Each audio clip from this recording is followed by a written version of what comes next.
Mystic Fist. Chapter 1731. Lin Ming's completion percent. Chapter 1731. Lin Ming's completion percent. Kia. Sheng Mei stretched out her pure white hands and cradled the undying polar ice's soul fire. She cultivated the ice laws and had an extremely keen insight into the power of ice. She could feel that the undying polar ice's soul fire in her hands possessed an incredibly pure and potent essence of ice. Although she had attainments in the ice laws and had absorbed many ice attribute heavenly materials, none of those heavenly materials were able to compare to the current soul fire in her hands.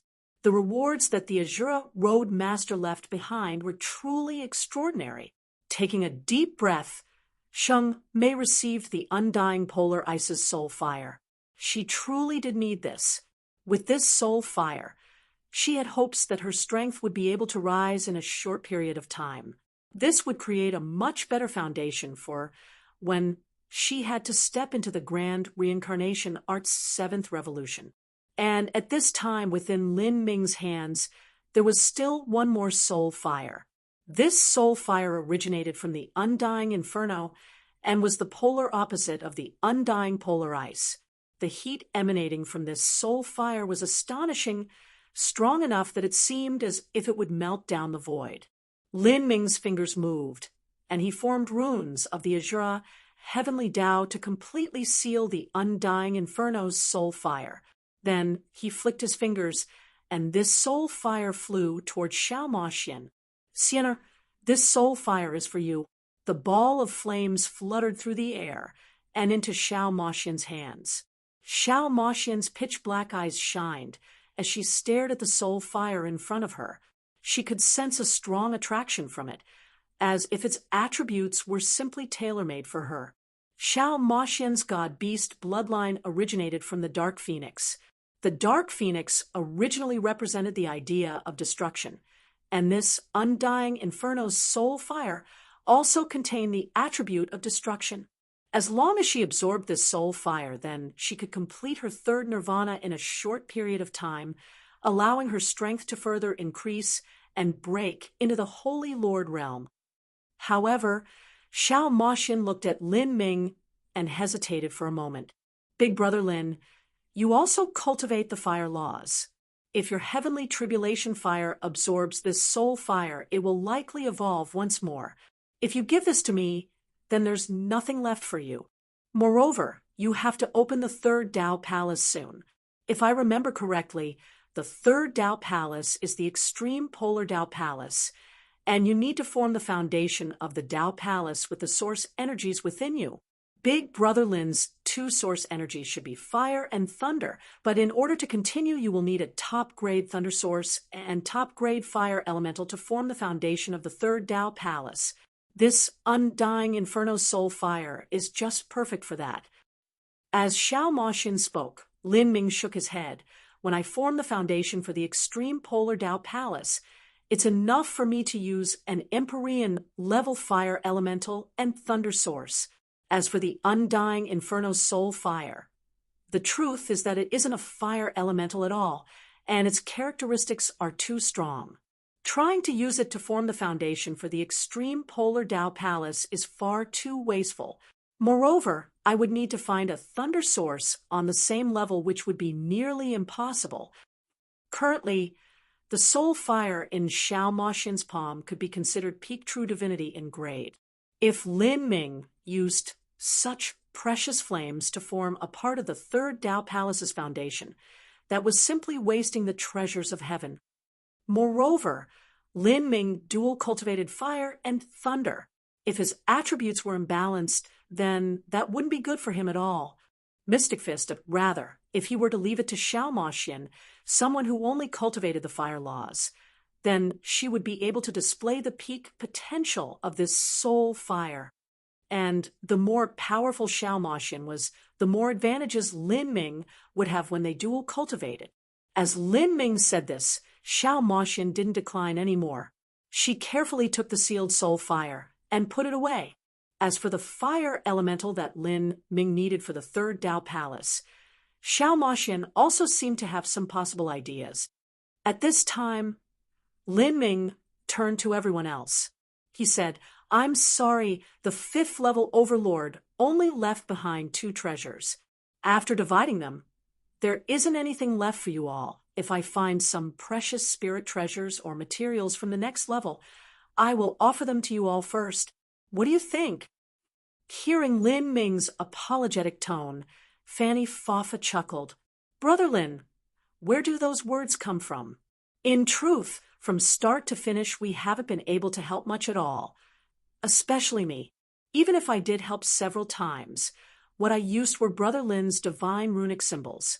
At the end, we all had to depend on Brother Lin, the Soul Empress, and Miss Sienner in order to bring down the 5th-level overlord.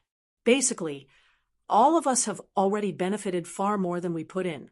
Not only did our completion percentage increase considerably, but we also have a chance of experiencing the legendary 6th level. If any of us were to think of divvying up your treasures at this time, then our facial skin would be far too thick." Everyone approved of Fanny Fafa's words. In the battle, they had only been able to play a limited role. It was fine for Lin Ming to be polite to them, but it went against all their morals to take advantage of the situation and demand treasures. To be able to obtain more completion percentage was something they were more than satisfied with. As for those 8 trial challengers that had withdrawn earlier, and thus didn't participate in bringing down the undying polar ice, all of them had despondent expressions and were sick with regret. As everyone was discussing rewards, another piece of information appeared in their minds. And this information was their current completion percentage after striking down the 5th-level overlord. Immediately, everyone held their breath, their minds alert. If everything went as expected, this completion percentage would be their final result. None of them thought they would be able to pass the 6th level. Lin Ming also focused his mind and carefully listened to his own completion percentage. He didn't know what his performance in the 5th level was like. The final trial was just far too difficult. He didn't have any hopes that he would be able to perfectly complete it. Lin Ming looked up and subconsciously glanced at Sheng Mei.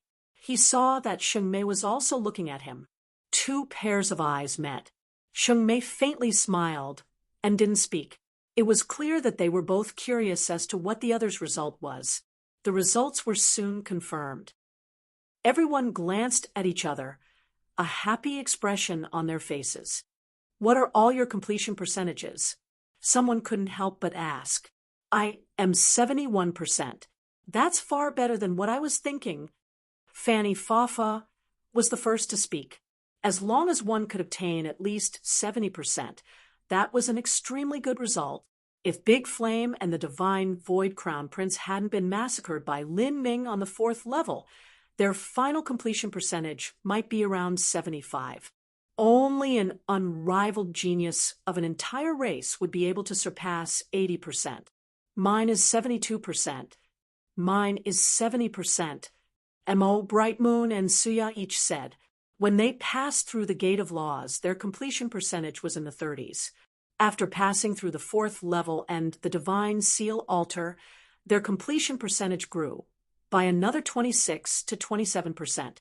As for the 5th level, they obtained less than 10% for defeating the Undying Inferno and Undying Polar Ice. This was because their contributions to the battle weren't too much. Even so, they were more than satisfied. Their completion percentage from the 5th floor was like a free reward. If it weren't for Lin Ming and Sheng Mei, they wouldn't have received anything at all. Everyone looked at Moon Pond and Soul Sky. The 2 of them seemed to have an amazing background, and their talent was superb. Their completion percentage should be relatively high, 77%. Mine is 78%. The 2 people spoke.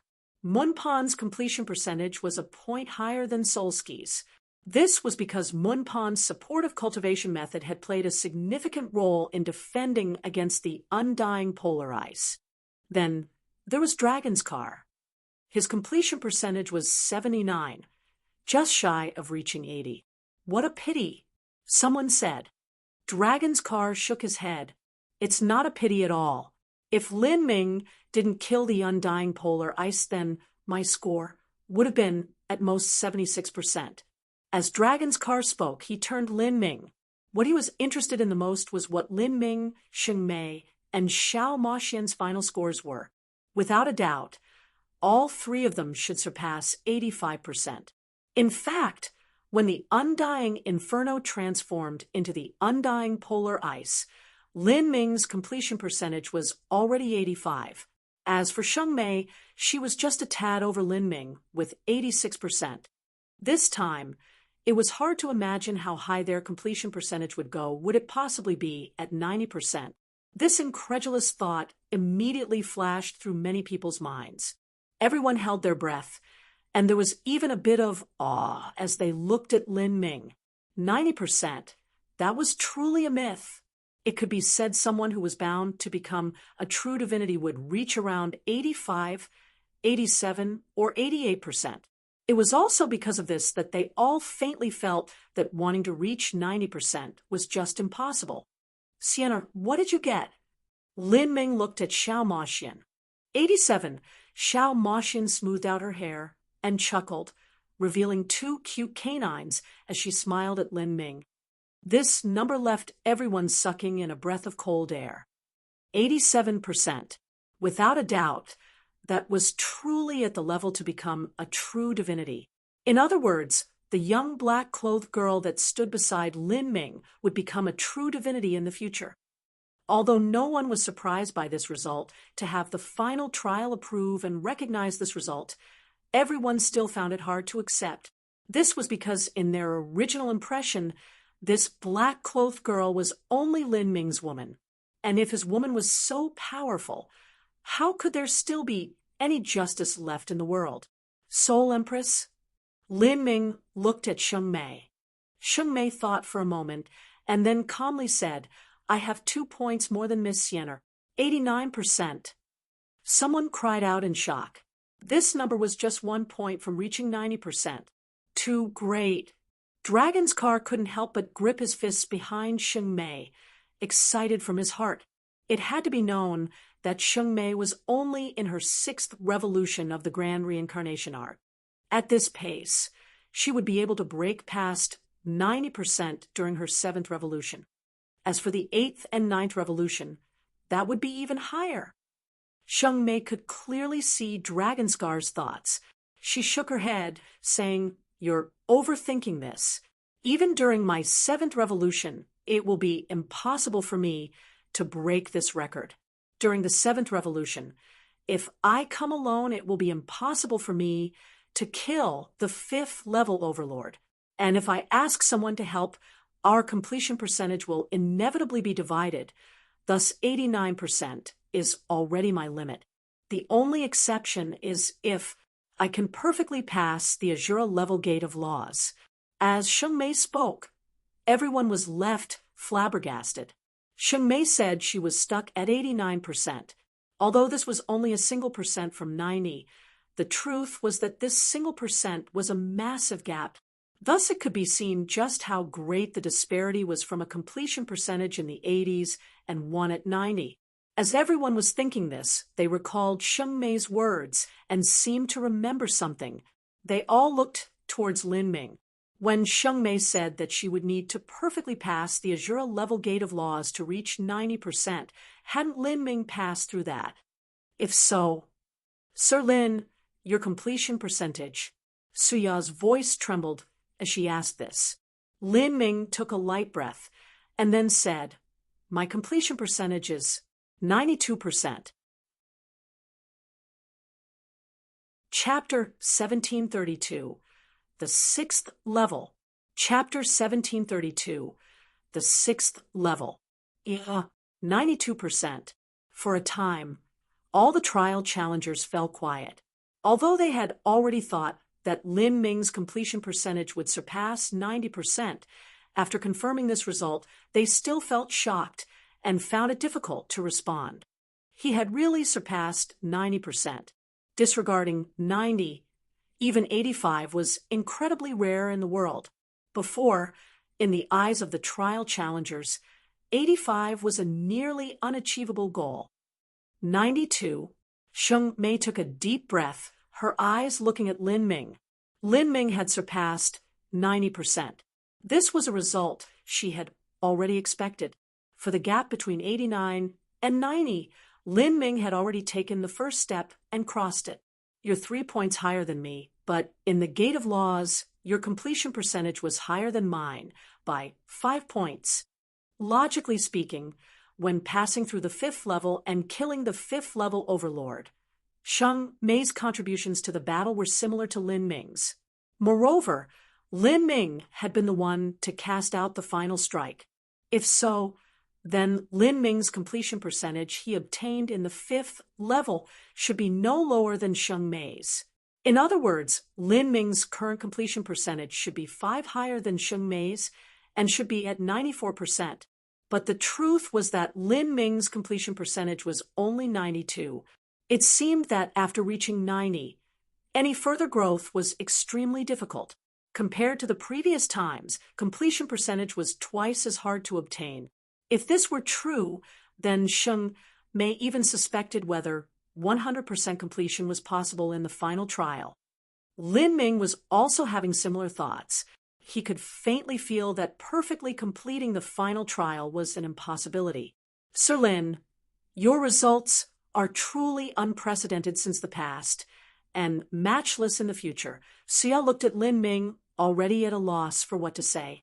She never imagined that the young divine runic master she casually encountered at the Divine Runic Masters Guild could create such a miracle. And this is only the 5th level. If we enter the 6th level and Sir Lin completes it, won't he reach 95%? If it was 95%, that was even more unimaginable. 95%. Lin Ming thought for a moment. He felt that the 6th level might be completely different from what he had imagined. It would be likely extremely difficult to pass the 6th level, or even impossible. I think that our current completion percentage is already rather high. If we pass the 6th level, then the Soul Empress will cross 90%, and Sienna also might surpass 90%. I believe that things might not be as we think. Sir Lin, are you saying, Mo? Bright Moon said, her thoughts stirring. The 6th level won't be simple, no matter what it is. Let's restore ourselves before we step into the 6th level. Lin Ming had already become one of the main pillars of the group. His prestige in the team was no less than that of Sheng Mei. Everyone followed Lin Ming's idea and began to sit down and meditate. Before, they had consumed far too much energy, especially Dragonscar and Moonpond. Dragonscar's entire body was bathed in blood, and Moonpond's spiritual sea had been damaged. As for Mo, Bright Moon, Suya, and the others, they had nearly used up all the divine runic symbols Lin Ming had passed to them. After stepping into the 6th level, their performance would depend on their own strength. It could be imagined that the 6th level was far more terrifying than the 5th. With their strength, it was unlikely they could play a large role. Sheng Mei and Xiao Moxin chose not to absorb the soul fires yet. The soul fires left behind by the Undying Inferno and Undying Polar Ice were extraordinary treasures. If they wanted to absorb them, they would have to make a long series of preparations, wait until they were in their peak condition, and then find the safest and quietest environment they could before slowly absorbing the soul fires. This was to prevent any accidents from occurring. The environment of the final trial was clearly not suitable to do all of this. As the people were resting, the space nodes hidden in the 5th level appeared. An invisible power of space gathered and slowly spun, forming a purple portal. This was the entrance to the 6th level. Looking at this mysterious space portal, everyone felt a little unsure. No one knew where the space portal went or what lay behind it. Time slowly passed. Sitting in meditation, Lin Ming was surrounded by a faint vortex of origin energy. His body that had been torn by wielding the black dragon spear began to regenerate at a visible speed. His muscles grew back and his meridians recovered. In just 2 hours, Lin Ming had healed his outer wounds. After another 4 hours, Lin Ming had adjusted his body to its peak condition. He slowly opened his eyes. Have you all recovered? I have no problem. Sheng Mei's voice was indifferent. Out of everyone here, Sheng Mei had consumed the most strength, but her restoration speed was mind-boggling. This startled Lin Ming. It was like Sheng Mei had no weaknesses at all. If it weren't for her being suppressed to the early Holy Lord realm, Lin Ming had no idea just how terrifying her strength would be. Let's go! Lin Ming stood up and started to move towards the mysterious portal. They had already come this far. There was no reason to back down. Lin Ming walked at the front, followed closely behind by Xiao Moxian. Then there was Sheng Mei and Dragon's Car, followed by Mo Bright Moon and her group. Finally, there was Moon Pond and Soul Sky. The space portal was right in front of them. The deep purple surface of the portal was like a mirror. Lin Ming didn't slow down. He stepped right in. In that moment, Lin Ming felt space and time distort around him. He couldn't see anything clearly, and even his own consciousness seemed to be isolated. It was like a long time had passed, but also as if everything had happened in an instant. The surroundings became clear once more. Lin Ming discovered that he had arrived in a completely independent space. As he looked behind himself, he saw that Xiao Moxian, Sheng Mei, and the others that had followed him had all disappeared. I'm the only one left.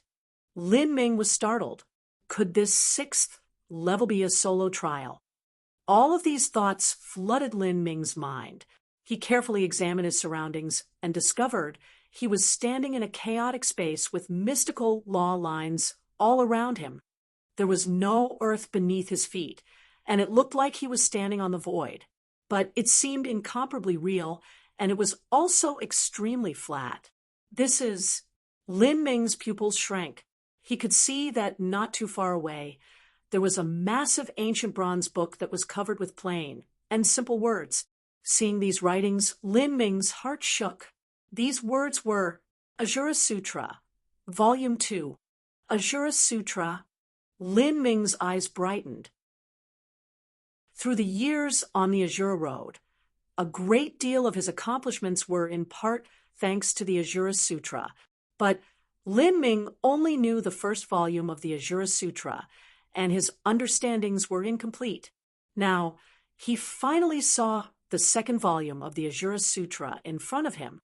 The second volume of the Ajura Sutra, just what was recorded within.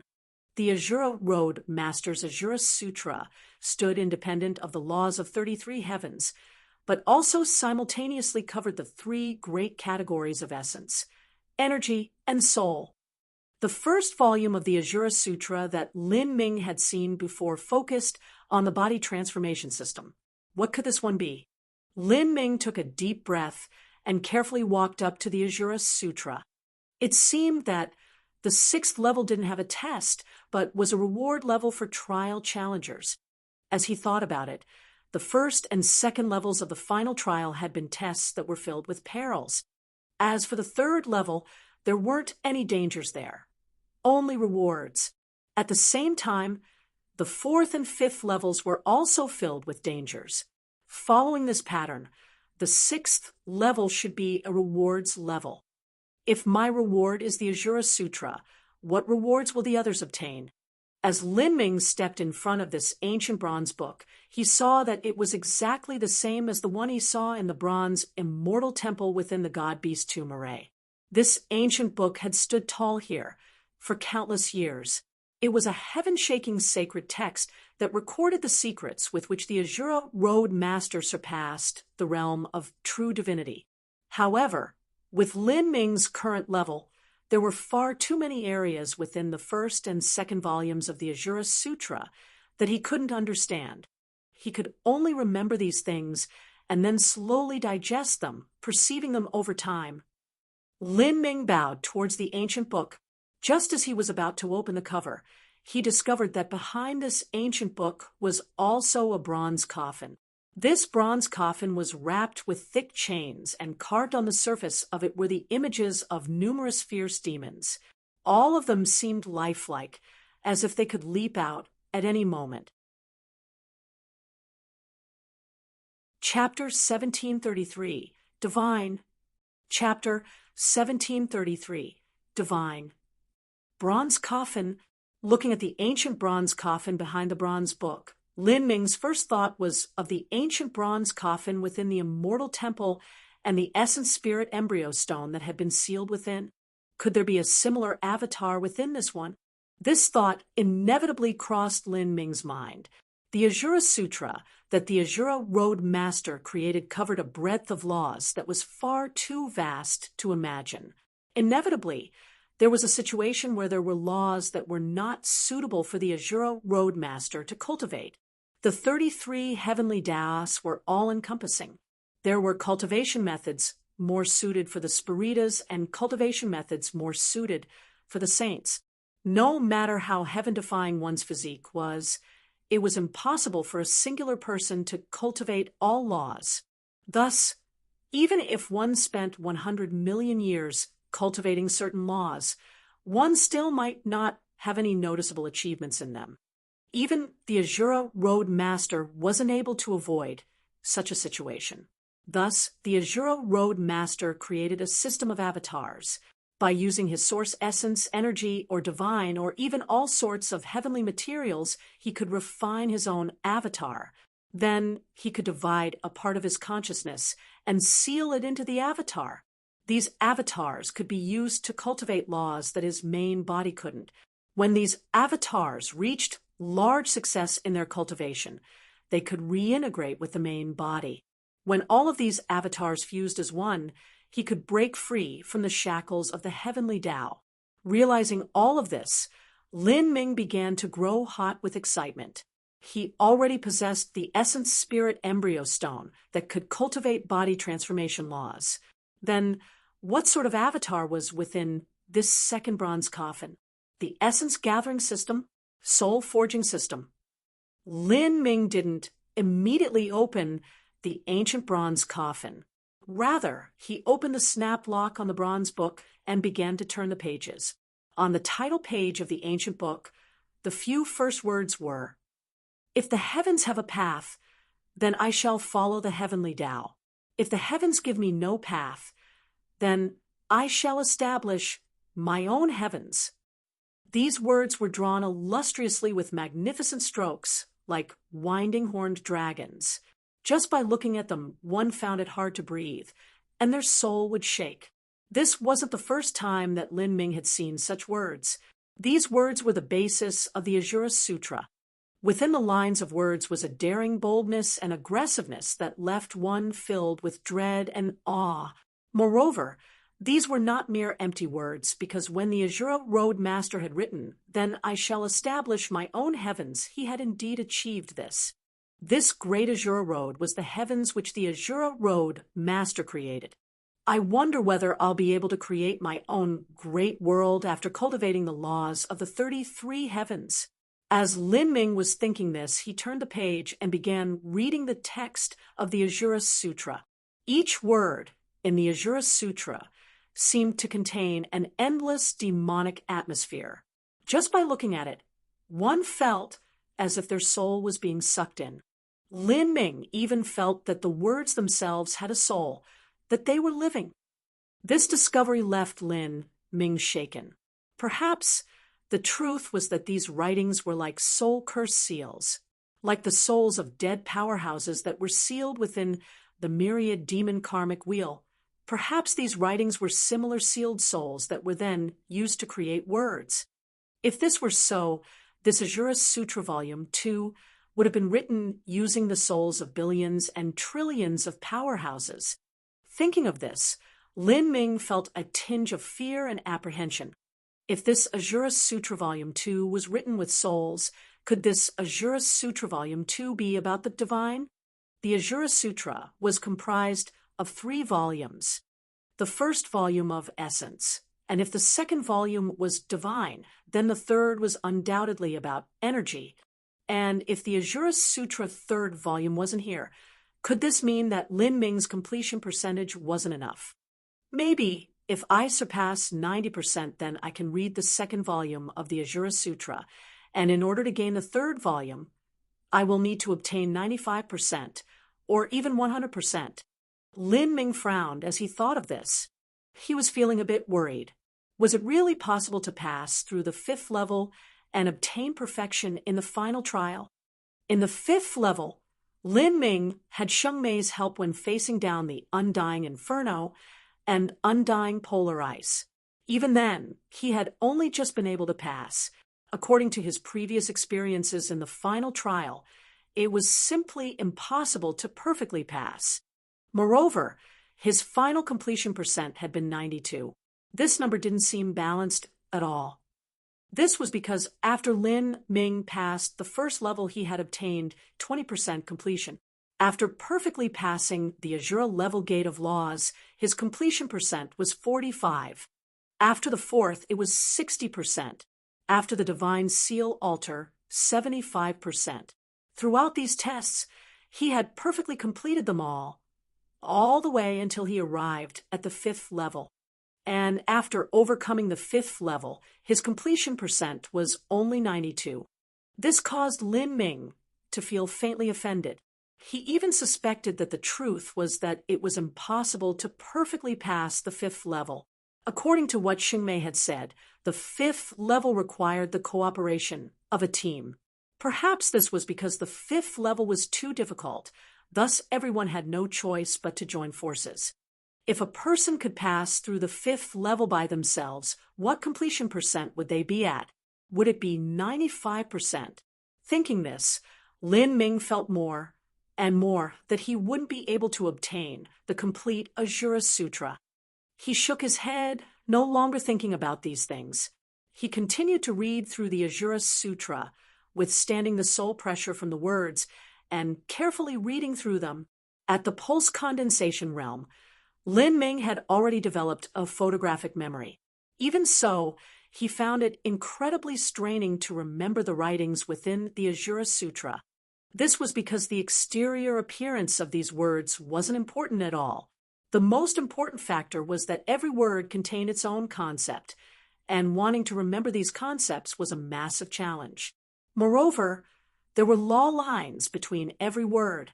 Wanting to memorize these lines was also no trifling matter. If Lin Ming hadn't already perceived the contents of the Ajura Sutra first volume, wanting to memorize the second volume would have been far, far harder. How unfortunate! It would be much better if I could carry away the Ajura Sutra. Lin Ming couldn't help but develop such thoughts. Now that he read the Ajura Sutra, he realized his cultivation boundary was simply too low compared to the Ajura Roadmasters. There were many things he couldn't understand, so he could only forcefully remember them. As time passed, Lin Ming would eventually gain a higher understanding of the Ajura Sutra. But if he wanted to confirm these understandings, he would need to compare them to the original copy of the Ajura Sutra. If he tried to verify his comprehensions with memorized images, it would eventually be limited. In this sort of situation, it was impossible for Lin Ming to obtain a thorough and complete comprehension of the Ajura Heavenly Tao. As these thoughts passed through Lin Ming's mind, he looked back at the ancient bronze book in front of him. With a little bit of unwillingness in his heart, he tried his best to push the ancient bronze book. As he expected, it didn't budge even a single bit. This Ajura Sutra couldn't be taken away. He could only reluctantly accept this fact. Lin Ming sat down in front of the ancient bronze book, adjusting his mindset as he started to calmly comprehend the Ajura Sutra Volume 2. This Ajura Sutra Volume 2 focused on the road of soul forging, and page after page was filled with all sorts of mysterious law lines and words. It was extremely arduous for Lin Ming to read through it and memorize the contents. He had to withstand the soul pressure from the words and simultaneously consume a tremendous amount of soul force. Soon, Lin Ming felt that he had overdrawn his soul force. Whenever this occurred, Lin Ming would use a soul recovery symbol and meditate with the divine mist heart mantra. After recovering part of his soul force, he would start reading through the Ajura Sutra once more. Time slowly drifted by, like this 10 days and 10 nights passed. Lin Ming finally read through the Ajura Sutra Volume 2 and barely managed to memorize the contents within. As Lin Ming expected, the first and second volumes of the Ajura Sutra were similar. In order to practice them, one needed to form an avatar. Moreover, the requirements to create this avatar were extremely harsh. A martial artist had to split apart 30% of their divine soul to create an avatar, or refine one using miracle materials of the heavens and earth. If Lin Ming took the first path, then it would cause his divine soul to be extremely weakened for a long time, leaving him in a precarious state. He would also need all sorts of heavenly materials to make up for the damage to his soul. To the current Lin Ming, this was an unacceptable route.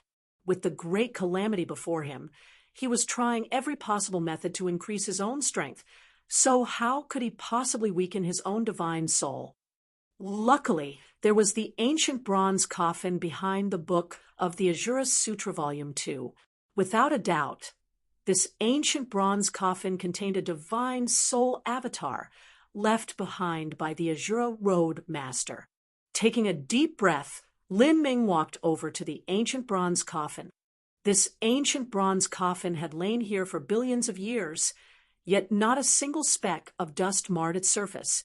Lin Ming remained in front of the ancient bronze coffin for a long time. Then he deeply bowed towards it. With both hands, he gently caressed the surface of the ancient coffin and felt the thick chains that bound it. These heavy chains were made from some unknown divine metal. Every chain link was carved with strange runes of the Ajura Heavenly Tao. These runes seemed to have been washed through the infinite river of time, but the power of laws within was still as dense as before. All around them, Lin Ming could clearly feel an invisible force field. The function of this force field wasn't to defend against foreign invasions and attacks, but to seal. It was used to seal away whatever was in the ancient bronze coffin. Just what was the soul-forging avatar within the ancient bronze coffin? Lin Ming's thoughts began to race. In the past, the first avatar that the Ajura Road Master left behind was refined from an essence spirit embryo stone. That essence spirit embryo stone was a rare world stone that accumulated heaven and earth origin energy. Only after passing through billions and billions of years and undergoing all sorts of lucky chances could such a stone be bred. The Ajura Road Master had taken this miraculous wonder stone and used it to create the essence energy avatar. And now, the Ajura Sutra Volume 2 Divine Soul Avatar, just what had the Ajura Road Master used to create it. Facing this unknown object, Lin Ming felt a bit wary. He sat in meditation for 4 hours, restoring himself to his peak condition. Then he stood up. He faced the ancient coffin and formed seals with his hands. In an instant, tens of thousands of Ajura law runes were shot out. These Ajura law runes echoed with the runes atop the chains. For a time, the entire ancient coffin radiated a dim, shimmery haze. Then, crackling sounds filled the air. The chains binding the ancient coffin began to release themselves. Chapter 1734. Emperor Jade. Chapter 1734. Emperor Jade. Pressing his hands over the lid of the ancient bronze coffin, Lin Ming released the 9 stars of the Tao Palace. Strength erupted within his body, rising to tens of billions of genes. With a loud rumbling sound, the dustless lid that had lain over the ancient bronze coffin for billions of years was pushed open by Lin Ming. And as Lin Ming pushed open the cover, the entire 6th level began to shake, as if some ancient great beast was awakening here. Ka, ka, ka. The ground shook and everything began to collapse in massive tracks, revealing a pitch-black abyss. And from this abyss, a massive black divine stone slowly rose out. This is... Lin Ming's mind shook. Unconsciously, His hand stopped pushing open the ancient coffin's lid. His eyes looked down and fixed upon that massive black divine stone. This black divine stone was clearly a sculpture, and one that he had seen before. This sculpture was the same as the giant stone sculpture in the Azura level gate of laws. It was a sculpture of an Azura war god. This Azura war god grasped a black dragon spear and wore a suit of battle armor. His body was covered in dragon scales, and his hair was wild and free, his momentum awe-inspiring. Standing in front of this Azura sculpture, Lin Ming could feel a rich slaughter energy rolling off of it, making it difficult to breathe. Even his heart was flooded with tyrannical, archaic, and unbelievably cruel emotions, making one almost lose their sense of self. In the 6th level, this Azura war god sculpture had reappeared after opening the ancient bronze coffin. Just what was this sculpture made from? Lin Ming was somewhat startled. If the 6th level contained such a mechanic, there had to be some special significance to it. Lin Ming's first guess was that the soul avatar that the Azura Road Master forged might be sealed within this Azura war god sculpture. But he soon rejected this idea. This was because after pushing open the ancient bronze coffin, he was able to sense a vast soul aura coming from within it. It was clear that the soul avatar was slumbering within the coffin. Then this Azura sculpture. Lin Ming pondered for a moment and walked towards the sculpture. As he carefully probed it, he faintly discovered that there was an extremely potent power of space laws contained within it. All of the power of space within the 6th level seemed to be attracted by the sculpture and was slowly converging towards it. This is a space node. Lin Ming thought.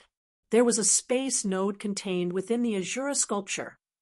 And in the final trial, this sort of space node undoubtedly represented the entrance to the next level. The 7th level. Lin Ming took a deep breath. If the 6th level was only for rewards, then going by previous experiences, his completion percentage wouldn't increase here. The truly difficult to pass test would be the 7th level. And this level would inevitably be far more difficult than the 5th level. Even Lin Ming didn't believe he had the slightest chance of passing the level. He could try to go as far as he could in the 7th level with the mindset of obtaining as much completion percentage as possible. The space node to enter the 7th level is actually sealed in the Azura sculpture. I wonder what the meaning behind it is. Is there something special about this sculpture? Lin Ming thought it was strange.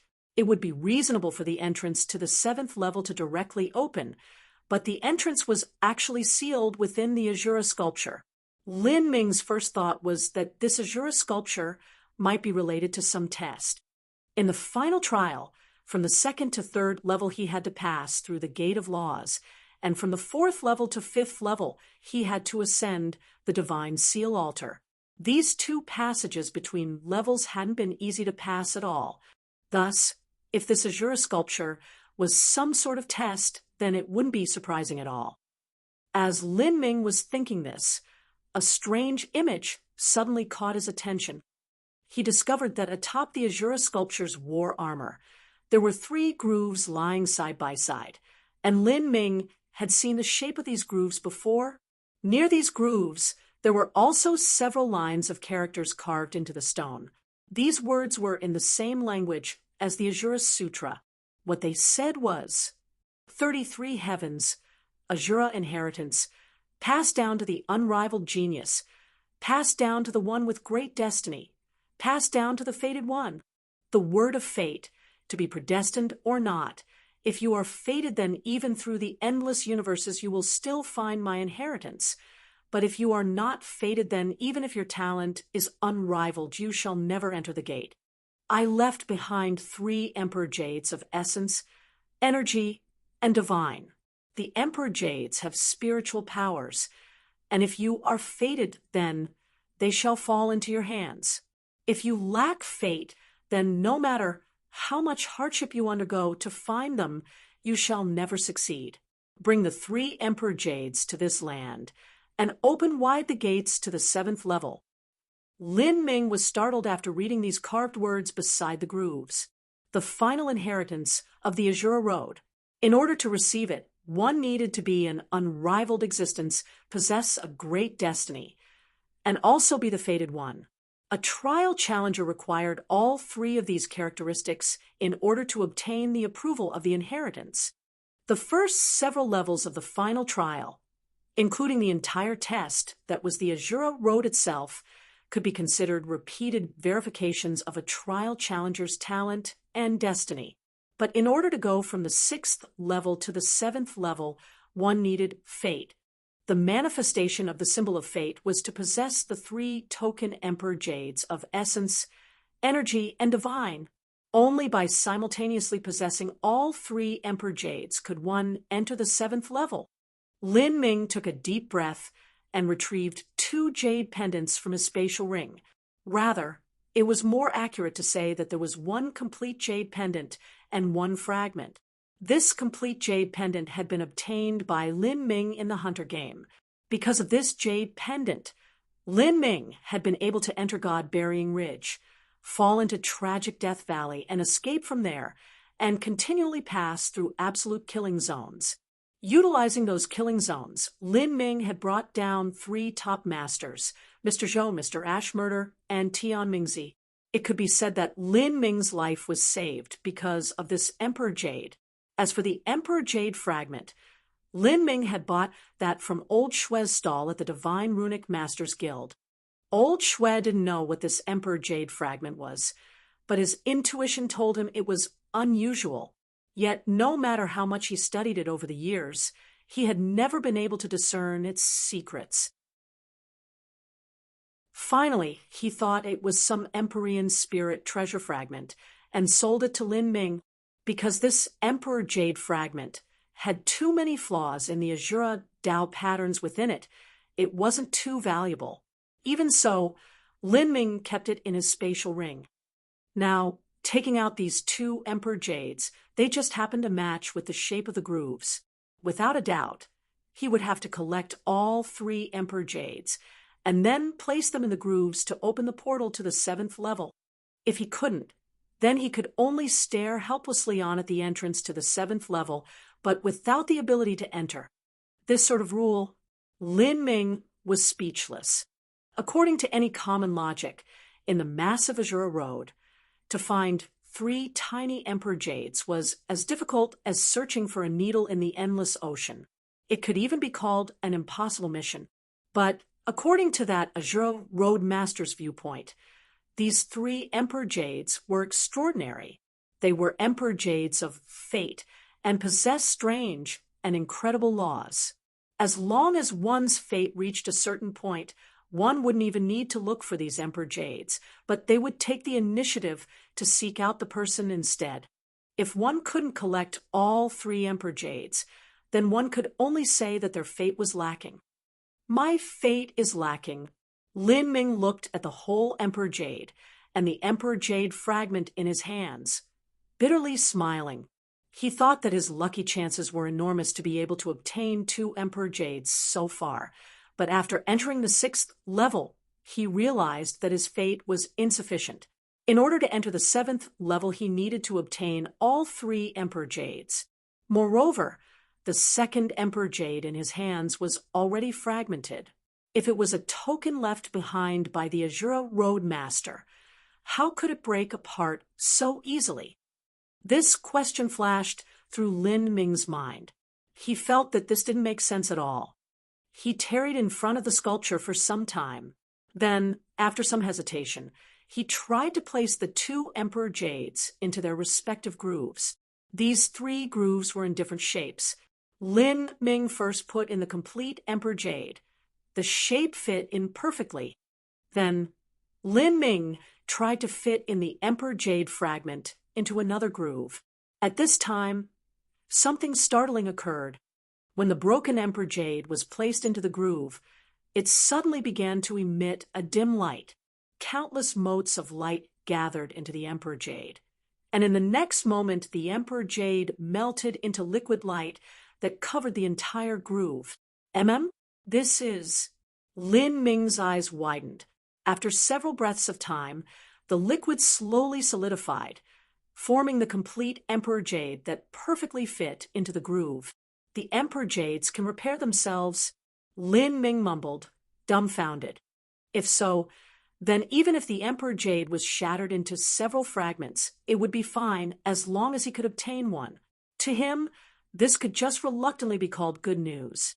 But he simply had no clues about the whereabouts of the third Emperor Jade. Where would he be able to find it? Chapter 1735, Soul Spring Divine Embryo. Chapter 1735, Soul Spring Divine Embryo. Kia. The appearance of the Emperor Jades also announced that Lin Ming's adventure through the final trial had come to an end. No matter what, it was impossible for him to find the third Emperor Jade anytime soon. With this, his final trial completion percentage was 92. The truth was that in the trial of the 5th level, Lin Ming hadn't been able to perfectly complete it. In the end, he was simply too young, and his comprehension of laws was lacking. After he became a world king or empyrean, and then returned to the final trial once more, he might be able to perfectly complete the 5th level. As these thoughts raced through his mind, Lin Ming stepped in front of the ancient bronze coffin. He placed his hand on the coffin lid, his body straining as it bent like a bow. His muscles tensed and strength surged from his feet. Lin Ming pushed open the ancient coffin's lid once more, thoroughly opening it. The moment that the ancient coffin was opened, Lin Ming took a deep breath and drew backwards. The phoenix blood spear had already leapt into his hands. A raging strength surged in Lin Ming's meridians. He looked at the ancient coffin with his guard up in order to prevent any possible dangers. The heavy ancient coffin quietly lay on the invisible land of the 6th level. After being opened by Lin Ming, there was no movement from within. Lin Ming hesitated for a moment. All he saw was a pitch-black aura, shimmering with glittering runes, gushing over the edges of the ancient coffin. It was impossible to see what was inside. However, those waves of black aura caused his heart to sway.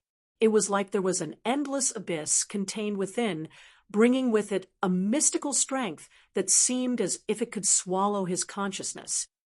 What a vigorous and pure soul force. Lin Ming was shocked.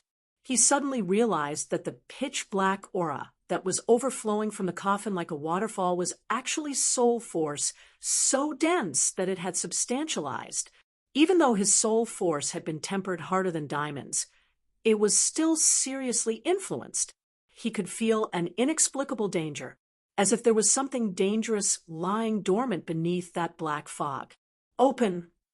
After rushing all the way to the 6th level, Lin Ming's will and decisiveness were incomparably solid. Although this black fog soul force was terrifying, it only served to stimulate his curiosity even more. The phoenix blood spear had been through countless slaughters and had been tempered numerous times by Lin Ming. Thrusting out the spear, it was like a blood phoenix flew forth. Endless mystic strength shined, and even runes seemed to fall like large glowing stars. Bang! In a moment, hundreds of millions of spear lights were shot out at once. The fog of soul force that seemed as if it came from nether springs emitted a crackling sound. The soul force suddenly scattered as it was forcefully shaken out. Rah! With a sudden loud roar, a demonic energy filled with cruelty rushed out from the ancient coffin. A pitch-black demonic energy formed into a giant demon hand. It sparkled with dark metallic light and clashed with the phoenix blood spear. Lin Ming was forced backwards several steps, each step pressing down with 10 billion genes of force. Every step he took cracked open the void, and his blood vitality tumbled. He suddenly found his steps unsteady. As for that demon hand, it faded after colliding with the phoenix blood spear. Then, the contents of the ancient coffin were revealed to Lin Ming. As he clearly saw what was inside, his pupils shrank. Within the coffin, a massive body appeared, one over 50 feet high that exuded the boundless pressure of a king. This body wore a black crown emblazoned with purple and gold designs, as well as a black nine-dragon robe. This black, purple gold crown was covered with strings of pearls, each pearl as large as a person's skull. Each one was formed from a demon king, each of them roaring and howling and releasing a fierce and sinister aura. The entire purple gold crown had countless strings of pearls covering it. In other words, there were countless demons struggling atop it. As for the black nine-dragon robe, it was flowing with 9 true dragons that were brimming with death energy. They winded about the robe, carrying an indescribably massive soul force. Occasionally, the head of a dragon would drill out of the robe, its crimson greed-filled eyes staring at Lin Ming. This is the divine soul avatar refined by the Azura Road Master. Lin Ming's eyes widened, staring unblinkingly at the 9-dragon imperial robe. Suddenly, he could feel a rush of heat within his body. The suppressed Azura blood in his body surged, and Lin Ming was able to catch a glimpse of something unusual. In the space of the final trial, the Azura heavenly Tao laws were ubiquitous, pervading every inch of this land. As the Azura blood throbbed, Lin Ming was able to discover that this demon king's demonic energy body was not a true material body, but one that was created from resentment and violence-filled soul force. And deeper within, there was an even darker and vaster soul force. That massive soul force was as vast as the ocean. As the Azura heavenly Tao laws that Lin Ming sent into probe touched this soul force, they were immediately swallowed clean. This is the Netherspring's divine embryo. In the past, when I fought the ancient races cutting down countless rulers, the souls of these sovereigns were used by me, tempered in the great Tao of the 33 heavens, and cast into this Netherspring's divine embryo. This Netherspring's divine embryo is the spirit essence avatar of the Azura Sutra's 2nd volume. This avatar has a potent inborn soul force, and its potential is limitless. It can seize the good fortune of the world and arouse the jealousy of the great Tao. This avatar can hold life essence and follow the thoughts of the main body. Suddenly, a deep and mysterious voice transmitted from the deepest depths of the dark, sounding out in Lin Ming's consciousness. Lin Ming immediately understood that this was a wisp of thought that the Azura Road Master had left behind in this space. Even after billions of years, it hadn't been extinguished. A portion of these ancient sovereigns' resentment has yet to be melted away. If you wish to completely obtain this divine soul avatar, you must defeat the remaining resentment of these ancient sovereigns. As the voice spoke to hear, it scattered away. He had to wipe out the remaining power of resentment. Lin Ming's eyes began to shine with a fighting spirit. Every ancient sovereign had experienced hundreds of millions of years of war and slaughter. Through the endless years, they remained until now, not extinguishing even in this vast space. Just how terrifying had they been? Facing this demon king body that wore a black, purple gold crown in front of him, Lin Ming realized it was formed from the resentment of these ancient sovereigns. Even though it was only a tiny portion of resentment left behind by the remnant souls of these ancient sovereigns, and even though 10 billion years of weakening had passed, they absolutely had to be extremely terrifying existences. However, if he wanted to obtain the acknowledgement of the Azura Roadmaster, as well as this divine soul avatar, this was what he would have to do. Lin Ming's eyes blazed with a zealous fighting spirit as he hurtled himself towards that demon king body. Bang! The demon king body's endless demonic energy suddenly rushed into Lin Ming's body. Lin Ming's eyes turned vacant. Countless black, cursed seals appeared over his body, as if dark earthworms were wriggling all over him. His 2 pupils had already become black vortexes slowly spinning around. Lin Ming's demonic energy soared to the heavens. His body remained motionless. His fist stayed in the center of the divine soul avatar's black fog, like he had turned to stone. But in his mind, Lin Ming had fallen into a strange demonic illusion world. In front of him was an endlessly bleak world, like an eternal twilight was laid out before him. Countless skeletons spread out beneath his feet, each skeleton as large as a mountain. This entire space was filled with a fierce and cruel hostility, thick to the point that one could choke on it. 9 black dragons of different shapes loomed on the horizon, their bodies like mountain ranges, the outline of their figures like gray clouds. Dozens of fierce ancient sovereigns floated in front of Lin Ming, all of them exuding the pressure of a king. Each one had a terrifying aura, able to summon wind and thunder by raising their hands or taking a step. Faint arcs of electricity shimmered in their eyes.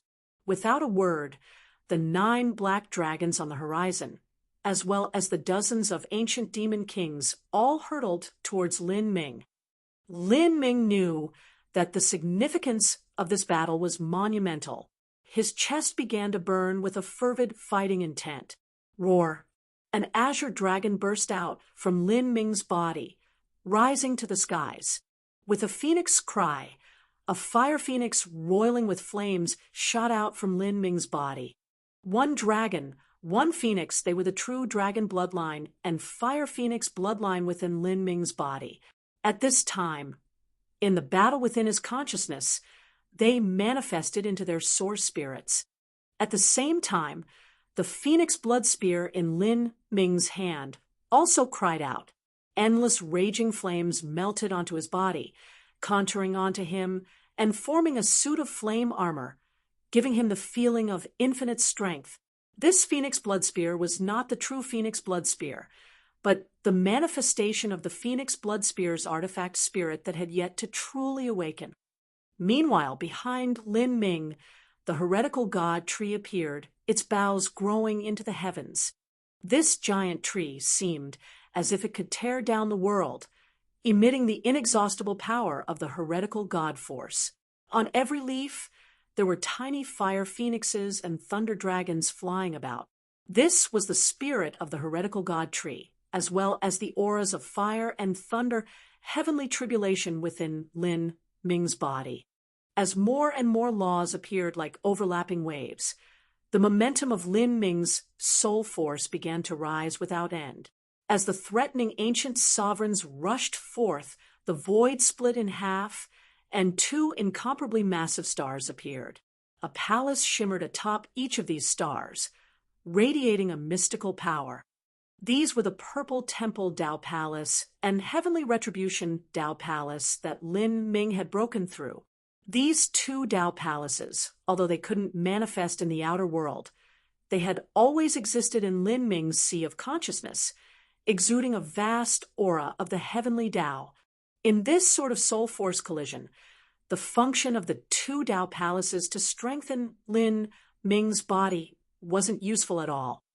However, these 2 Tao palaces represented the heavenly Tao laws and were more than enough to clash with the residual resentment of these ancient sovereigns. Bang, bang, the 2 titanic stars gushed with endless starlight, bringing with them the 2 Tao palaces as they came crashing down. 2 of the mountain range-like black dragons rushed towards Lin Ming's body that was formed from soul force, but were crushed to nothing by these 2 Tao palaces. Bang. The 2 stars fell onto the earth along with the ruined bodies of those black dragons. Just how immense was the impact of the soul force.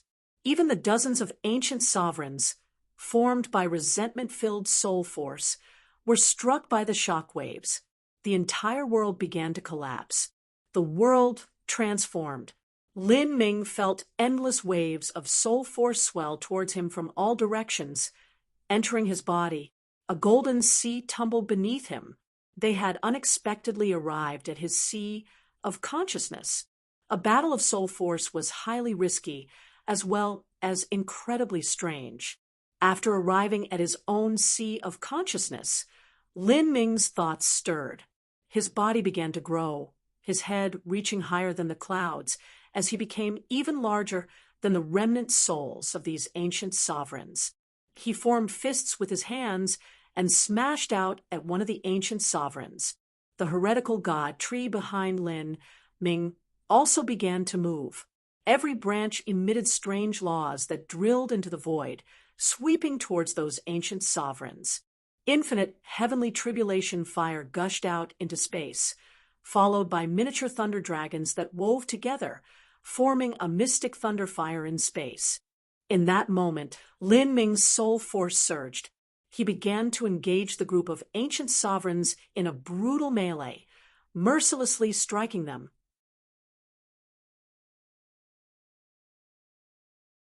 Chapter 1736, The Second Avatar. Chapter 1736, The Second Avatar. Immersed in the world of consciousness, engaged in combat with the remnant souls of ancient races, Lin Ming remained motionless where he was. Like this, a month passed. Through the endless slaughter, Lin Ming's face would often turn white, and many times blood would seep out of his nostrils and ears. Whenever this occurred, a blue light would flash out within Lin Ming's world of consciousness, cutting all like a divine sword. This was Lin Ming's large success blue soul battle spirit, CA. The prolonged war became increasingly fierce, increasingly brutal. A massive number of ancient remnant souls were cut down and slain by Lin Ming's blue soul battle spirit. Each ancient sovereign's resentment was sundered by Lin Ming's soul force. However, these residual resentments were extremely tenacious. Even if they were sliced in two, they could still stitch themselves back together and rush at Lin Ming. In the air, pestilent black dragons flew about, their mountain range-like bodies buffeting the heretical god tree. Branches entangled the giant black dragons, pulling them in. If it wasn't a black dragon being torn to shreds of pitch-black soul force, then it was branches and leaves being chewed up. Countless heavenly tribulation flames and heavenly tribulation thunder crashed together, annihilating enemies and dissipating. Month after month passed. Slowly, blood no longer dripped down from Lin Ming's nose and the corners of his mouth. The pure brilliance in his eyes became increasingly bright. On this day, Lin Ming suddenly roared out loud. His statue-like body emitted a thick black gas. This black gas shot out from every pore of his body, whereupon it began to disintegrate in the void. As it was destroyed, one could hear mournful, grieving cries. The demon king body in front of him, formed from resentment-filled souls, began to break down. Within Lin Ming's originally motionless pupils, flashes of purple lightning shined once more. The blue soul battle spirit that was probing the divine soul avatar began to struggle again, accompanied with raging heavenly tribulation fire and endless heavenly tribulation thunder. Suddenly, an overwhelmingly monstrous hatred began to sweep out from the black fog around the divine soul avatar. This hatred was like a poisoned dragon, breaking into Lin Ming's sea of consciousness and turning his heart cold. In this mass of chaos, a figure of black fog appeared. It shot out strands of soul force that were like snakes, attacking Lin Ming. This divine soul avatar also has wisdom of its own. Upon discovering this, Lin Ming's eyes shined with a cold light. He had even forcefully crushed the remnant resentment of the ancient divine sovereigns. So why would he be afraid of this little spiritual wisdom of the divine soul avatar? With a loud cry, a terrifying sword of thunder and fire shot out from his eyes, slashing through the void and slicing the enemy's soul force into countless fragments. Pa, pa, pa. Several agonized cries echoed out from the divine soul avatar. Then, the last of its resistance vanished. Lin Ming's entire body was like a cannonball as it hurtled into the divine soul avatar. He only felt a buzzing in his mind as a dark soul force spread throughout his entire sea of consciousness. This soul force shimmered, exuding the endless pressure of a king. There were countless mystical runes left behind from ancient times. They were hidden in the pitch-black soul force, emitting an infinite strength that shocked the heart. Within his sea of consciousness, his life spirit began to create an avatar that resembled a stark naked Lin Ming. This was his life spirit avatar.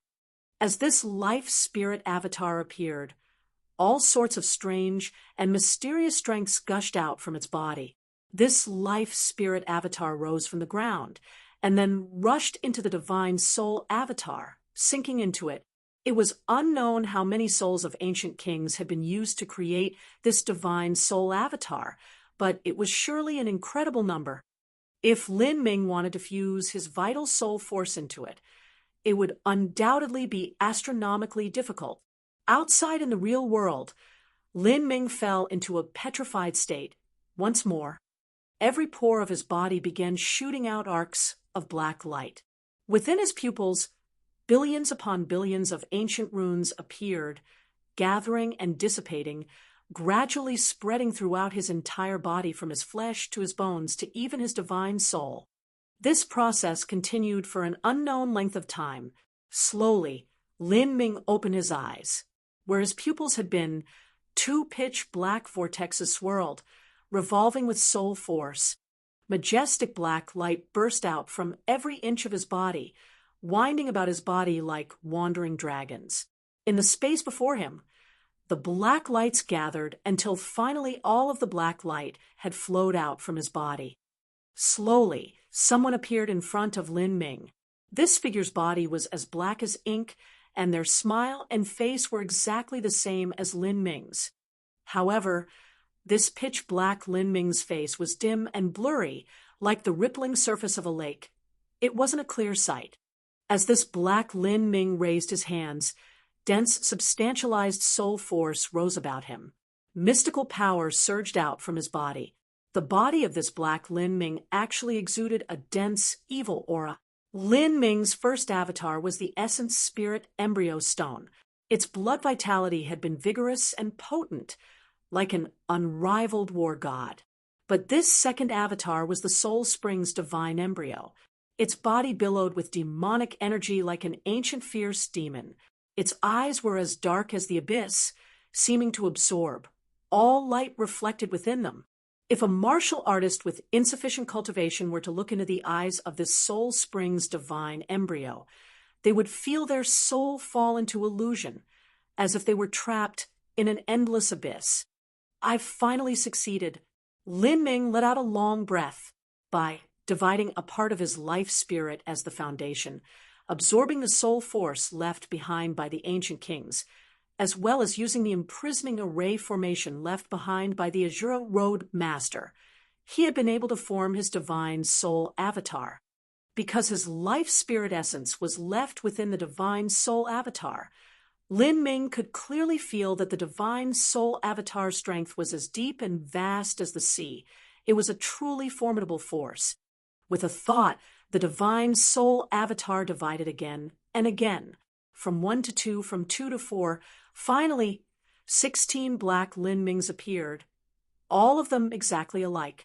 The divine soul avatar had no true substantial body, so it was possible for Lin Ming to have it split apart. However, each copy only had a 16th of the original's power. Lin Ming was overjoyed. As long as this divine soul avatar existed, even if his own life spirit had received heavy damage, he could still absorb the power of his divine soul avatar to rapidly regenerate. In battle, when facing the Spiritas, this would be a tremendously useful ability. It had to be known that, generally speaking, one soul force was far more difficult to restore than the physical body. When one's body was harmed, as long as their source essence wasn't damaged, then they could rapidly recover. But if one were to lose their soul force, they could only practice a cultivation method like the one that Empyrean Divine Mist left behind, and slowly recover. Now, he had this divine soul avatar that possessed such exuberant soul force. In the future, he could even gradually expand the divine soul avatar's strength. In theory, the more powerful the divine soul avatar was, the more times it could divide itself. With another thought, All of these divine soul avatars rushed into Lin Ming's body. Puff! As these divine soul avatars shot towards him. One of them held a halberd filled with the aura of an ancient king, boundless like a dragon, as it leapt back into Lin Ming. This caused Lin Ming to pale, his body slightly shivering. Although there was some pain, he still had a happy expression on his face. Just now, he had used this divine soul avatar as a weapon to attack his own soul. He wanted to test the striking power of the divine soul avatar, and the results had left him pleasantly surprised. His soul force was already powerful, but this divine soul avatar was still able to pierce through his defenses. Even so, because their souls originated from the same source, there were no true injuries. In the attack just now, Lin Ming could faintly feel that there were still some anomalies left in the divine soul avatar. A tiny portion of the ancient sovereign's remnant souls remained within. It would take some time to completely refine them. In order to thoroughly take hold of this divine soul avatar, it would require time to completely fuse with it. After obtaining the divine soul avatar, the black fog of soul force in the ancient bronze coffin began to dissipate. All around, the entire world fell into a deathly silence. Lin Ming wasn't in a hurry to leave. His eyes fell onto the mountain-like ancient bronze book before him. Sheng Mei said that this final trial would last for several years. Sometimes it would be normal for someone to be stranded in a level. However, in 5 years, the final trial's exit would open and all trial challengers would be forcefully cast out. This Ajura Sutra Volume 2 is vast and incomprehensible, filled with an endless variation of subtle mysteries since I cannot bring this out, and there is still some time until the 5-year deadline to leave the final trial. I might as well stay here to further comprehend the Ajura Sutra. This is my great lucky chance. I must understand as much as possible, since I won't have another chance to look once I leave. Feeling the boundless aura exuding from the ancient bronze book, Lin Ming was filled with regret. He couldn't bring the Ajura Sutra out with him, and thus the amount he could learn was limited. When it came to the Ajura Sutra, that was the Ajura Road Master's inheritance, he didn't dare to slack at all.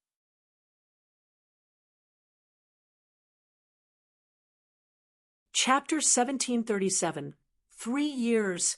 Chapter 1737, 3 years.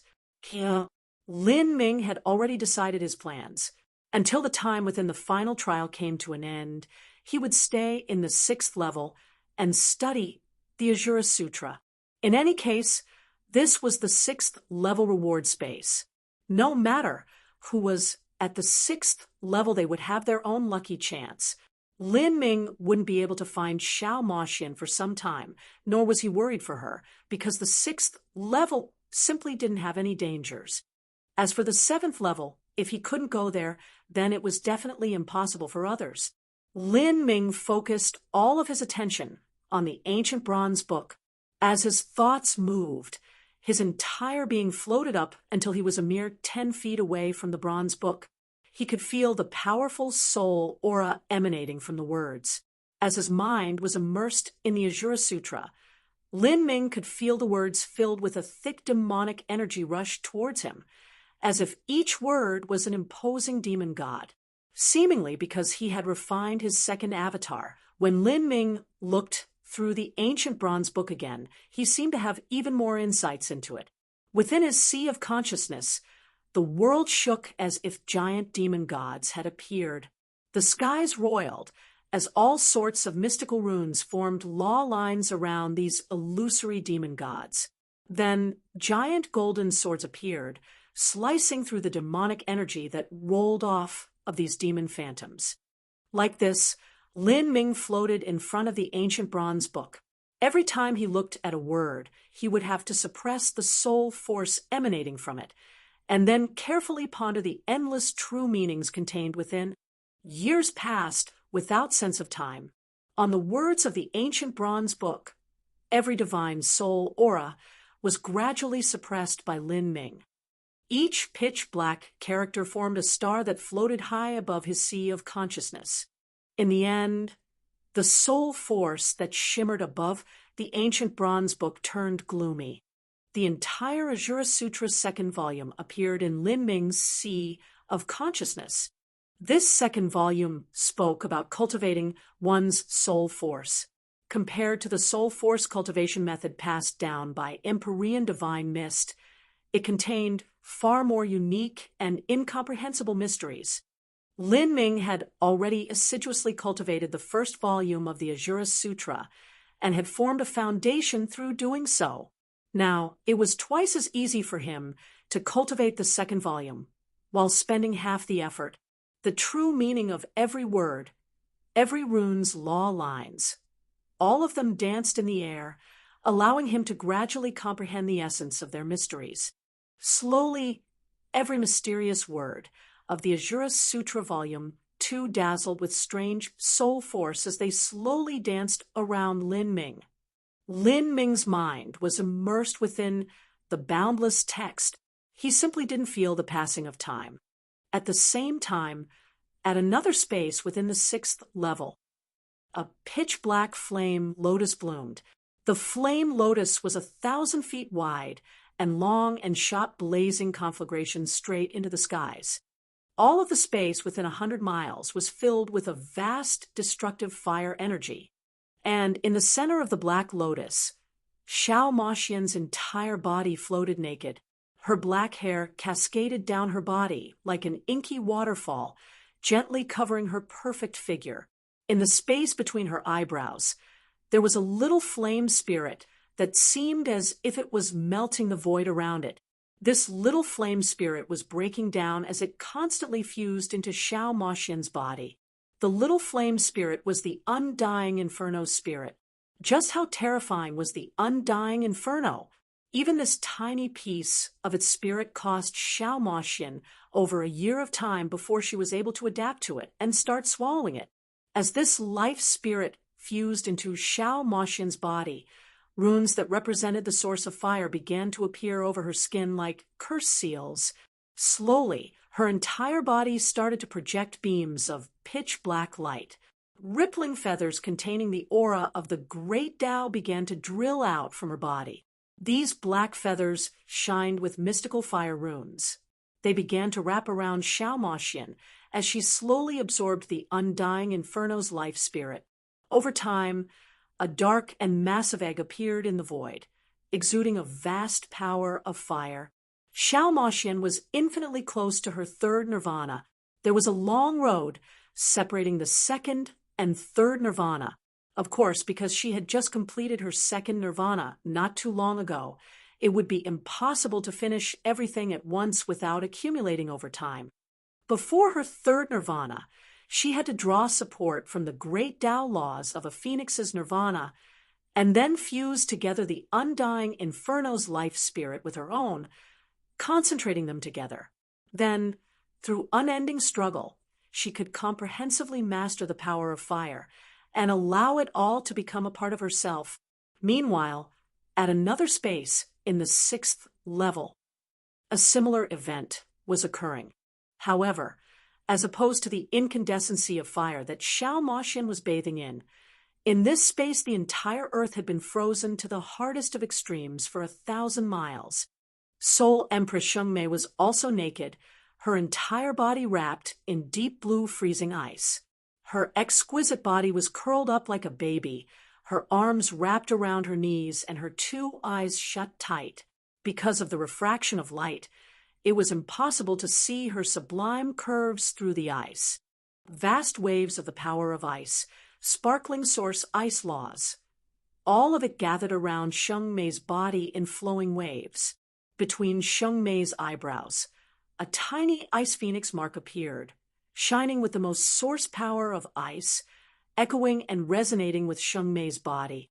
This ice phoenix mark was the remaining spirit mark left over after Shengmei completely refined the spirit of the undying polar ice. Tiny rivulets of black blood essence emitted from Shengmei's snow-white skin, emanating a terrifying power, as if a star was dissipating.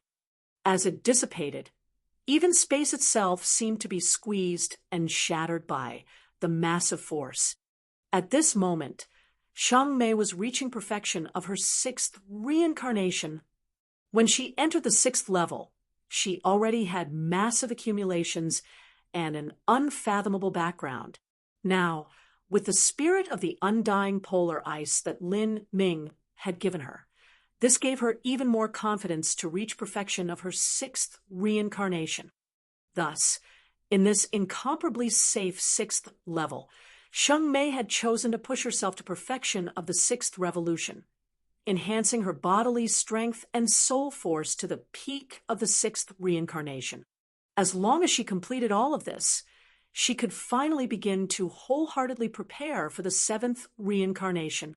In the grand reincarnation arc, the 7th, 8th, and 9th revolutions were the most difficult.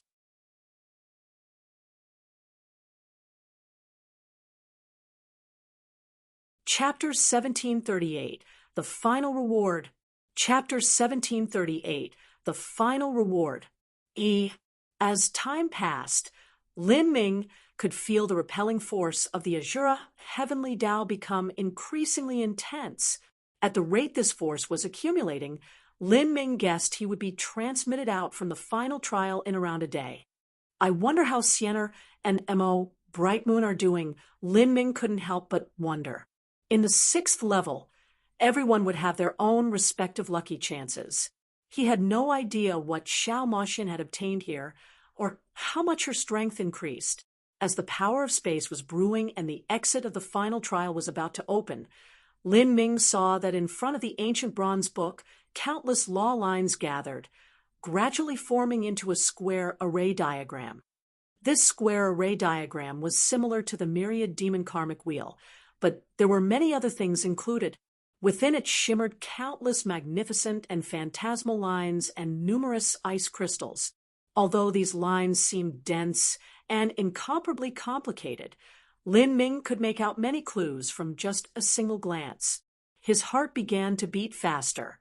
These lines were similar to the Azura Heavenly Tao law lines that appeared when drawing up a divine runic symbol. Looking more carefully, the astonishment in Lin Ming's eyes became increasingly bright. This array diagram is not just the myriad demon karmic wheel, but an array diagram formed from the union of all 3 volumes of the Azura Sutra. Moreover, these beautiful lines are similar to those that appear when I'm drawing up a divine runic symbol. If he were only a divine runic master, then he might be confused about seeing these crystalline lines. After all, these lines seemed extremely messy, and besides seeing some enchanting figures, everything else looked strange. But Lin Ming's grasp of the Azura Heavenly Tao laws had reached an unbelievable degree. He quickly looked at these chaotic crystalline lines and was able to dismantle the infinitely powerful divine runic symbol refinement process. With how each line overlapped and crossed, they were able to produce trillions and trillions of geometric changes.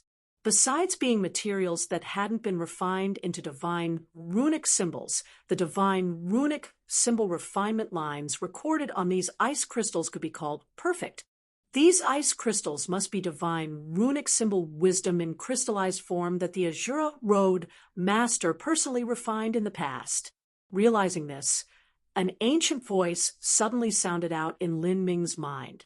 10 of 9, the peak of numbers, may inherit the Azura Heavenly Array diagram. This array diagram is formed from the 3 forces of Grand Mist Energy, Genesis Energy, and Spirit Source. Take the Azura Heavenly Array diagram and fuse it into the flesh and blood, growing a microcosm of the Azura Road within the body. Sunder the great Tao of the 33 heavens and wander through the 33 heavens with the Azura Heavenly Tao laws unhindered. As this information flowed into Lin Ming's mind, he was immediately overjoyed.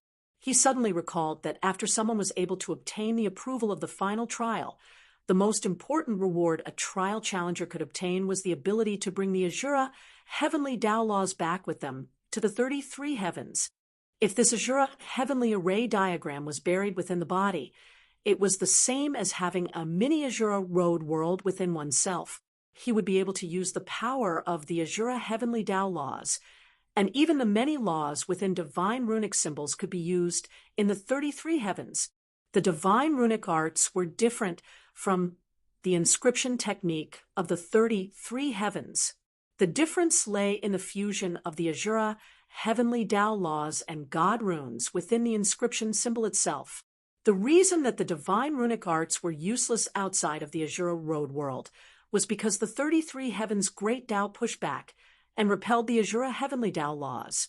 Generally speaking, a martial artist wouldn't have the incalculably mighty ability of the Azura Road Master to defy the will of the heavens and establish their own Heavenly Tao. Thus, they couldn't use the Azura laws. But with this Azura Heavenly Array diagram, Lin Ming had no need to fear the 33 heavens Great Tao. Realizing this, Lin Ming no longer hesitated. His body flashed as he rushed into the center of the Azura Heavenly Array diagram. The moment that Lin Ming rushed in, the endless runes of the array formation swept towards him like a whirlpool, sinking into his body and rapidly shrinking within him until they completely fused into his body and blood essence. The array diagram was formed from highly compacted source strengths of essence, energy, and divine. The impact of this fusion was astonishing. It was like countless stars were breaking into his body. Even though Lin Ming's body had been tempered to an incredible degree, it still caused his blood vitality to tumble and seethe. 2 hours later, Lin Ming had slowly absorbed all of the laws. Within his inner world, the Azura Heavenly Array diagram had formed, slowly revolving. Whirl. Runes emitted the mystic source strength of a universe, flooding Lin Ming's inner world. Because of this, even the boundaries of his inner world began to develop and expand outwards. In that moment, Lin Ming felt his cultivation come infinitely close to reaching the Holy Lord realm. As long as he wanted to, he could break through at any time. And at this moment, the complete Azura Heavenly Array diagram took root in Lin Ming's body, completely integrating with his flesh and blood, becoming a part of him. The vast power of the Azura Tao laws within the final trial surged up, roaring out into the outer world. Inner Azura Road, Azura Sea. In the broad Azura Sea, waves crashed up in smoky clouds, limitless and without end. Some people had once tried to find the end of the Azura Sea, but even if they rode top-quality spirit ships and sped to the depths of the Azura Sea, they still weren't able to find its limits. As for trying to use great void shifts to traverse long distances, this sort of travel would cause one to be easily lost in the chaotic fluctuations of space and time, unable to find the exit afterwards. It was like the Azura Sea itself represented the end of the Azura Road world, and this end blurred in with the chaotic power of space.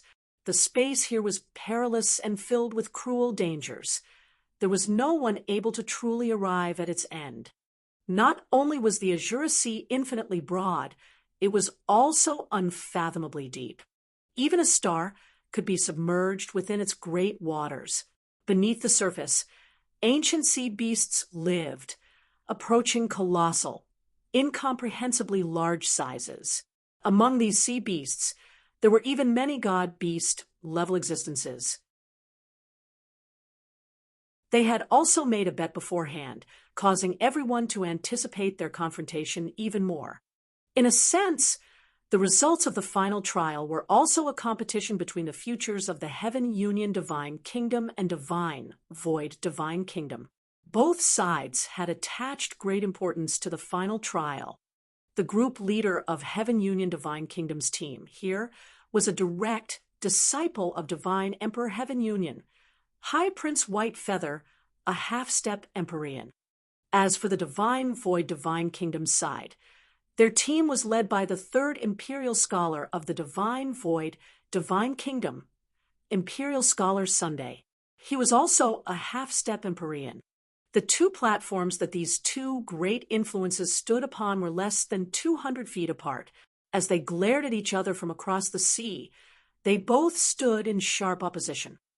High Prince Whitefeather comfortably reclined on his Kirin throne, a smile dangling on his face. To one side, a beautiful maid was holding up a screen for him, and on his other side, another beautiful maid was hand-feeding him rare and precious spirit fruits. This sort of pose was similar to that of an emperor of the mortal world enjoying himself. He looked extremely relaxed. High Prince Whitefeather also had a look of confidence. He looked at Imperial Scholar Sun, who had a table next to him with a jar of celebratory wine. He smiled and said, "Imperial Scholar Sun, you even have the celebratory wine prepared? It seems you've prepared it for the third Crown Prince?" Imperial Scholar Sun seems to have already assumed that the third Crown Prince will return in glory, but it seems you prepared the festivities too early. You might need to be careful of accidentally slapping yourself. High Prince Whitefeather taunted. Heaven Union Divine Kingdom and Divine Void Divine Kingdom were both respective leaders of the Saints and Spiritas in the Azura Road. They were both hostile to each other to begin with, and now that they were sitting near each other, it was normal for them to engage in verbal battles in their boredom.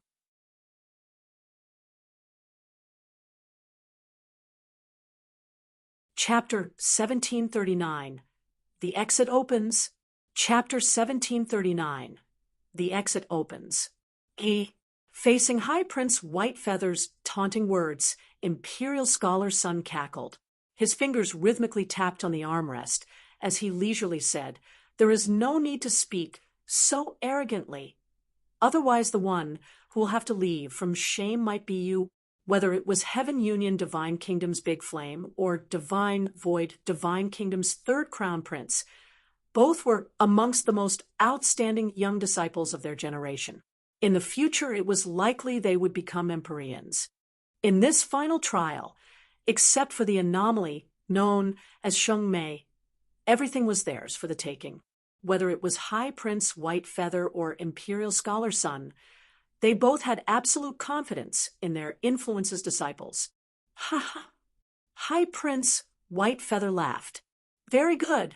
Then let us take a good look at whether the third Crown Prince or Big Flame has a higher completion percentage. However, I only fear that your joy will turn to sorrow. If there is anything that might have happened to your precious disciples, that is what I am cautioning you about. Since ancient times, it has been common for peak disciples to perish in the final trial. If Nephew Big Flame were to recklessly try to show off his power and have some accident befall him, that would truly be regretful." The barbs between Imperial Scholar Sun and High Prince Whitefeather became increasingly cruel and sinister. At this time, winds and clouds began to surge. The power of space rapidly converged above the sea. The final trial's exit was about to open. Everyone's minds tightened. The originally boisterous scene suddenly quieted down. Everyone waited in complete concentration for the exit path to open. In the final trial, the truth was that there was more than one exit path. Besides the largest one, there were many small exits, and the trial challengers would be transmitted to random locations. It wasn't necessarily true. They would be transported out to this location. Thus, many people had already prepared sound transmitting talismans and signal flares to call out to their disciples as soon as possible. As everyone was preparing to receive and greet their disciples, at this time, monstrous waves formed atop the sea.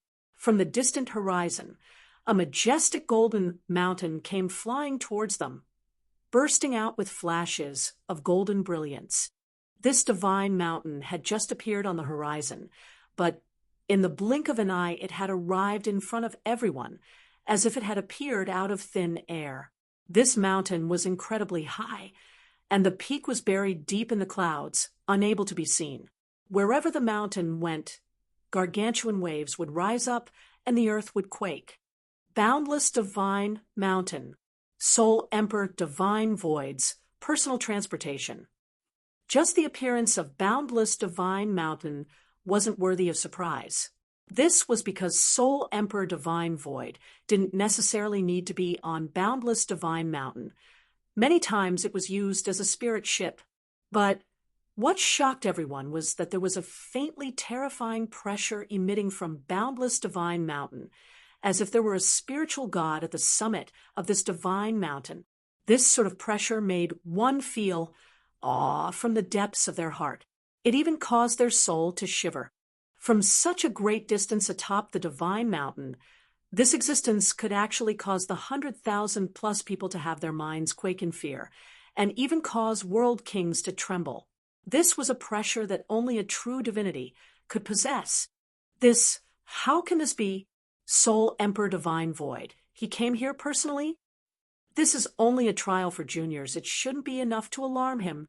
Just what sort of status did Soul Emperor Divine Void have? No matter how significant the final trial was, Soul Emperor Divine Void still wouldn't come to greet the disciples. In ordinary times, only a half-step Empyrean would be sent out to manage these matters. But the current situation was different, and that was because Soul Empress Sheng Mei was also participating in the final trial. Her status almost stood on par with Soul Emperor Divine Void's. And the most important factor was that Sheng Mei was a woman who Soul Emperor Divine Void admired from the depths of his heart. Sheng Mei had already been in the final trial for several years. Moreover, this final trial was extremely important to Sheng Mei and concerned whether or not her sixth reincarnation would be able to reach perfection. This was why Soul Emperor Divine Void personally came out to greet her. The appearance of Soul Emperor Divine Void caused all the martial artists present to hold their breath. No one dared to needlessly speak.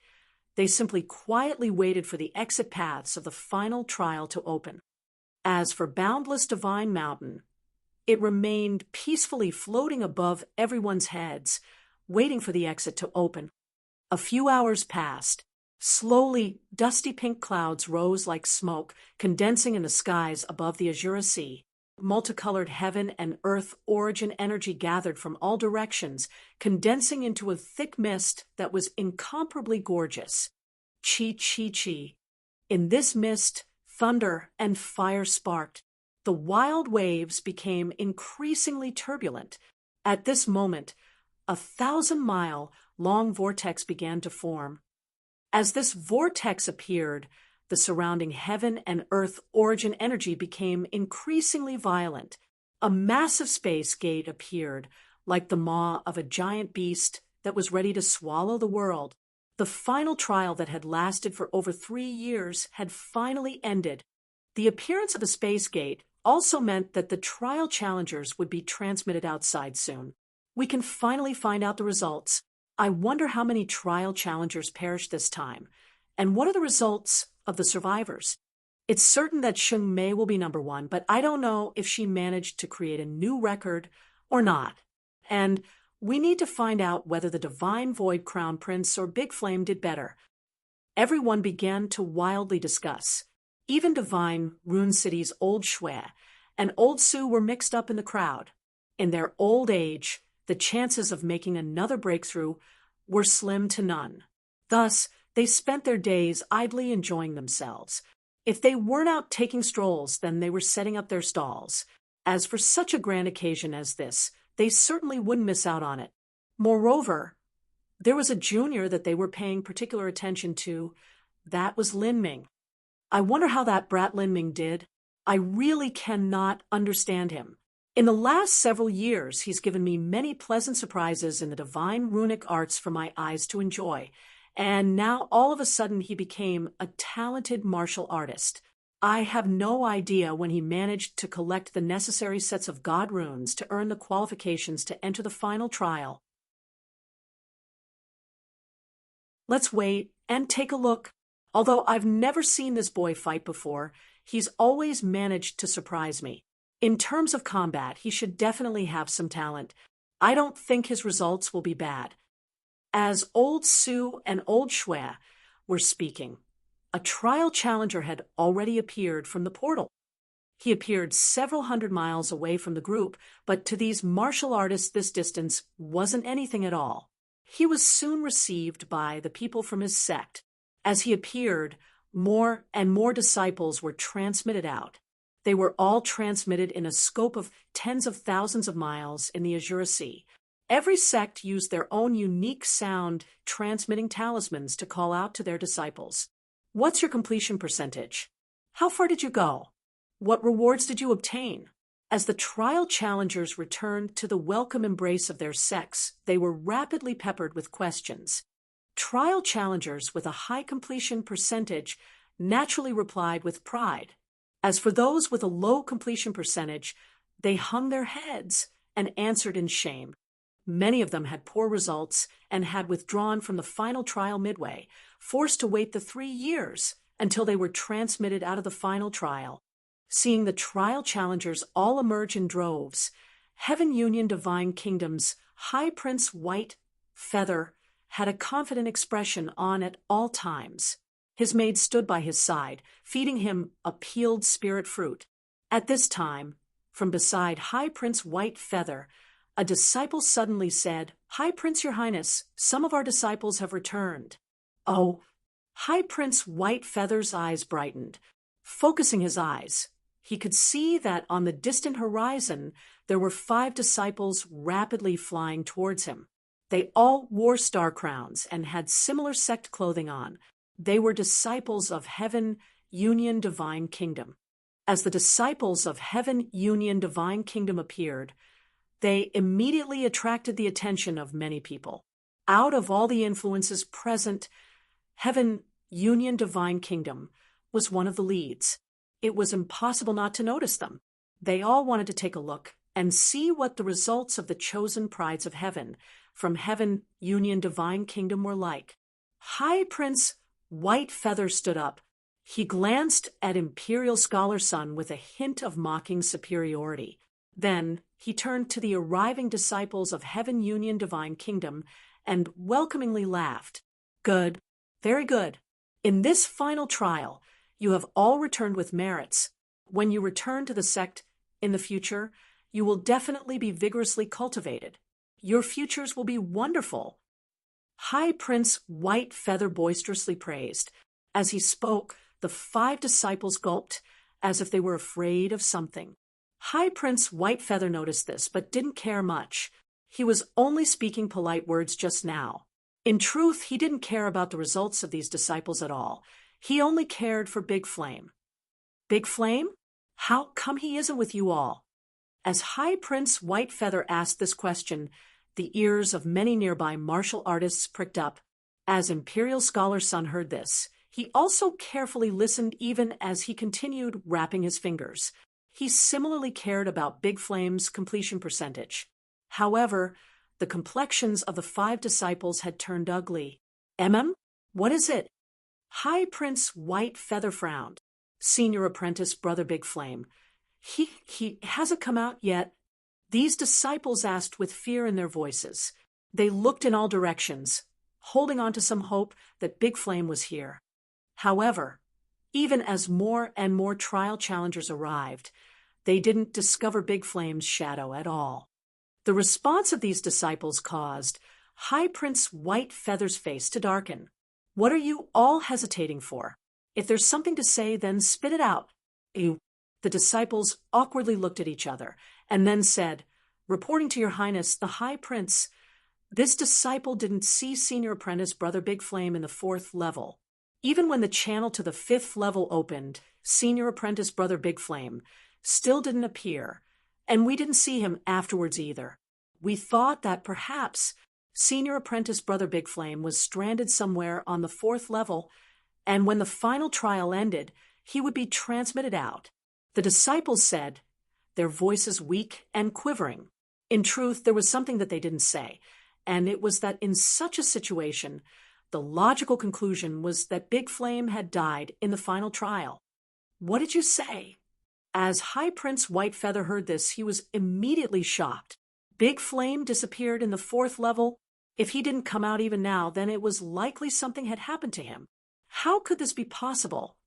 And at this time, Imperial Scholar Sun began to wildly cackle, "Unfortunate, unfortunate, far too unfortunate. I wonder what sort of accident befell Apprentice Nephew Big Flame.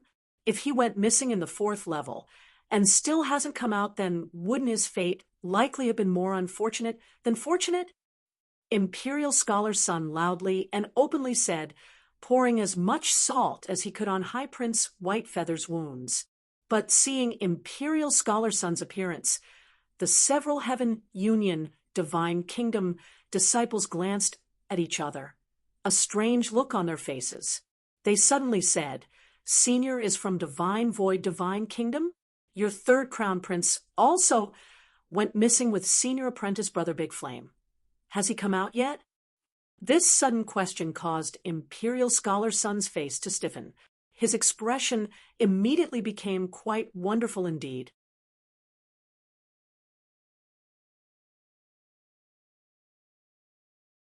Chapter 1740, Legend. Chapter 1740, Legend. What did you say? Imperial Scholar's son's eyes widened as he glowered at the disciples of Heaven Union Divine Kingdom. I said that the Divine Void Third Crown Prince has also gone missing, and neither he nor our senior apprentice Brother Big Flame have been seen since the 4th level. From Senior's response, it seems that the Third Crown Prince hasn't appeared yet. If so, then his fate is likely no better. A Heaven Union Divine Kingdom disciple said, but his words had touched upon Imperial Scholar's son's reverse scale. Imperial Scholar's son hissed, "Stop speaking nonsense." Although his words were rough, a strong sense of unease had appeared in his mind. Even though the disciples of Heaven Union Divine Kingdom were hostile towards the Divine Void Divine Kingdom, he didn't think that they would speak recklessly about such things, because these types of matters were too easily seen through. If they were to speak lies, then their words would eventually come back to haunt them. The several disciples of Heaven Union Divine Kingdom had believe it or not expressions on their faces and didn't argue back. At this time, someone standing near Imperial Scholar's son said, "Lord Imperial Scholar, Senior Apprentice Brother Yang has returned." Just as this voice spoke out, Imperial Scholar's son grabbed onto it like a life-saving thread. He quickly turned and saw 5 people flying towards them from the far-off horizon. These people were the trial challengers that Divine Void Divine Kingdom had sent out. One of them was the one referred to as Senior Apprentice Brother Yang. The first thing Imperial Scholar's son did was try to search for the Third Crown Prince amongst the group. However, he didn't see him. This caused his heart to turn as cold as ice. Where is the Third Crown Prince? He didn't wait for the Divine Void disciples to steady themselves before he aggressively approached them and asked. The Crown Prince after having Imperial Scholar's son ask them this question right to their faces. The several disciples were dazed for a moment, not knowing how to respond. Where did he go? Imperial Scholar's son was breathless. Right now, he didn't care about the Third Crown Prince's completion percentage. He just wanted to see the live person. Well, the several Divine Void Divine Kingdom disciples looked at each other in dismay. Finally, Senior Apprentice Brother Yang said with fear in his voice, reporting to the Imperial Scholar, His Highness the Crown Prince, as well as Duke Fullmoon, disappeared on the 4th level, and their whereabouts are unknown. We tried looking for them, but afterwards there was a giant staircase of 33 steps leading from the 4th level to the 5th level, and after I climbed to the 31st step, I entered the 5th level, and after that I didn't see the Crown Prince. The Senior Apprentice Brother Yang was one of those people who had followed Lin Ming and the others to 5th level and helped confront of the undying inferno. But he was also one of those that were afraid of the undying polar ice that appeared afterwards and left the group at a critical moment. He's missing. Imperial Scholar's son mumbled to himself. He fell back into his wooden chair, a stunned expression on his face. The Divine Void Third Crown Prince was of their Sun family bloodline and was also the most outstanding disciple from their family. Because of this reason, Imperial Scholar's son had been chosen to lead the delegation to greet the Third Crown Prince. But now he discovered that the Crown Prince was missing and had likely suffered some fatal accident. This information was naturally a great attack to him. For a time, Imperial Scholar's son had no interest at all in bickering with High Prince Whitefeather. At the same time, High Prince White Feather had no intention of kicking Imperial Scholar Sun while he was down. Right now, they could be called fellow sufferers grieving together. Because Big Flame was missing, he too had fallen into despondency. Originally, the Divine Void Divine Kingdom and Heaven Union Divine Kingdom were the stars of the final trial. With their overly dramatic and tragic end, this caused more and more martial artists to notice them. Everyone now realized that two of the most outstanding disciples from Divine Void Divine Kingdom and Heaven Union Divine Kingdom, Big Flame and the Third Crown Prince, had gone missing in the final trial and had likely suffered some tragic end. The two of them had been the main leads of the final trial, and they had even made a bet based on their results. But currently, the final trial's exit had been open for some time already and seemed to be closing soon, and yet the two of them hadn't appeared. The hopes of them showing up became more and more uncertain, and the surrounding people couldn't help but start speaking in hushed whispers. Big Flame and the Third Crown Prince both perished. Unbelievable that two extremely talented individuals with chances of becoming Empyreans in the future would die here. The final trial is far too dangerous. Indeed, although many people survived, the truth is that most of them don't have a high completion percentage. Many of them had given up on the 4th level. If they really had to struggle for great lucky chances, then that would have been extremely perilous for them. Before, I envied those people who found such great lucky chances, but now that I see it, if we were to go, it's unknown whether we could come back out. As everyone was speaking, an enchanting blue light shot over their heads, followed by a faint cold wind.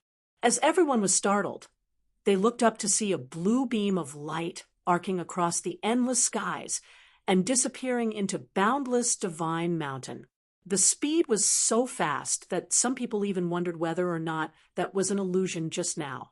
The cold wind gradually dissipated, but a vague and ethereal pressure remained in the air, not fading for a long time.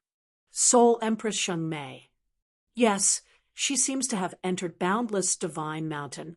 Everyone took a deep breath, their words filled with reverence. For the last 100 million years, Soul Empress Sheng Mei had maintained the top final trial record of 83% completion, even suppressing the good fortune Saint Sun and leaving behind a legend that would last for 100 generations. And this time, without a doubt, Soul Empress Sheng Mei had created an even higher record. It was horrifying just thinking about it. Outstanding young elites like the Divine Void Third Crown Prince and Big Flame had likely perished in the final trial, yet Sheng Mei had not only easily returned, but created new records. This difference was simply far too great. Soul Empress, what was her completion percentage? Someone couldn't help but ask. They began looking towards the several Divine Void Divine Kingdom disciples that had returned from the final trial. Of these disciples, some of them had joined with Sheng Mei in combating the undying inferno. Because of their hesitancy and fear, they had been a single step away from entering the 6th level and becoming legends in their own right. Otherwise, they could have easily obtained a completion percentage in the 70s. Hearing this question, Senior Apprentice Brother Yang replied, "The Soul Empress, she is likely at 89%. On the 5th level, when Sheng Mei, Lin Ming, Xiao Maxian, Dragon's Car, and the others had killed the undying polar ice, the ones who had left weren't too far away. With their extremely keen hearing, they were able to hear what was happening far away. Thus, when Sheng Mei, Lin Ming, and Xiao Maxian joined forces to create a miracle, they had faintly heard what Sheng Mei's completion percentage was. To them, this hadn't been too shocking but had seemed perfectly normal. But when this information fell into the ears of those present, it was like a bolt of lightning smashing down from nowhere. What? 89%? Are you joking with me? The one who asked was shocked, let alone them, even Imperial Scholar Sun, and High Prince White Feather suddenly regained their composure from their sorrow of losing their top disciples. They both looked towards the disciple who had been speaking with disbelief etched on their features. This number was far too bewildering. For a time, all of them were unable to accept it. 89%. Are you sure? It's true, Senior Apprentice Brother Yang gulped, a bitter smile on his face. He had been just a step away from leaving behind his own legend. How could he not be filled with regret? How can it be so high? Do you know what sort of concept that number is? In the stories, even those who become true divinities will only reach 85% or above. How can her score be so high? Imperial Scholar's son muttered to himself again and again. He simply couldn't regain his wits. Senior Apprentice Brother Yang helplessly said it wasn't so high to begin with, but because they killed the 5th level overlord, they were able to enter the 6th level, and thus their score increased by several points. Originally, the Soul Empress completion percentage wasn't so exaggerated. The more Senior Apprentice Brother Yang spoke, the more bitter he felt. Speaking these words was the same as picking at his scabs. Killing the 5th level overlord and entering the 6th level Imperial Scholar's son, and the others sucked in a breath of cold air. Although they didn't know what the 5th level overlord was, they did know that the 6th level was a legend. In the last billion years, there hadn't been anyone who managed to accomplish the magnificent feat of entering that mysterious land. The Soul Empress is really fierce. She actually killed the 5th level overlord. High Prince White Feather gulped. Even though the saints were hostile to Sheng Mei's Spirita's race, he couldn't help but admire such a powerful woman. However, these words caused a strange look to appear on Senior Apprentice Brother Yang's face. This is, although he didn't want to, he couldn't help but say, the one who killed the 5th level overlord wasn't the Soul Empress. Everyone paused. They all looked towards this Senior Apprentice Brother Yang. If it wasn't Sheng Mei, then who was it? High Prince White Feather asked, puzzlement on his face. It was that fellow called Lin Ming. Speaking Lin Ming's name, Senior Apprentice Brother Yang couldn't help but sigh in his heart. Really, this was what it meant to be inferior to others. Lin Ming's horrifying performance on the 5th level had left him shocked and awed, and he knew he could never catch up to this Lin Ming, no matter how hard he tried. Lin Ming, you're speaking of, Imperial Scholar's son was stunned. He queerly said, are you telling me it's that boy from the Divine Runic Masters Guild? Many people hadn't heard Lin Ming's name before, although he could be called a celebrity within the Azure Road. The truth was that Lin Ming was only a big figure within the professional circles of Divine Runic Masters, so it wasn't strange if others didn't know of him. But when he entered the final trial, there had been a good number of people that recognized him. Because a Divine Runic Master invested so much time into studying the Divine Runic arts, their combat ability was normally nothing to mention at all. It was already fantastic for young Divine Runic Masters to be able to follow the cultivation pace of their peers, let alone participate in the ruthless final trial. Thus, when Lin Ming appeared, many people had started to talk about him, and so others knew of his existence. And now they were being informed that Lin Ming had killed the 5th level overlord. They couldn't help but glance at each other, dumbfounded. What was the meaning of this? Do you need to use the Divine Runic arts to kill the 5th level overlord? Some people couldn't help but make this association. They didn't believe that Lin Ming surpassed Sheng Mei in strength. But these people were soon disappointed. Senior Apprentice Brother Yang shook his head and said, no, in order to kill the 5th level overlord, what you need is strength. When the 5th level overlord was in the state of the undying polar ice, only Lin Ming had the ability to kill it. He really did have the true ability to kill the 5th level overlord. Moreover, his completion percentage was even more exaggerated. As the disciple spoke to hear, he slowly said he had 92% completion. With this number, the entire audience of martial artists fell into a deep silence. 92%. Everyone held their breath, unable to believe this.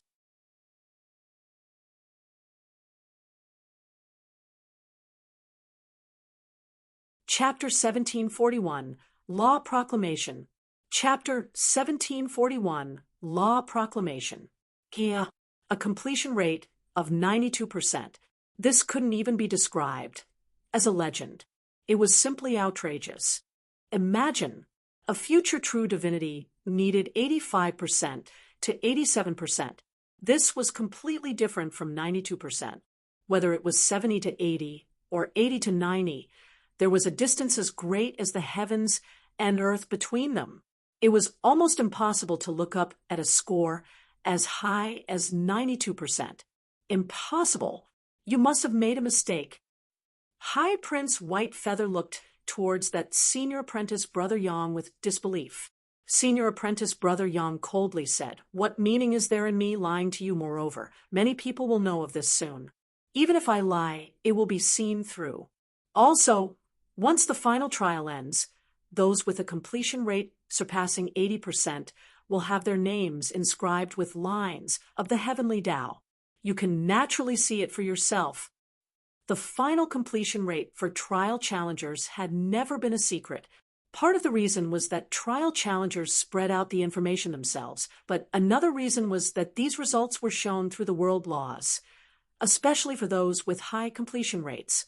For instance, in the past, Sheng Mei and the Good Fortune Saint's son had their completion percentages spread throughout the entire Azura Road.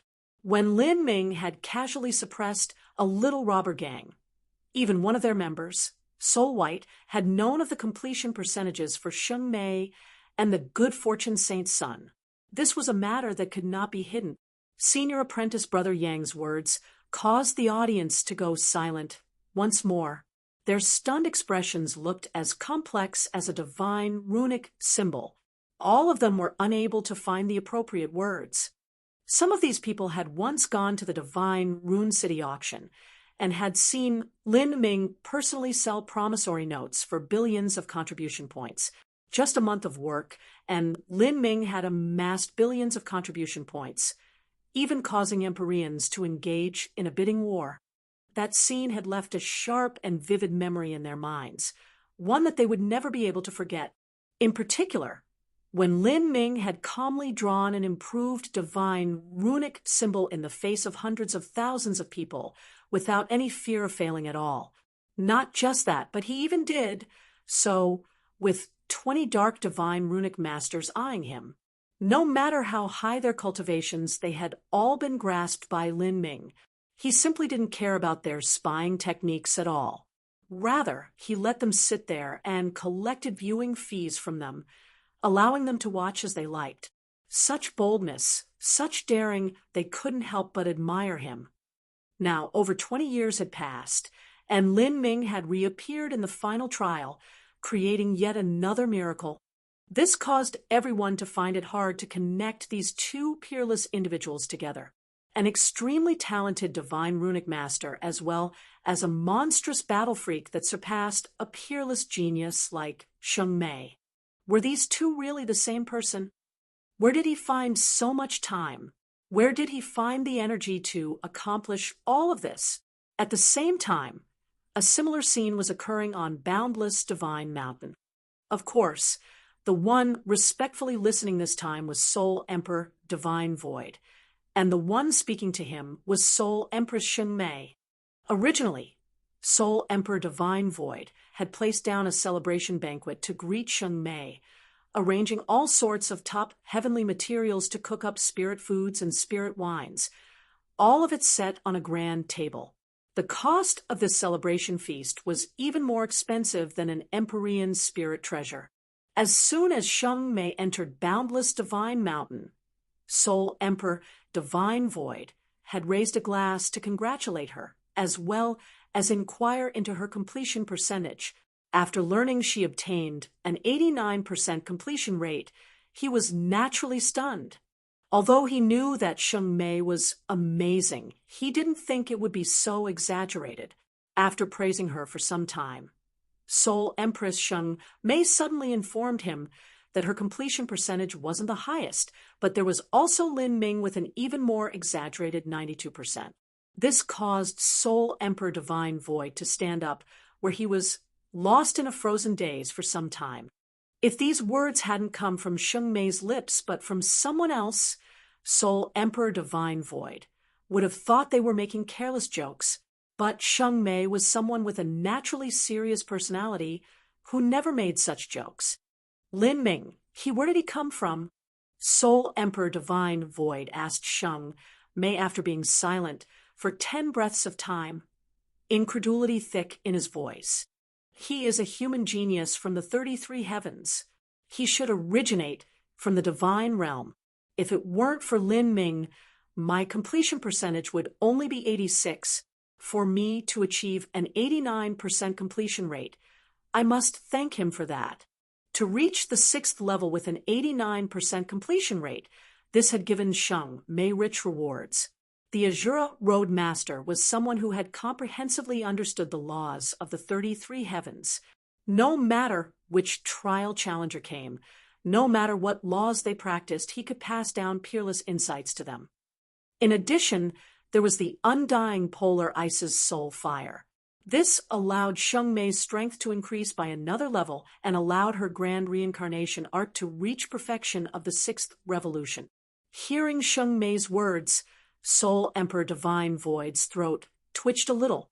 He ruefully smiled. If what you say is true, then he is indeed a peerless, monstrous talent. However, Sheng Mei, you need not underestimate yourself. After all, your grand reincarnation art has yet to reach completion.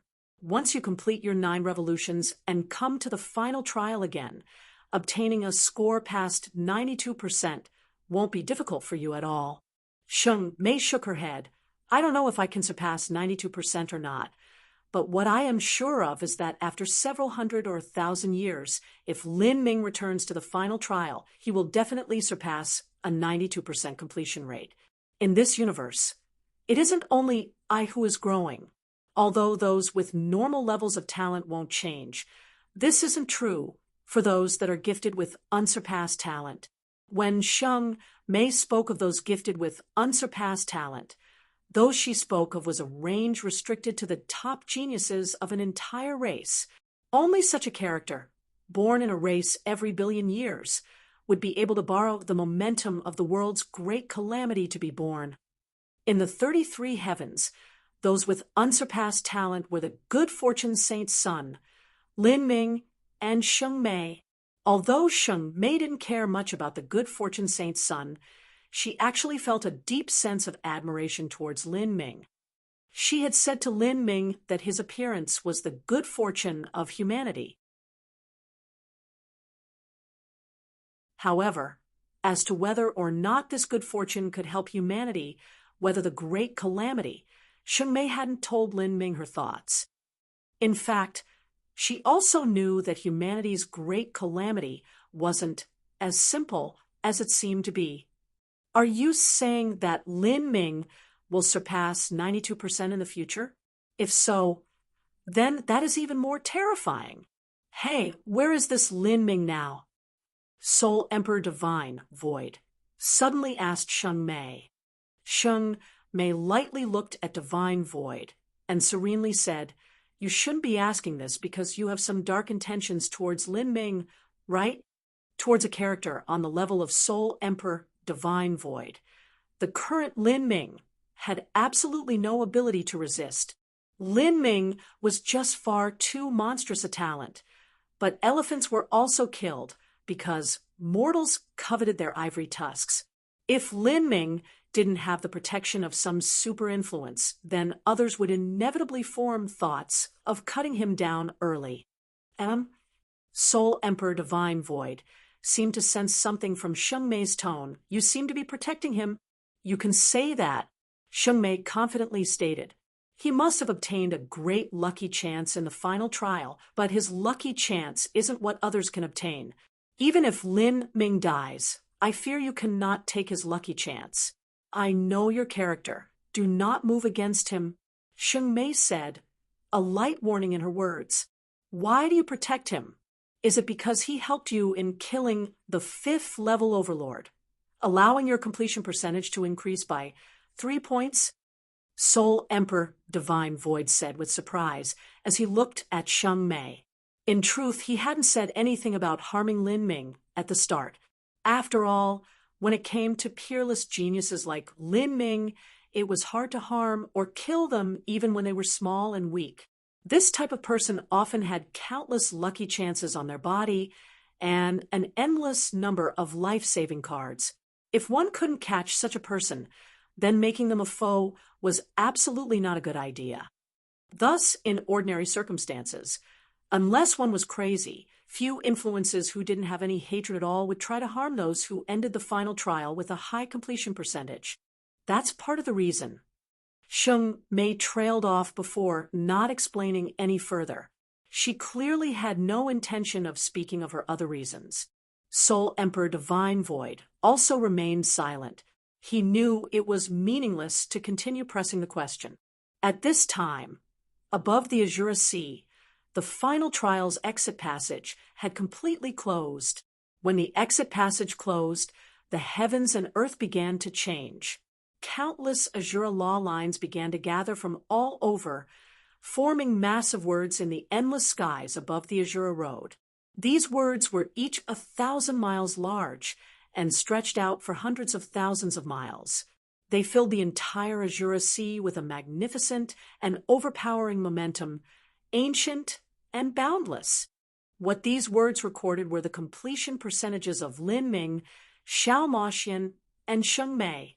Of these words, the most eye-catching was Lin Ming's name and his completion score of 92%. Countless laws gathered to form the words, and just by looking at them, one felt their blood vitality tumble and their inner world tremble. Under the vast words formed by the heavenly Tao, anyone, even Soul Emperor Divine Void, felt extremely small. The 100,000+ people on the Azura Sea, whether they were senior supreme elders or heroic young elites, all felt shock from the depths of their hearts. As for Old Shui and Old Su, who had already heard the news, they stood beneath the vast skies for an entire 2 hours looking at these words, unable to summon anything to say. They originally thought that Lin Ming's results wouldn't be bad, but this wouldn't be bad, had them both living in something that felt like a dream.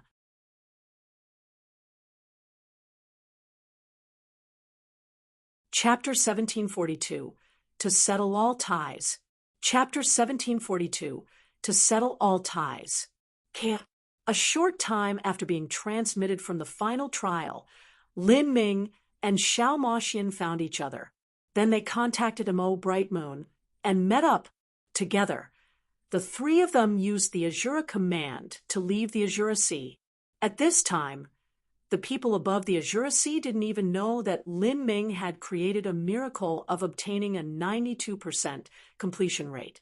Lin Ming quietly left, not wanting to stand atop the waves of attention. When the exit passage of the final trial opened, influences from all over would gather, and there would likely be some people intending to plot against him. He naturally didn't want to be targeted by these people. The final trial had already ended, and now he planned to return to the divine realm in the near future. But before doing that, there was a matter he needed to finish. This matter was only a matter of convenience for Lin Ming, but it could also give him decent benefits. To him, this could be considered his final mark in his adventures through the Azura Road. 1 month later, Setting Sun City. Setting Sun City was located in a remote area of the inner Azura Road. However, there were some nearby areas that were rich in spiritual energy, and thus this land was occupied by an Empyrean-level influence, the Far East family. This also made Setting Sun City a bustling marketplace. As one of the inner Azura Road's largest intelligence networks, Heaven's Secret naturally wouldn't miss out on such a large city. In Setting Sun City, there was also a branch division of Heaven's Secret. Every day, many martial artists would come to this Heaven's Secret branch division looking for information. And on this day, a common-looking black-clothed youth happened to visit. This black-clothed youth was of medium height and carried a heavy sword on his back. His looks were ordinary, and there were circular demon tattoos on his face, making him look a bit fierce. He walked through the streets, a faint slaughter energy rolling off of him, causing people to unconsciously avoid him. Like this, he walked to heaven's secret. "Mister, how do you do? What rank of news would you like to ask about?" The doorman felt his heart jump as he saw this black-clothed youth. After waiting at the doors of heaven's secret for so many years, he had naturally seen all sorts of characters. His intuition told him that this black-clothed youth in front of him wasn't simple at all. "I am looking for someone, a great world king," the black-clothed youth lightly said. The doorman's pupils shrank. Although this black-clothed youth didn't seem too old, he actually searched for a great world king. Of course, he wouldn't ask this guest what his reasons were. He respectfully bowed and waved his hand in welcome. "Of course, please follow me to the 6th floor. The black-clothed youth nodded and followed the doorman into heaven's secret pavilion. In the middle of a chamber on the 6th floor of heaven's secret pavilion, a blue-clothed old man was solemnly sitting behind a table. The entire pavilion was filled with a fragrant smoke that resembled fog. The doorman introduced the black-clothed youth to the chamber, and then respectfully drew back, head bowed. "I hear that this guest wishes to inquire into news about a great world king. May I ask which great world king this is?" The blue-clothed old man was tall and thin. His hands rested above a white jade cutting board, and his voice was calm like a mountain. The cutting board continued to shimmer with the strange power of runes, as if endless information was constantly surging atop it. The blue-clothed old man's eyes unwittingly swept over the black-clothed youth in front of him, as if he were trying to see through his origins. This black-clothed youth emitted an extremely strange aura. The blue-clothed old man's probing was immediately sensed. Just looking at this black-clothed youth, besides the vigorous man-eating demonic aura that seemed to roll off him, he seemed to constantly fade in and out of the world, as if he could disappear at any time. It was an extremely strange feeling. The old man looked for a long time, but eventually gave up on discerning this young man's origins. The black-clothed youth thought for a moment, and then calmly said, "Dark Divine Runic Grandmaster, Shadow Overflow. I am looking for him about some matters." "Grandmaster Overflow." The blue-clothed old man's eyebrows shot up. He gently traced his beard. When the average person asked about Shadow Overflow, it was usually to make deals that couldn't be seen in the daylight. He guessed that this black-clothed youth was in a similar situation. He didn't ask much. He simply put forth the fee for the information and then drew several strange lines atop a jade slip. After some time, the information within the jade slip started to rapidly reorganize itself, sparkling. In the void, several brilliant characters began to appear. Dark-Tide City, Tiger Hunt Cave. Once he had carefully read the meaning behind these characters, the blue-clothed old man began to slowly answer. After obtaining this answer, the black-clothed youth bowed. The demonic circles on his face emitted a faint black light. It was impossible to know what expression he was making. Slowly standing up, the black-clothed youth left a 9-sun jade on the table. Then his figure flickered, and he disappeared. Dark-Tide City, Tiger Hunt Cave. The black-clothed youth chewed over the name of this area. As he flew through the skies, he was like a black rainbow arching through the heavens. And as he was flying, this black-clothed youth's appearance gradually changed. The demonic tattoos on his face slowly hid themselves. He became taller, and the edges of his face became sharper and more contoured. This person was Lin Ming. The reason he had changed his appearance to go to heaven's secret and ask about Shadow Overflow was to complete the last matter he wanted to seal in the Azura Road. That was killing Shadow Overflow. Firstly, Shadow Overflow had a grudge against Lin Ming, and Lin Ming could sense that this person was sinister and cruel, always taking revenge for the smallest slights. Although the chance that he would be able to harm Lin Ming in the future was extremely small, Lin Ming didn't want to give him the tiniest chance to do so. Many years ago, When Lin Ming was in the Seven Profound Valleys, he had offended the Seven Profound Valleys Acacia faction's Ouyang family. Because of that, Lin Ming had been taught a profound lesson.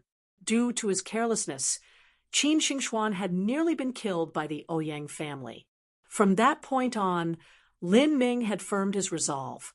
When it came to enemies that could harm him, his family, or his friends, he would treat them ruthlessly without the slightest bit of mercy, cutting down the problem at the roots as soon as possible. Sometimes, even the most common-seeming characters could come back to bite like a viper in the grass.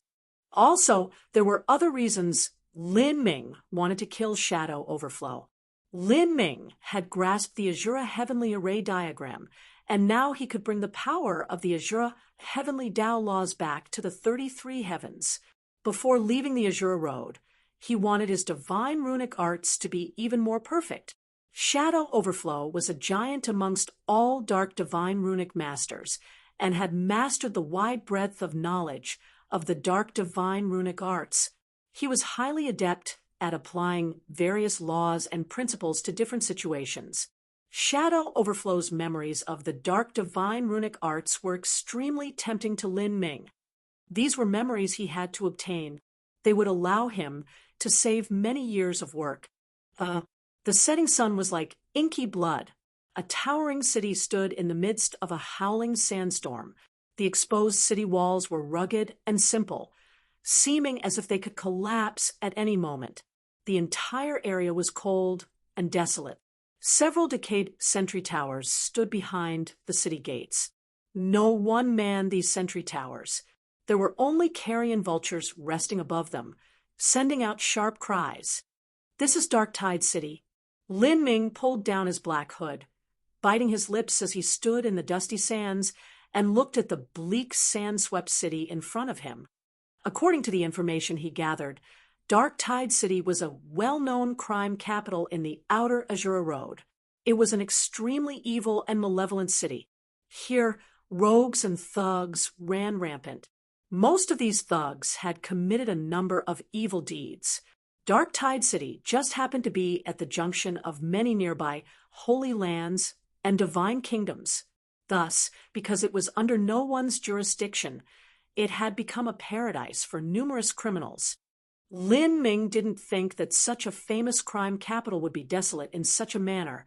It was really startling. If he hadn't obtained information from Heaven's Secret, Lin Ming would never have thought that the famous dark divine runic Grandmaster Shadow Overflow would live in such a grim place. Suddenly, Lin Ming became keenly aware that there were slight energy fluctuations in the skies. These types of fluctuations were even weaker than fluctuations of light. However, because of the incredible sensitivity of Lin Ming's senses, he was able to instantly lock onto the locus of changes in the air. His lips curved up in a faint sneer. Putting on an ignorant appearance, Lin Ming flipped his black hood back on and slowly walked towards the city entrance. Behind him, a strong big fellow drilled out of the void, draped in translucent wings. This person carried a metal trident that shined with strange runes. He was impressively a member of the monster race. Human, the monster fellow showed a greedy smile. Then, this fellow saw a strange divine runic symbol slowly flutter down from the air. The divine runic symbol had a clear word written upon it: "Imprison." This word exuded threads of mystic power. The wind rose, and in the next moment a web of golden wires shot out, tightly wrapping around the monster fellow, tightly locking onto his flesh and blood. Ah! The monster fellow cried out in alarm. However, in the next moment, all his cries were sealed off, leaving him unable to cry. He wasn't able to summon any monster essence from within his body, making him seem like a dead dog being hung in the air. The monster fellow revealed a look full of panic and dread. Lin Ming floated up, looking down at this robber with imposing contempt. A faint, killing intent shined in his eyes, making this monster fellow's heart shake and sweat drip down his back. "Tell me, What is the situation of Tiger Hunt Cave? Do you know someone called Shadow Overflow? Lin Ming icily said to the monster fellow. As Lin Ming spoke, his pupils changed color, becoming a deep dark abyss.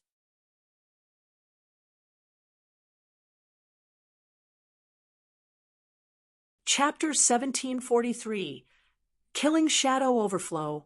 Chapter 1743, Killing Shadow Overflow. Yeah, although Dark Tide City was in name a city, the truth was that it encompassed a massive region. Within this region were innumerable gangs of murderers, robbers, various influences, and even dark divine runic masters.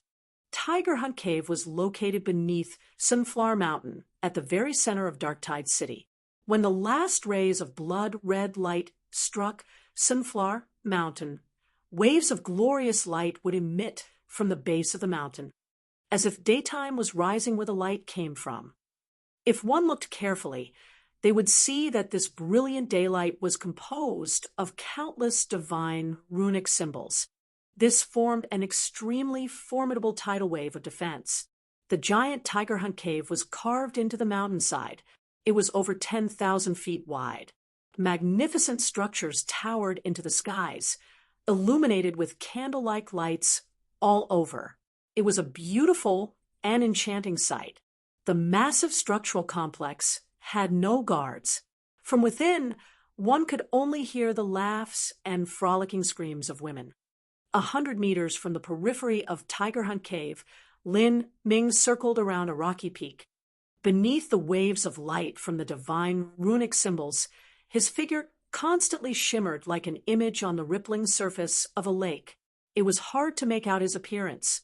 After emerging from the space of the final trial and obtaining the second volume of the Azura Sutra, Lin Ming had reached the pinnacle in attainments of soul-forging laws. This sort of understanding manifested in Lin Ming's previously learned cultivation methods.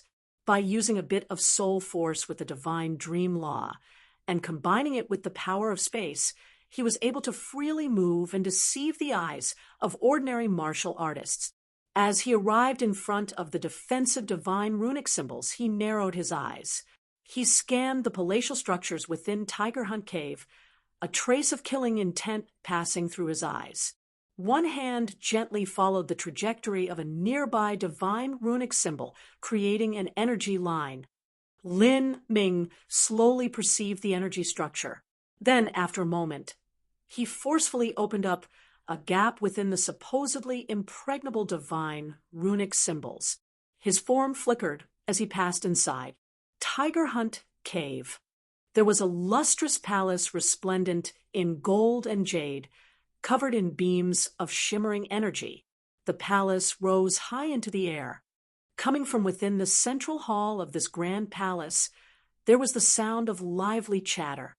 There was currently a banquet feast being held in the palace.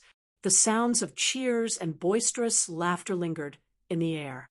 At this banquet feast was a crowd of dark divine runic masters in long black robes. Sitting at the highest seat of honor was the infamous Grand Master Overflow, one of the top dark divine runic masters of the Azura Road. The other dark divine runic masters surrounded Shadow Overflow, like planets around a sun. Some of them were a little drunk and had flushed faces. Beside them were beautiful young girls carrying platters of wine and meat, their bodies only covered by the thinnest layers of gauze. Their large chests and slender waists were clearly illuminated with each light step they took. The entire feast was filled with the smell of wine and meat mixed with the fragrance of a young girl's flavors. Grandmaster Overflow, recently our business has become increasingly good. All of that is thanks to Grandmaster's luck. A middle-aged dark divine runic master said, raising a glass of wine as he flattered Shadow Overflow with a drunk smile. If things continue like this, then in the future, all of the dark divine runic masters around Dark Tide City will have to work under the Grand Master. Someone laughed out loud. Facing these people's flattery, Shadow Overflow only ominously smiled. His smile was a bit cold. As the present dark divine runic masters saw Shadow Overflow's expression, they all shrunk their necks. They knew that Shadow Overflow was likely in an extremely poor mood. If one had to think of a reason, it was all because of the results of the Azura Road's final trial. There had been a certain individual who had created a miracle and obtained a 92% completion rate. And this person was none other than Shadow Overflow's sworn enemy, Lin Ming. This meant that Lin Ming possessed unimaginable talent. In the near future, he could kill Shadow Overflow as easily as stepping on an ant. In this sort of situation, Shadow Overflow felt as if a mountain was constantly pressing down on his chest, leaving him unable to take a single breath. So in recent days, whenever someone mentioned Lin Ming's name, Shadow Overflow would look as if he had taken a cup of poison. With Lin Ming in the Azura Road, as long as he grew up, Shadow Overflow would never be able to publicly appear for the rest of his life. He would have to live like a little underground mouse. The other Dark Divine Runic Masters had correctly guessed Shadow Overflow's thoughts. One of them said, "Grandmaster Overflow, I've already contacted some intelligence networks and underworld influences to search for Lin Ming's whereabouts. As long as there is any news found about him, then we can release the information to those influences who have dark intentions towards Lin Ming. I'm sure they will be extremely interested." That's right, although it's difficult for us to take out Lin Ming. Those evil influences are ruthless and cruel. They will definitely covet the secrets and lucky chances that Lin Ming has. Several Dark Divine Runic Masters grinned as they spoke. Hearing these words, Shadow Overflow was finally in a better mood. He said, "That little beast, this time he really did put himself in the limelight, but a tree outside of the forest will be blown down by the wind. Since he's made himself so high profile, there are innumerable influences targeting him.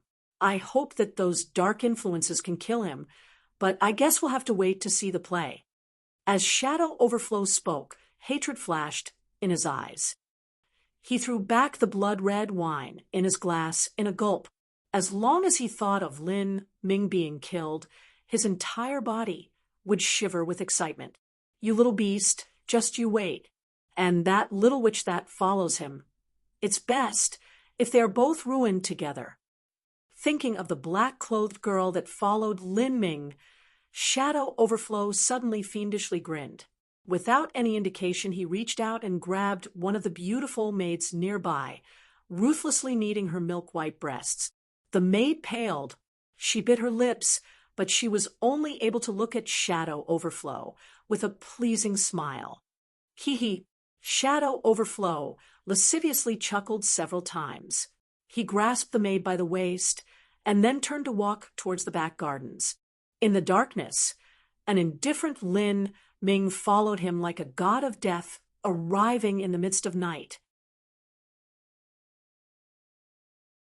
The divine runic symbol traps arranged in the air or placed on the ground were nothing in front of him. He could skillfully bypass them all. This was also because Lin Ming had cultivated the Azura Sutra Volume 2. With that, his understanding of the laws of divine runic arts had gone even further. To him, these traps existed in name only. Pa. Another barrier of divine runic symbols was broken open by Lin Ming. His clothing fluttered around him like an owl. He flew deep into the back gardens, blending in with the endless darkness. Ooh, the thinly clothed maid was tossed onto a bed. Staring at her creamy white body, a pleased grin appeared on Shadow Overflow's face.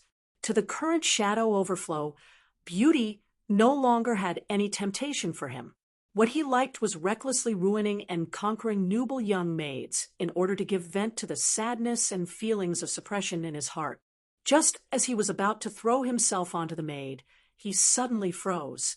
Although he had to spend a great deal of his time and energy on the divine runic arts, his strength and cultivation were still those of a great world king.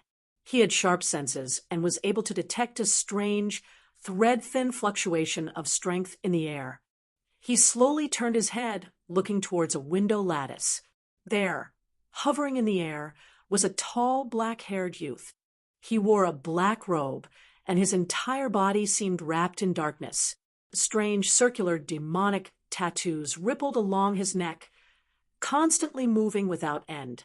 As he looked down from his commanding position, his stare was cold and ruthless, like a hawk staring at its prey. How did you get in? Shadow Overflow felt his scalp tingle, and all the hairs on his body rise up. He was a 6th-level Dark Divine Runic Master, and he had extremely deep attainments in the Divine Runic Arts. Within Tiger Hunt Cave, he had laid down layers upon layers of array formations and trap divine runic symbols. Because of this, he simply didn't need any guards. With such a solid and complex defense, how did this black-haired youth come in? His intuition was screaming to him that something was wrong here. He didn't know who this unexpected intruder was. This intruder's face was covered by his strange, dark, demonic tattoos, making it impossible to clearly see his face. Shadow Overflow didn't know why, but this youth gave off a familiarly repugnant feeling, one that aroused his loathing. No matter who you are, since you dare to intrude upon my lair, then die. Shadow Overflow coldly sneered. As a 6th-level Dark Divine Runic Master, he had experienced and weathered countless storms before. Towards this unknown visitor, although he was startled, he wasn't afraid. He didn't think that this person's cultivation was too high. His hands wove lines in the void. The originally calm space began to bubble and explode with energy like raging lava. The surrounding walls were all covered with colorful god-beast drawings, and now they seemed to come alive, releasing a strange mystical power of fire. At this time, Lin Ming could also clearly feel that Shadow Overflow's chamber seemed to come alive. The glistening dyes used to draw the murals on the walls began to shine and emit a turbulent essence energy. They were clearly manufactured from wonderful fire attribute heavenly materials. In front of Shadow Overflow, a lifelike fire rune was drawn, one that looked like a snake formed from flame. The fire essence energy in the dyes on the murals started to be energized and drawn into the middle of the rune. Everything was actually a mighty and massive divine runic symbol. Lin Ming was startled. He didn't think that Shadow Overflow had filled his entire chamber with materials used to draw a divine runic symbol and could instantly summon them to defend against enemies. In a moment, a blazing hot divine runic symbol appeared. So hot that even the air began to bubble. The ground instantly cracked and melted away.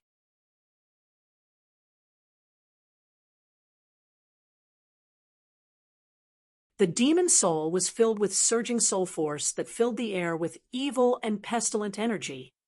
Blood Pond Hell, Shadow Overflow shouted out loud.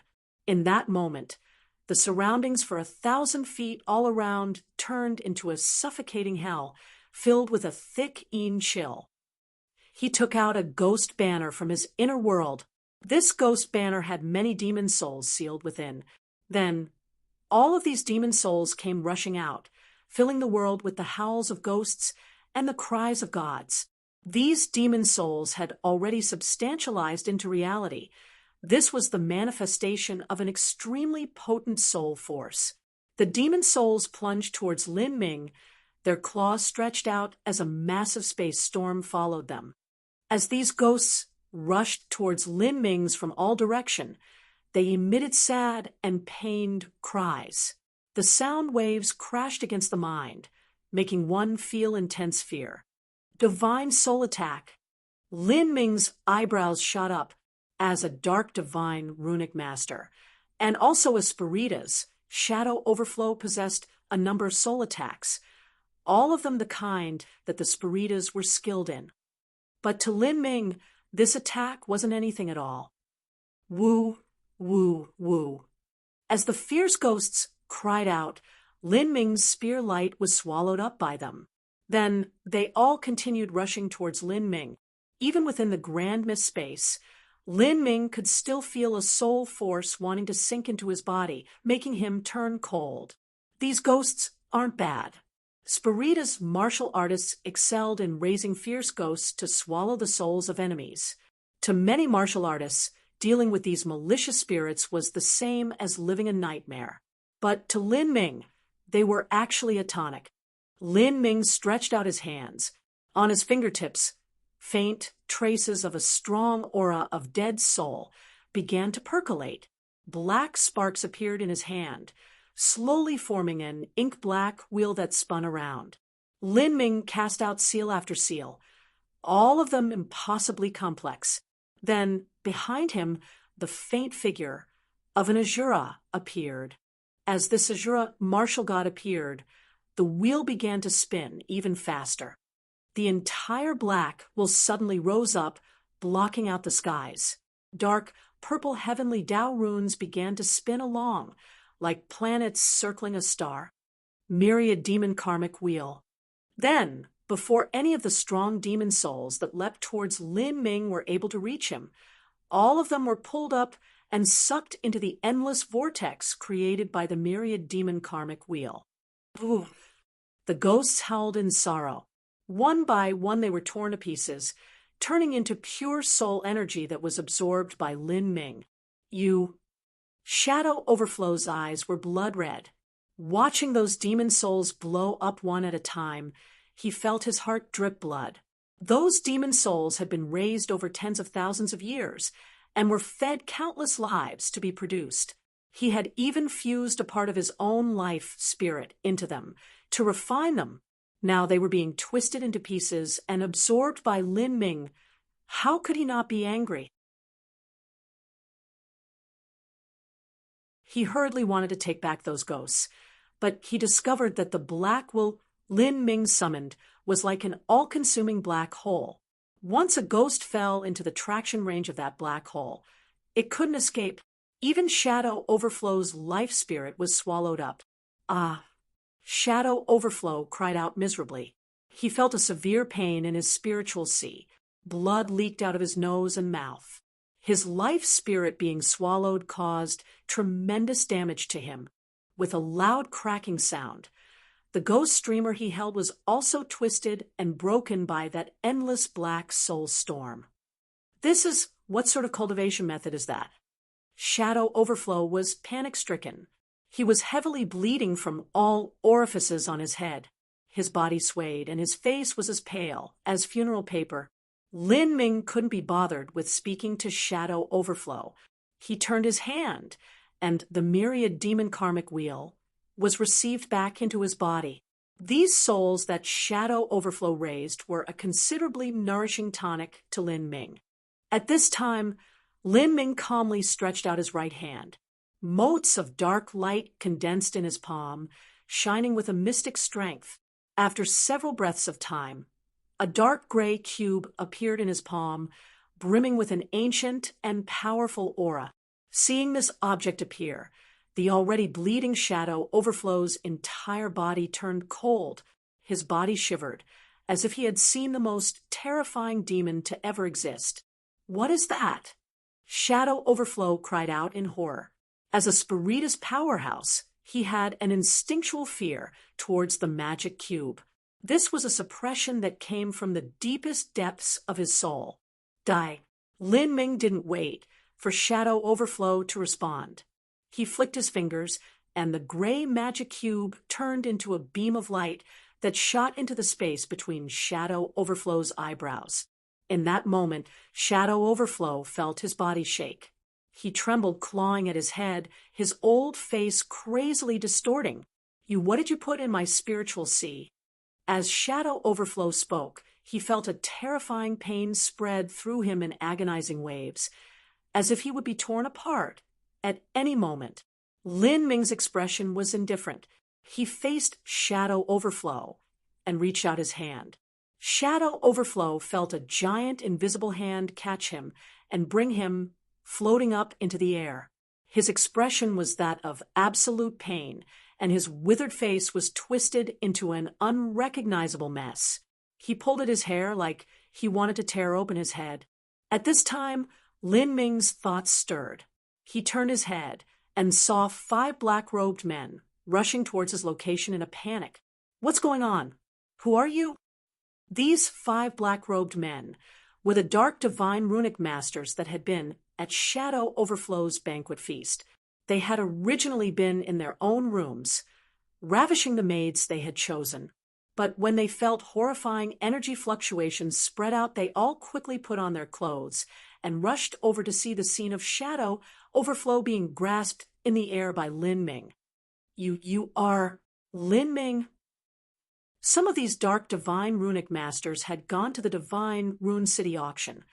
Thus they recognized Lin Ming. Upon saying this, everyone's complexion changed. They glanced over at Shadow Overflow, who was being gripped by Lin Ming. Then a feeling of intense fear rose in their hearts. Without further thinking, they all turned tail and ran. "None of you may leave," Lin Ming coldly said. Within Shadow Overflow's spiritual sea, the magic cube began to release an even more dazzling black light. An invisible black vortex started to revolve in Shadow Overflow's spiritual sea, becoming increasingly large. The vortex completely swallowed Shadow Overflow, and even those dark divine runic masters that tried to run were caught in the vortex, all of them twisted up by it. No matter how much they shouted out in anguish, all of them were sucked up into the vortex, none of them able to resist its terrifying strength as they were ripped to death. A moment later, the black vortex disappeared, turning into a gray cube that flew back into Lin Ming's body. Shadow Overflow, as well as those several dark divine runic masters, had their souls torn to shreds and swallowed into the magic cube. Beneath the unique corrosive ability of the magic cube, their souls turned into pure memory fragments that were sealed within the magic cube space. After Lin Ming killed these people, he turned and flew up without hesitation, shooting straight into the horizon. As he was flying, he waved his right hand and took out a plain command token from his spatial ring. It was unknown what metal this command token was made from. On the front was written Azura, and on the back there was the carving of a demon. This was the Azura command that allowed one to freely pass in and out of the Azura Road. With the Azura command in hand, Lin Ming activated it. In the next moment, the Azura command released a dim bronze light that enveloped Lin Ming. Then his figure became increasingly dim. After half an incense stick of time, he completely vanished. Like this, Lin Ming left the Azura Road. His 80 years of adventure in the Azura Road had finally come to an end.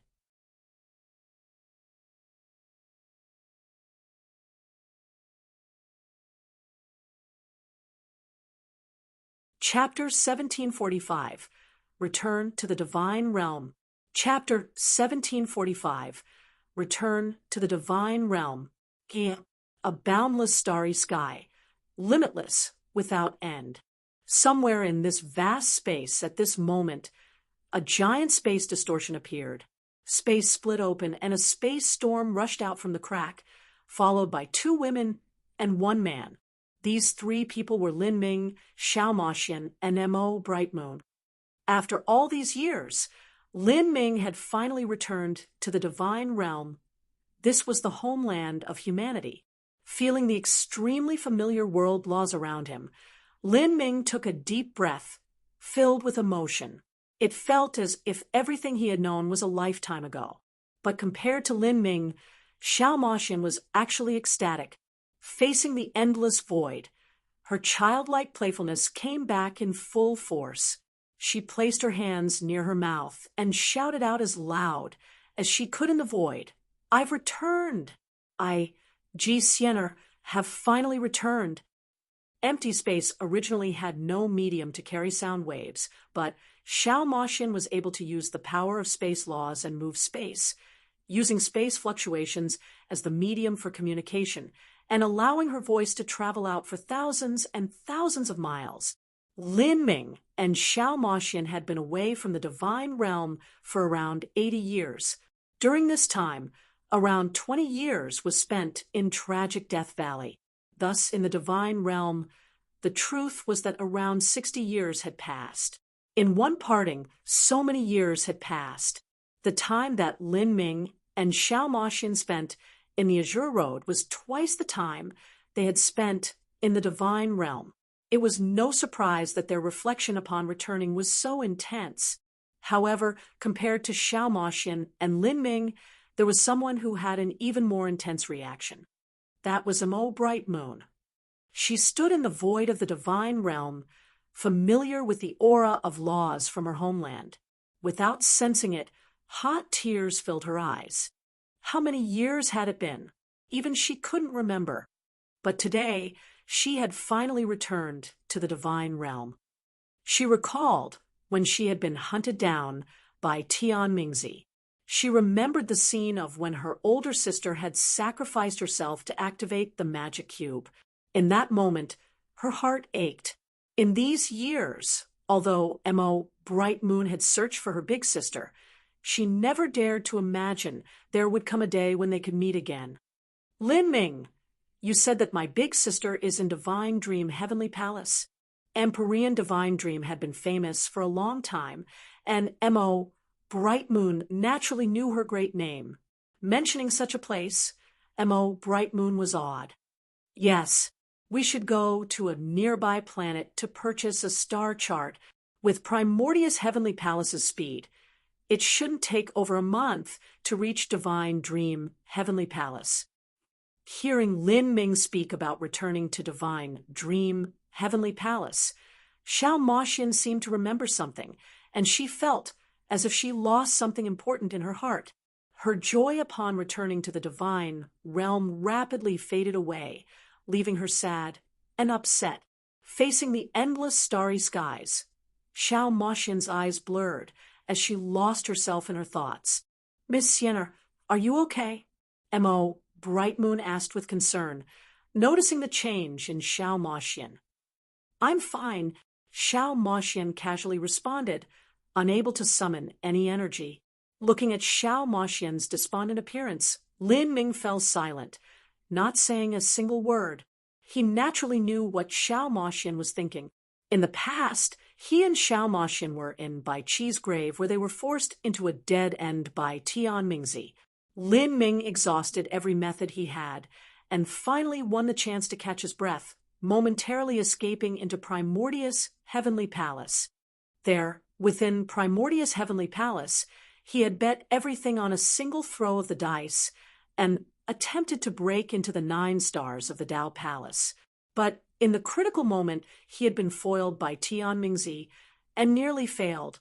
Following this, Xiao Moxian ignored all repercussions and recklessly gave her primordial yin to Lin Ming, allowing yin and yang to fuse together. With this, Lin Ming was able to equalize the tyrannical energy from the Grand Mist Spirit Bead essence in his body and then crush the Heaven and Earth Dao diagram, rushing all the way into the 9 stars of the Dao Palace. At the time when Xiao Moxian made this decision, she had undergone countless struggles. After all, the demon race and monster race were more inclined towards joining forces with the saints than they were joining forces with humanity. In their estimation, in anyone's estimation, they felt that in this great world calamity, it was far more likely the saints would emerge victorious. Even the Empyreans of humanity couldn't help but acknowledge this. If the demon and monster races joined together with the saints, they would inevitably be ranked under them in the future. But this fate was better than being completely annihilated by the saints. Xiao Moxian was a proud daughter of heaven who originated from both the monster race and demon race. It was likely that she would be married off to the good fortune saint's son in the future. If it was known that she was with Lin Ming, it could be called a betrayal of her people. However, during her days in the Azure Road, Xiao Moxian continued following Lin Ming.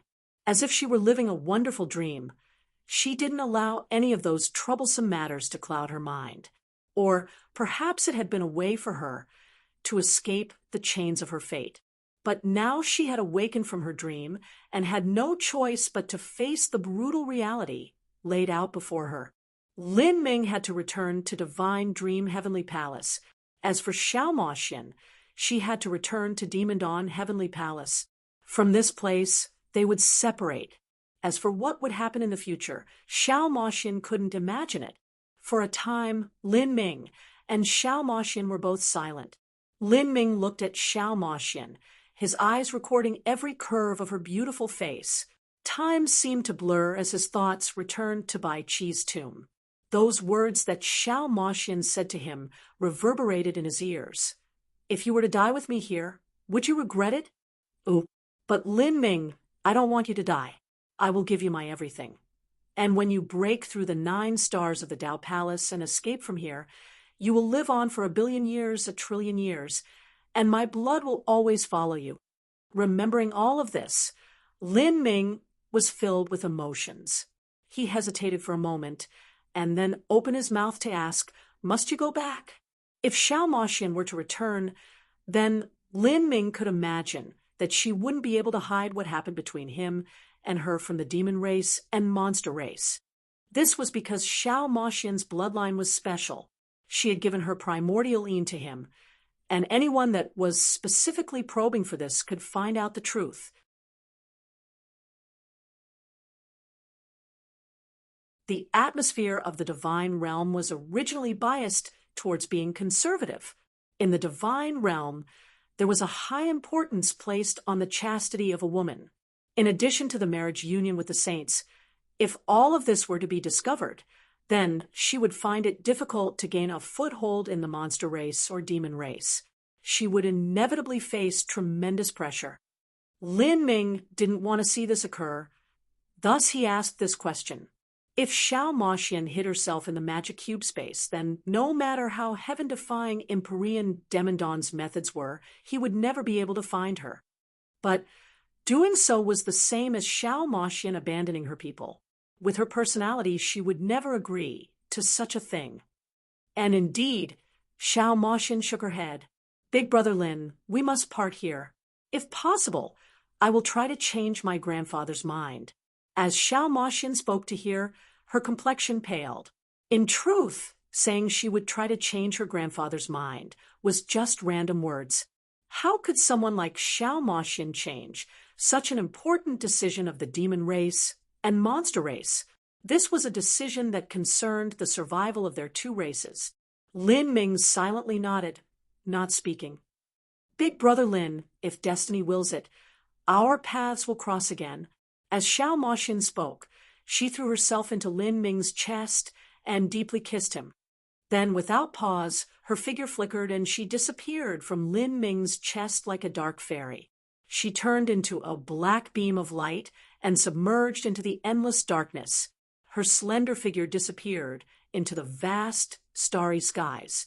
Lin Ming looked at the direction Xiao Moxian disappeared in, gazing off into the distance for a long time. Beside Lin Ming, Mo Bright Moon was puzzled. She waited for a long time and finally couldn't help but ask, Lin Ming, what is the deal with you and Xiao Moxian? Lin Ming was silent. After a long period of reflection, he began to speak to Mo Bright Moon about his history with Xiao Moxian, his karmic ties to her, the cause and effects of their relationship. Mo Bright Moon listened with a slight frown. She never imagined that this relationship concerned the life and death of different races. To try and overcome the hostility of 2 races for marriage, it was unlikely there would be a good ending, especially for Lin Ming and Xiao Moxian, who would never abandon their races. Mo Bright Moon said, Lin Ming, according to what you said, it will be extremely difficult for you to be together with Xiao Moxian. The only exception is if you are powerful enough that you can interfere in the high-level decisions of the demon and monster races. Listening to Mo Brightman's words, Lin Ming wryly smiled. How can I not also understand this truth? But for me to reach that degree of strength, I have no idea how many years or months it will take. At the very least, only when I have the ability to resist a true divinity will my words have power in this great world calamity and be able to influence the decisions of the monster race and demon race. Before then, anything I say is simply empty talk. Lin Ming shook his head over and over. What he needed was strength. strength to struggle with a true divinity. However, no matter how heaven-defying Lin Ming's talent was, it was impossible for his strength to reach the true divinity realm in hundreds, or even thousands of years. He needed to experience an extremely long period of accumulation. Come, let's return to Divine Dream Heavenly Palace. Okay. M.O. Bright Moon nodded. Because of Lin Ming's matters, her joy of seeing her big sister again was a little diluted. She truly wished from the bottom of her heart that there would be a good ending between Lin Ming and Xiao Moxian. Like this, Lin Ming and M.O. Bright Moon used Primordius Heavenly Palace as a spirit ship, rapidly flying through the void. As Lin Ming and M.O. Bright Moon were flying towards Divine Dream Heavenly Palace, Xiao Moxian had already returned to Demon Dawn Heavenly Palace. Demon Dawn Heavenly Palace was much closer. Just as she reached the periphery of Demon Dawn Heavenly Palace before entering, Xiao Moxian discovered a change, and this change caused her to recall something. At once, she felt even more helpless. She darkly sighed.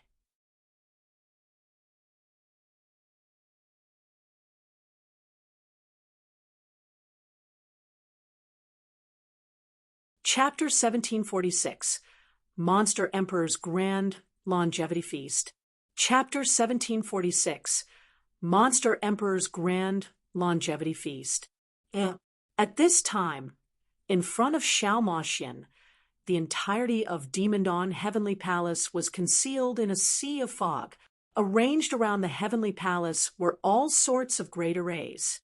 These great arrays came in numerous colors, and between them were 9 rainbow bridges that spanned thousands of miles. Beneath the brilliant arcs of light, all sorts of wonderful spirit flowers and spirit grasses grew, all of them blooming together in auspicious glory. It was a beautiful sight to behold. All of these spells and array formations were not for defensive purposes, but purely for ornamental value.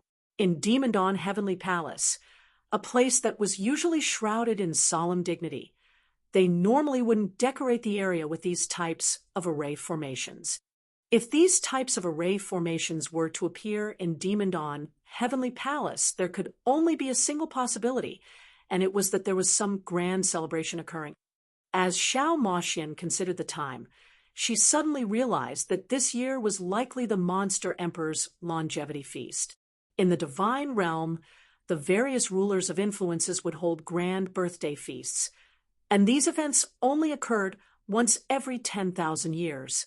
Every time these longevity feasts were held, it would be done in as grand a manner as possible.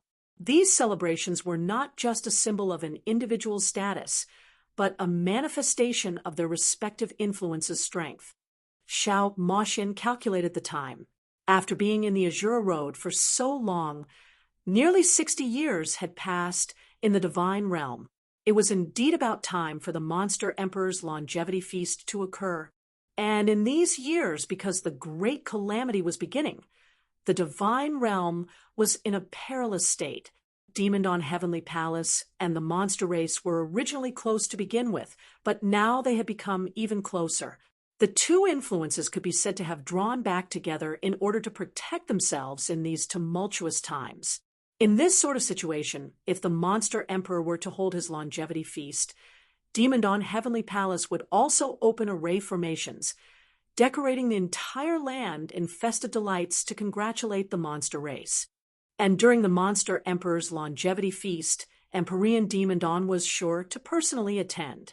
Moreover, the Monster Emperor would invite heroes from all over the world to join in the celebrations. As the proudest daughter of heaven of both the monster race and demon race, Xiao Moxian would naturally represent the younger generation. She would also be the lead junior in the longevity feast.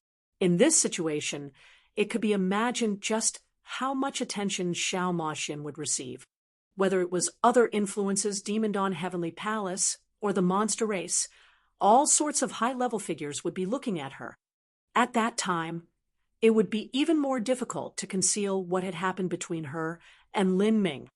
In this sort of great scene, If it was discovered that her primordialine had been lost, then it would undoubtedly be a vicious slap to the faces of the monster race and demon race. Her family would lose all honor, and her days would not be any better off.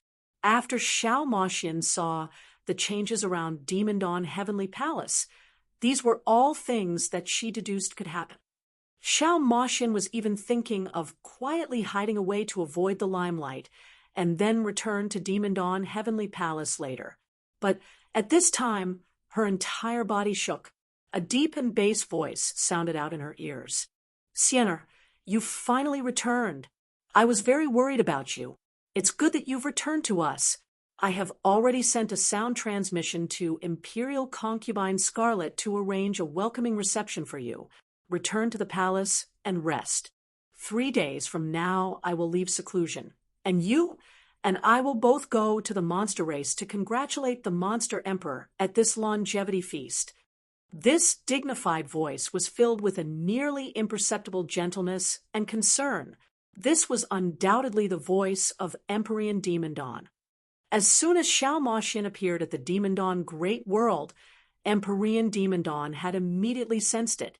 With his incomparably powerful sense and his bloodline relationship with Xiao Moxian, he was the first to notice her arrival. Xiao Moxian had spent so many years at the Azure Road that it would be a lie to say Empyrean Demon Dawn wasn't worried about her. Although he knew that Xiao Moxian had a great destiny upon her, he had been constantly worried until he could see her safely return. Now that she was back, he could finally feel at ease. Grandfather, hearing Empyrean Demon Dawn's voice, Xiao Moxian didn't know what sort of taste she felt. She could only try her best to put on a happy smile and say, "I've made Grandfather worry over me. Sienna has returned, but I don't need a welcoming reception or anything like that. Grandfather can rest well in seclusion. Ha! This is how we must do things. Since you came back from the Azure Road, this is a major event of my Demon Dawn Heavenly Palace, and also a matter that I must inform the entire world of." Then again, in these past days there have been far too many celebratory events and wonderful occasions occurring. It's been far too busy. You take a rest first.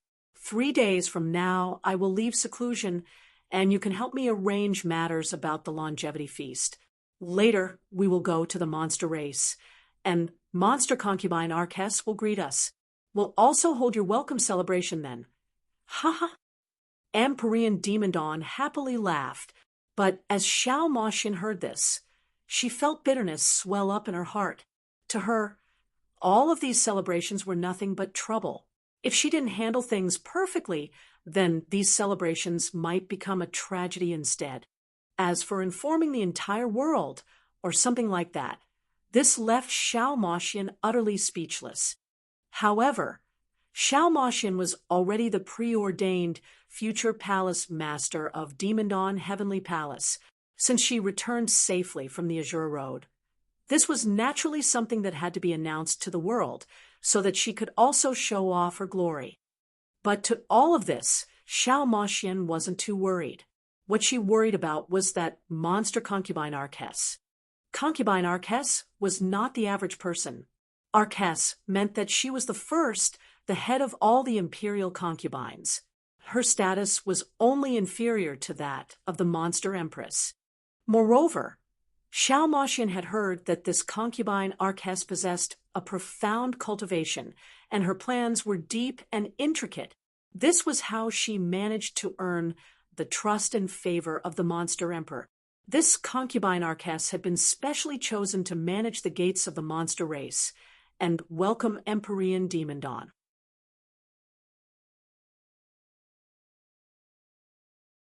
Empyrean Demon Dawn was a character on the same level as the Monster Emperor, and if he came to give his birthday greetings, then the Monster Emperor would naturally treat him with the utmost respect and courtesy. Thus, the Monster Emperor had concubine Arquess especially receive Empyrean Demon Dawn to show off the close relationship between the monster race and demon race. It wouldn't be easy for Xiao Moxian to hide the truth from this woman.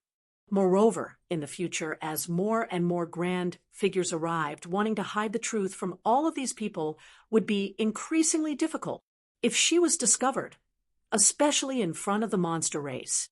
Thinking of this, Xiao Moxian took a deep breath. If she really couldn't conceal matters, then the only option was to be open and honest and confess everything to Empyrean Demon Dawn. But doing so would lead to her confinement in her room, and it would no longer be possible for her to communicate with Lin Ming. But this was a better choice than to be found out on the day of the longevity feast. If that happened, the situation would be even worse, and even Lin Ming would be forced to stand atop the precipice and be denounced by everyone. However, as she thought that she would have to be parted from Lin Ming like this, Xiao Moxian immediately lost all spirit to do anything. She looked at Demon Dawn Heavenly Palace. No matter how wonderfully colored the array formations were, how brilliant the rainbows and dazzling mists of light, how enchanting all the world treasures there were, all she felt was loneliness and suffering. She had always been a free and easy individual, but now she had to worry about the reputation of her chastity, as well as the major events that were happening within her race. All of this meant inevitable headaches, worrying over the outcome of what would happen. I have 3 days. I must make use of this time to restore as much of my primordialine energy as I can so no one can see anything. As Xiao Moxian was thinking this, she flew towards Demon Dawn Heavenly Palace. At this time, a group of people flew out from Demon Dawn Heavenly Palace, led by a beautiful woman. Behind this woman were several dozen noble maids. This beautiful woman was Empyrean Demon Dawn's favored concubine. She had come out especially to greet Xiao Moxian. Congratulations, miss, for returning from the Azure Road and becoming stronger yet again. The beautiful woman was all smiles. Although she was Xiao Moxian's elder, her words faintly took Xiao Moxian as the one to be respected. This was a reasonable matter. Xiao Moxian possessed an extremely high status in Demon Dawn Heavenly Palace. If juniors saw her, they had to bow, and even many elders had to flatter and treat her well. I've troubled Ani Scarlet. You even came out to meet me. Xiao Moxian suppressed the worry in her heart and put on her best cute and lovable smile. With her cultivation, it was naturally easy to hide the truth from these people who possessed a low cultivation. Mrs. Too Polite, just what sort of words are those?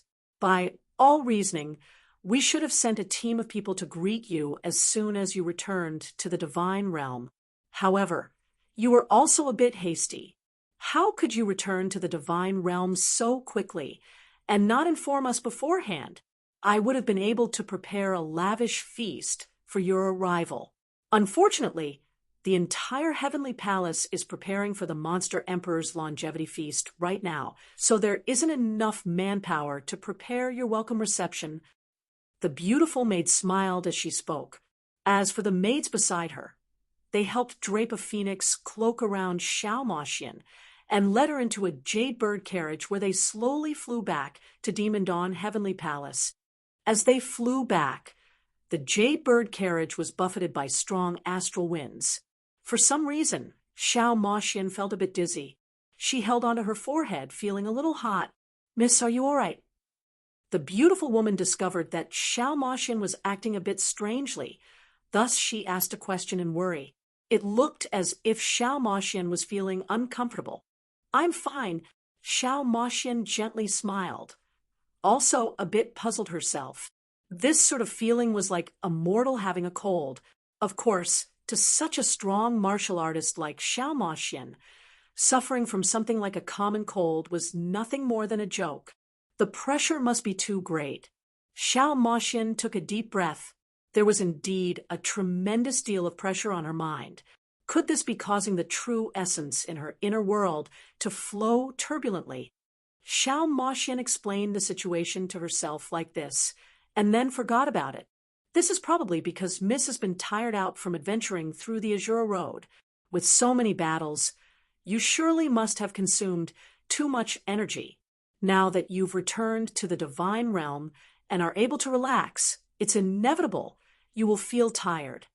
The beautiful woman thought about matters and gave an explanation she also thought was reasonable.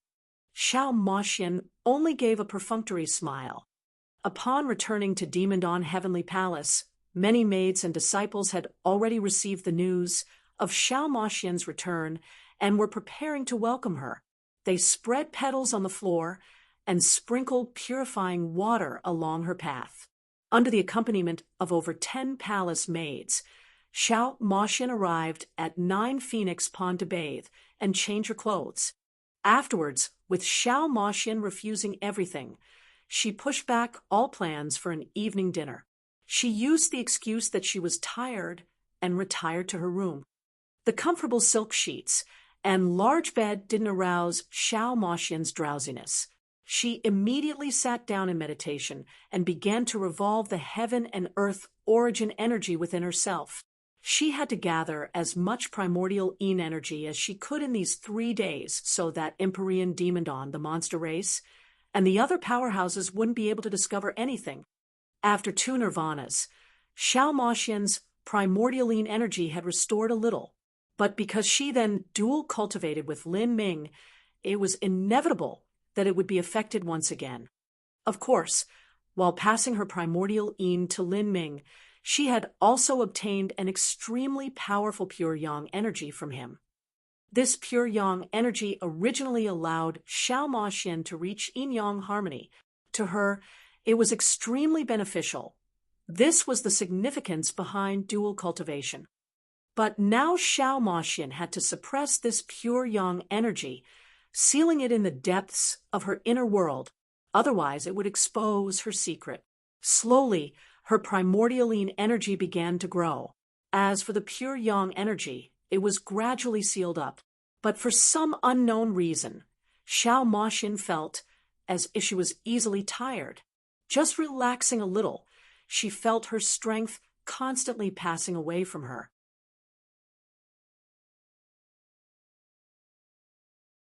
Moreover, as she sat in meditation adjusting her breath, she fell dizzy several times.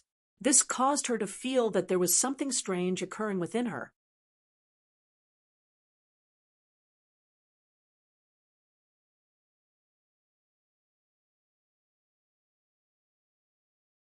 Chapter 1747, Xiao Moxian's Worries.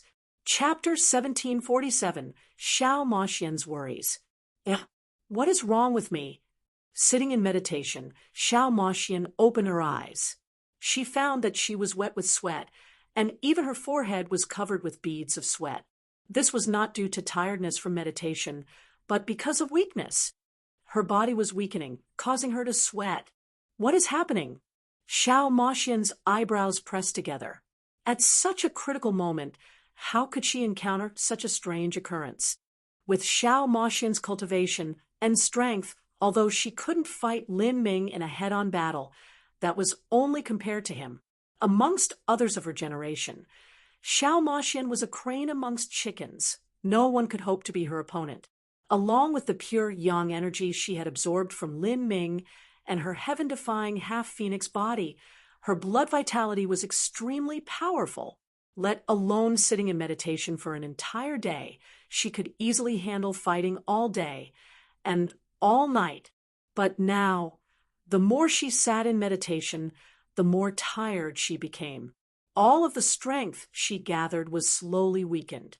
No, there's something wrong with my body. As she recalled the dizziness she felt when she rode in the carriage, Xiao Moxian was increasingly confident that there was some problem with her body. One time could be called an accident, but it was impossible for repeated cases to be a coincidence. There was absolutely something wrong here. She quickly investigated her body, probing her meridians, flesh and blood, organs, and even spiritual sea. There were no problems with any of them. Only in her inner world were there some differences. Xiao Moxian was surprised to find that within her inner world, there was a strange vortex slowly absorbing all of the origin energy within her. Generally speaking, a martial artist's inner world was a whole world. In other words, a seamless world. It was impossible for a leaking point to exist. But now, It seemed as if there had been a hole poked within Xiao Moxian's inner world. A massive amount of origin energy was continually passing out from this hole. And as this origin energy passed out, it didn't completely disappear but stayed within her body. It didn't affect her cultivation, only making it so that she couldn't summon this strength.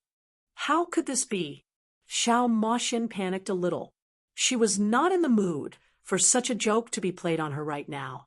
Every bit of cultivation was important to her, and she needed to use all of it to condense her primordial yin energy and suppress the pure yang energy within her. If there was a problem with her cultivation, the chances of her being exposed were even greater. What is this vortex? Just how is it absorbing and confining my power? It is the aftermath of having absorbed the undying inferno. Xiao Moxian immediately thought, startled, if the undying inferno's soul wasn't extinguished, then perhaps it might be thinking of wresting away her strength and stealing her body. This was not a minor matter at all. Thinking of this, Xiao Moxian raised her vigilance to the limit and immediately locked onto this vortex within her mind, ready to engage the undying inferno in a brutal battle in her spiritual sea at any moment. However, Xiao Moxian soon discovered that the situation was completely different from what she had thought. The vortex had a gentle atmosphere, completely different from the tyrannical and cruel aura of the undying inferno. Faintly, Xiao Moxian could even feel something akin to her flesh and blood in this vortex, as if there was some small and weak soul calling out to her. She had no idea why, but this feeling left Xiao Moxian moved. A deep sense of tender love began growing in her heart, as if this little soul in the vortex was more important than her life. This sort of feeling was beyond description, but was still ingrained into her very bones. This is... Xiao Moxian was stunned. On her bed, she wasn't able to respond for a long, long time. After confirming the situation several times and re-examining her body, verifying her acupoints, checking her bloodline and meridian channels, she finally understood what had happened. This so-called vortex was in truth a small and immature soul, and for such a soul to appear within her, there was only a single explanation. Her dual cultivation with Lin Ming had resulted in her pregnancy. This vortex, the energy mass within it, was her and Lin Ming's child. I actually have a child. At this moment, an indescribable feeling filled Xiao Moxian's heart. She felt as if all her thoughts were drowned in a fog, her entire mind turning blank. Before this, Xiao Moxian had never made any preparations to ward against pregnancy. This was because the more powerful a race was, the more difficult it was for them to become pregnant. Moreover, Xiao Moxian was a half-phoenix, and she was of a completely different race from Lin Ming. If they wanted to produce a living crystallization of their love, that was something that might not happen even after countless hardships and attempts. It was possible that there might not be any children between them for the rest of their lives. But she never imagined that after she left the Azura Road, she would find out she was pregnant. This happiness had come far too suddenly. Originally, she had already mentally prepared herself to never have any children in her life. In the Azura Road, whenever she thought of this matter, she would feel pain in her heart. For a woman to not be able to have a child with the man she loved most, this sort of regret could be imagined. To hold her and Lin Ming's child in her arms, this was something that Xiao Moxian yearned for in her dreams. And now her dream had suddenly come true. But what followed the arrival of this happiness was endless worry. This child had come at the worst time possible. Whether it was her or Lin Ming, both of them were too weak right now, and neither had the ability to change the course of the world. It wasn't even known if they could be together in the future. Moreover, within this upcoming grand calamity, the birth of this child would involve the survival of many races. To this unborn child, such a heavy fate was far too cruel. How could this be? Xiao Moxian rubbed her stomach, a strange taste in her mouth. Joy, happiness, sorrow, worry, All sorts of moods passed through her, making it impossible for her to feel at ease. But what was without a doubt was that with her pregnancy, it would be far, far more difficult to conceal her affairs with Lin Ming. Luckily, there was a single point to rejoice, and this was that the child within her was not ordinary at all. She wouldn't have a pregnancy like a mortal would, gathering natal energy and giving birth after 10 months.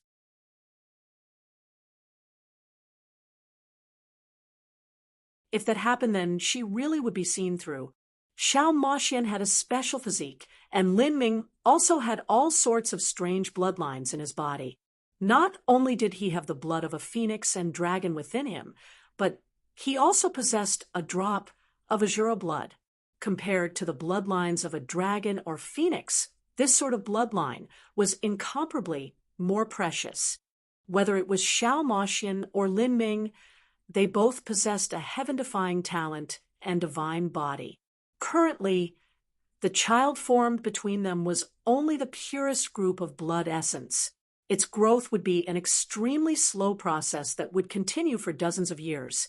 Even hundreds of years passing before birth wouldn't be strange at all. But during this period, this child was already able to substantialize in the inner world of its parent and commune with the surrounding heaven and earth origin energy. It's either good fortune or disaster. And if it's disaster, then it cannot be avoided. As Xiao Maxian said this, she clenched her teeth and sat back down in meditation, continuing to accumulate her primordial yin energy. With things having reached the step, she could only walk forwards one step at a time, taking things as they came. Even though there was only the slimmest chance of making it through this, Xiao Maxian had to furiously struggle for it. Right now, she absolutely could not honestly speak to Empyrean Demon Dawn about her and Lin Ming's matters. If she wasn't pregnant, then if she frankly spoke of her relationship with Lin Ming to Empyrean Demon Dawn, the most he would have done was confine her to her room and cut off all communications she could have with Lin Ming. But now that she was pregnant, if Empyrean Demon Dawn or the monster race were to find out, it was hard to imagine what fate this child would suffer. If this child suffered any accident, to Xiao Maxian, that would be the cruelest thing in the world. She would rather die than have anything happen to her child. Thinking of this, Xiao Maxian couldn't help but grip her chest. She found it difficult to breathe during this longevity feast. In front of all the great characters of the divine realm, and possibly even representatives of the saints, if her pregnancy was to be revealed, Xiao Maxian didn't dare to imagine the consequences. Even her fingers began to shiver. If such an occurrence were to truly occur, if the monster and demon races still chose to ally with the saints, then this child would become the shame of the monster and demon races. They would definitely decide to kill it before it was born. Drops of sweat began to run down Xiao Maxian's fingertips. She was afraid. She was truly, truly afraid. A chill crossed her body, and even her arms and legs felt ice cold. But at this time, she could faintly feel the small life within her suddenly send out a call. This was a call that came from the soul. Inexplicably, this call warmed Xiao Maxian. As if at that moment courage had bloomed in her heart. At the longevity feast, if she were indeed exposed, even if everyone within the divine realm were to ridicule and mock her, even if they all pointed at her, even if Empyrean Demon Dawn and the monster race were furious with her, Xiao Maxian wouldn't care at all. However, if someone dared to move against the child in her belly, if her grandfather didn't care about their familial love, then she could only threaten them with her death. As Xiao Maxian was filled with countless worries, Lin Ming had arrived at Divine Dream Heavenly Palace. The phantasmal and ethereal Divine Dream Heavenly Palace remained unchanged from 60 years ago. Mo Bright Moon looked at the magnificent Jade Palace, finding it hard to remain calm. According to what Lin Ming had told her, her big sister was in this palace.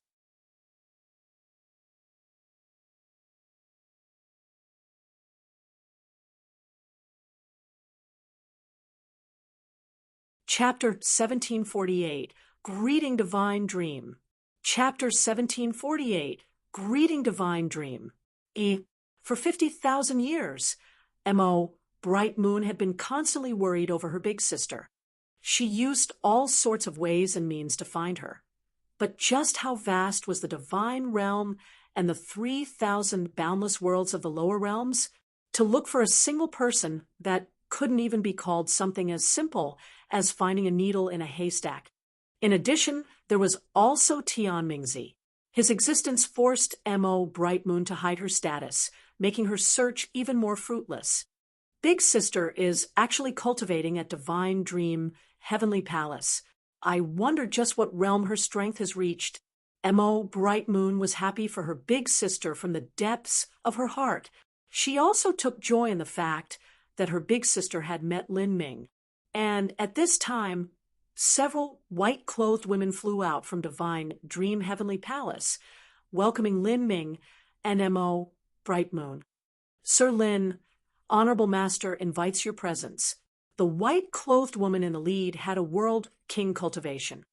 In Divine Dream Heavenly Palace, there were only a mere several hundred disciples, compared to the super-large influences of the divine realm, who often had 100 billion-plus disciples and clansmen. Their numbers simply weren't worth mentioning at all. However, the disciples of Divine Dream Heavenly Palace were the elites amongst all proud daughters of heaven. The disciples who came here, as long as they grew up, would reach a half-step world king cultivation at the barest minimum. Lin Ming and Mo, Bright Moon, followed these disciples and flew into Divine Dream Heavenly Palace. And just as they passed through the grand gates of Divine Dream Heavenly Palace, Lin Ming saw a blue-clothed woman hurriedly racing over. This woman had just received the news in her seclusion room and had rushed over to meet Lin Ming. Seeing this blue-clothed woman appear, Mo, Bright Moon, froze where she was. There was no need to guess, no need to doubt. Almost instantly, she was able to confirm that this woman, who she had actually never seen before, was her big sister, Mo Eversnow. Because Mo Eversnow and Lin Ming had been forced into the blood-slaughter steppes, her soul had then fused with the mortal body of the deeply slumbering goddess. Now, her appearance was considerably different from how she was 50,000 years ago. But because they were sisters, because of the strange soul resonance between them, Mo, Bright Moon, was able to recognize Mo Eversnow. And at this time, Mo Eversnow also saw Mo, Bright Moon. Her body shook and her beautiful eyes opened wide as she looked at Mo, Bright Moon with an inconceivable expression. She froze where she was. Just now, when Mo Eversnow had learned that Lin Ming had returned, she didn't care about what breakthroughs Lin Ming had made, or how much his strength had increased. All she worried about was whether Lin Ming had suffered heavy wounds, or whether there were hidden injuries left in him. But she never imagined that Lin Ming would return with a woman, and this woman was clearly her younger sister, Mo, Bright Moon. Big sister, it's me, Little Moon. A rough and bumpy road of 50,000 years, Mo, Bright Moon, had withstood unimaginable pressure and experienced endless sorrows. And the instant Mo, Bright Moon, saw Mo Eversnow, all of these tightly wound emotions burst out from her. Mo, Bright Moon, threw herself at her big sister, hugging her tightly as tears welled up. At this time, there was no need for words. As the two sisters tightly held each other, it was as if their hearts and minds had already merged. Seeing this scene, Lin Ming revealed a happy smile. On this day, Mo Eversnow's most ardent goals and wishes could be said to have come to a perfect conclusion. Now all that was left was to rebuild the Verdant Feather Holy Lands. To the current Lin Ming and Mo Eversnow, this wasn't a difficult matter at all. It would simply be a question of time. Lin Ming quietly drew back. He followed the white-clothed woman to greet Empyrean Divine Dream. As for the two sisters, he didn't want to disturb their emotional reunion. After passing through several winding corridors, the white-clothed woman pushed open a leafed door. The moment this leafed door was opened, a shocking scene was revealed behind it. Behind this door was an incomparably vast world. Countless celestial mountains floated high above a sea of clouds. Lush green spirit plants grew everywhere, and even spiritual springs and rivers fell down from the mountains in waterfalls, cascading into the world like limitless threads of white silk. Among these numerous celestial mountains, there was a floating plain. This plain resembled a mountain that had its top half sheared off, revealing a completely smooth tract of land. And above this plain, there was a simple bamboo house. Thick and luxurious grass grew tall with the natural fragrance of bamboo everywhere. Lin Ming fell down in front of this bamboo house. As he did, he saw a white-clothed woman in front of it, gathering the nectar of flowers. Her appearance resembled that of a young woman in her 20s. This nectar was condensed from rich heaven and earth origin energy, and was also produced from these spiritual plants.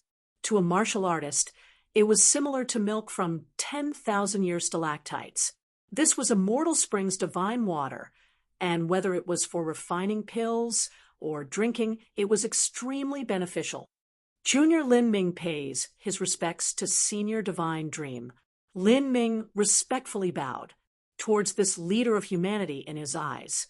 Lin Ming had always held the deepest reverence and awe. Divine Dream looked at Lin Ming and smiled. She lightly said, 58 years, 6 months, and 12 days. You finally returned. Divine Dream calmly stated the exact duration of Lin Ming's journey in the Azura Road, leaving him startled. Although an Empyrean had an extremely accurate memory, for her to speak out this time proved that she had been worried about his progress in the Azura Road smelting trial. Half-step Holy Lord. Very good. Divine Dream was pleasantly surprised as she noted Lin Ming's cultivation. This degree of cultivation had surpassed her original estimations. When Lin Ming first entered the Azura Road, he had only been at the middle divine transformation realm. Now he had grown by an entire large realm and a half. Moreover, from glancing over Lin Ming's inner world, she could see that his foundation was solid, and his combat strength was definitely extraordinary. Lin Ming responded. Junior stumbled into a strange mystic realm in the Azura Road. Within, time flowed at a rate 10 times faster than the outside.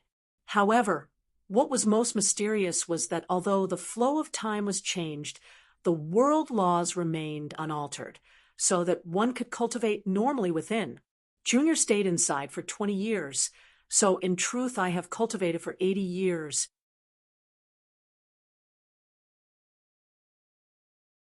Adding on to the many fortuitous encounters and lucky chances I obtained, I managed to reach the half-step Holy Lord realm. Oh, there is such a place. Divine Dream was startled. To establish an independent space and change the flow of time, it was inevitable that the laws would be twisted. She didn't think that such a wonderfully strange land existed in the Azura Road. 80 years to become a half-step Holy Lord is still more than astonishing. Lin Ming, through your adventures in the Azura Road, your harvests have truly been great this time. Your battle with the good fortune Saint Sun that he agreed to was in 100 years, so you still have more than 40 years remaining. You must focus on your training so that after the period of 100 years is over, there can be a battle to decide just who is stronger and who is weaker. Originally, when Lin Ming agreed to fight the good fortune Saint Sun, in 100 years, no one favored his chances of victory. The saints had jeered at him, labeling him an idiot, and even the human Empyreans felt that Lin Ming had been too rash. Empyrean Divine Dream also had her concerns and apprehensions about this matter.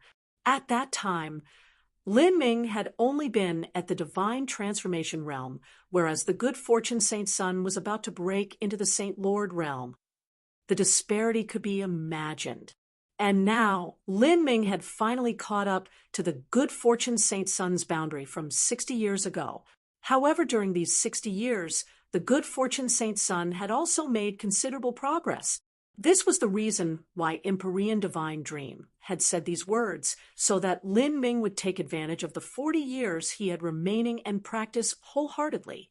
In response to Empyrean Divine Dream's words, Lin Ming remained quiet, not saying anything.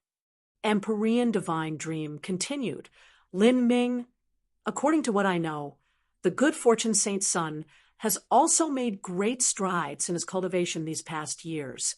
Do not forget, he has the Grand Mist Spirit Bead. The Grand Mist Spirit Bead was one of the most precious treasures in existence.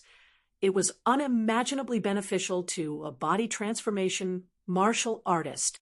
Although Lin Ming possessed the magic cube that was not inferior to the Grand Mist Spirit Bead, what he focused on were the two great systems of body transformation and essence gathering. As for the magic cube, it was a divine tool of the soul. Although the magic cube was also extremely beneficial to Lin Ming, it still couldn't directly increase his cultivation. As for the good fortune Saint Sun, he could use the Grand Mist Spirit Bead to temper his body. From this point alone, the good fortune Saint Sun had an overwhelming advantage over Lin Ming. Lin Ming didn't doubt that if the good fortune Saint Sun were to return to the final trial, he would definitely surpass a completion rate of 81%. He was truly a formidable opponent. However, no matter how strong the good fortune Saint Sun was, Lin Ming had complete confidence in himself.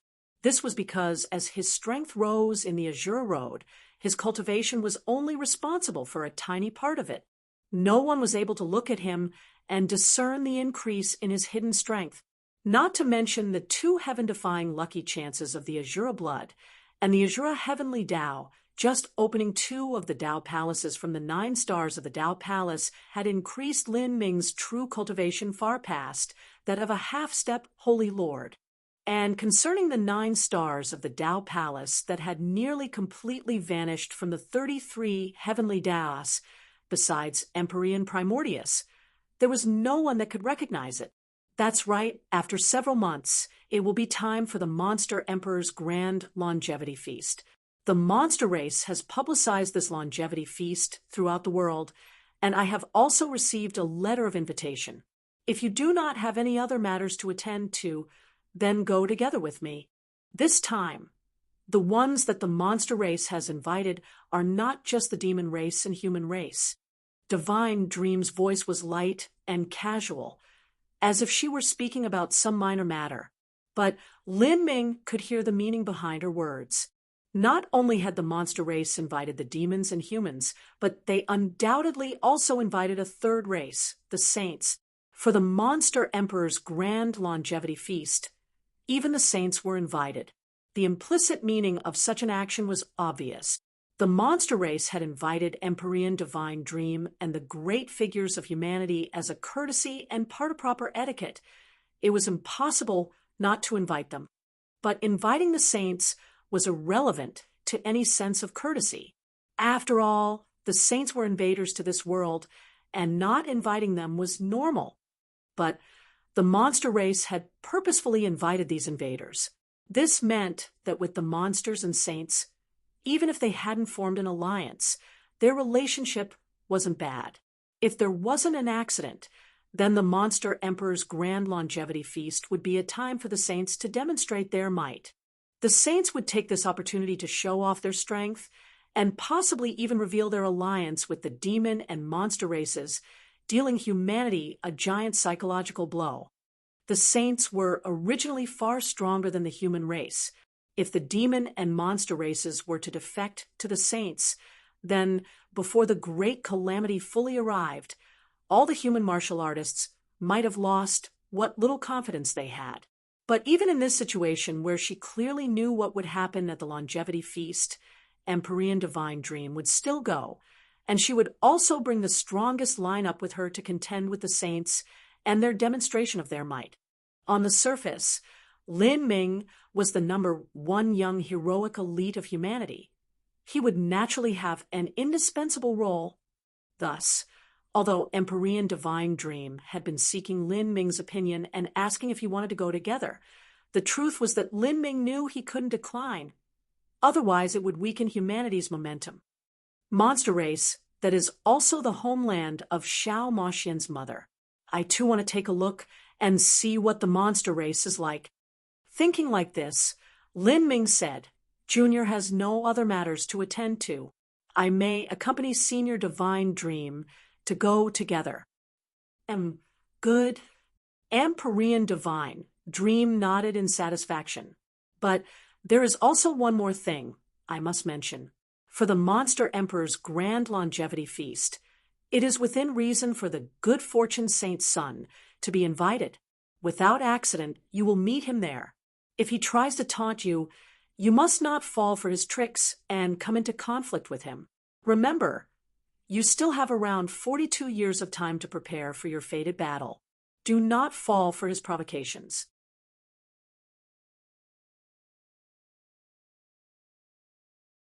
I have heard that the good fortune Saint's son has recently made an important breakthrough in his martial arts and has finally practiced the 5th level of the good fortune divine arts.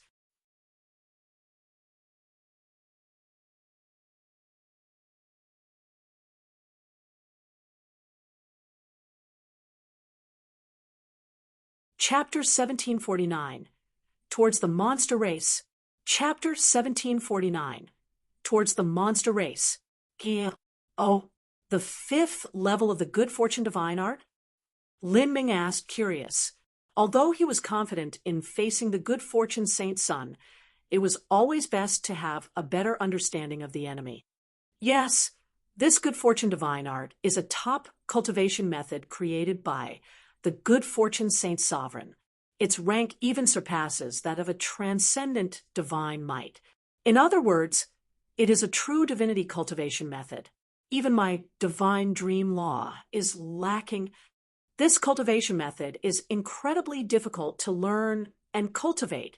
Even if an Empyrean tried, they would suffer layers upon layers of troubles.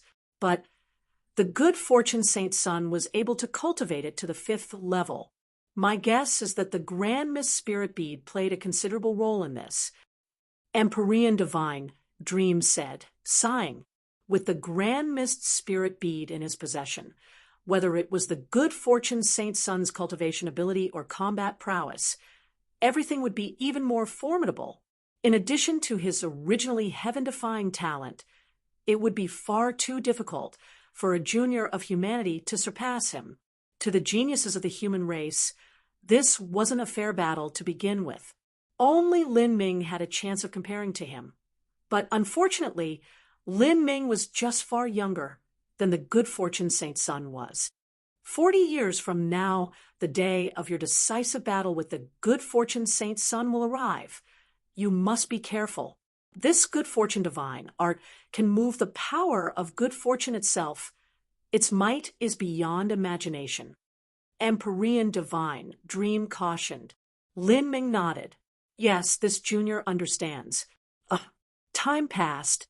Soon, 3 months flew by. The Monster Emperor's longevity feast would start in just several days. At this time, in the endless starry skies, a pitch-black giant spirit ship slowly flew through the air. This spirit ship was several 100,000 feet long. As it flew through space, it resembled a massive ancient beast. In this spirit ship within a grand hall, Xiao Moxian stood behind a porthole. She was garbed in an elegant dress as she looked out, unspeaking. At this time, she was going to the monster race to celebrate the Monster Emperor's longevity feast.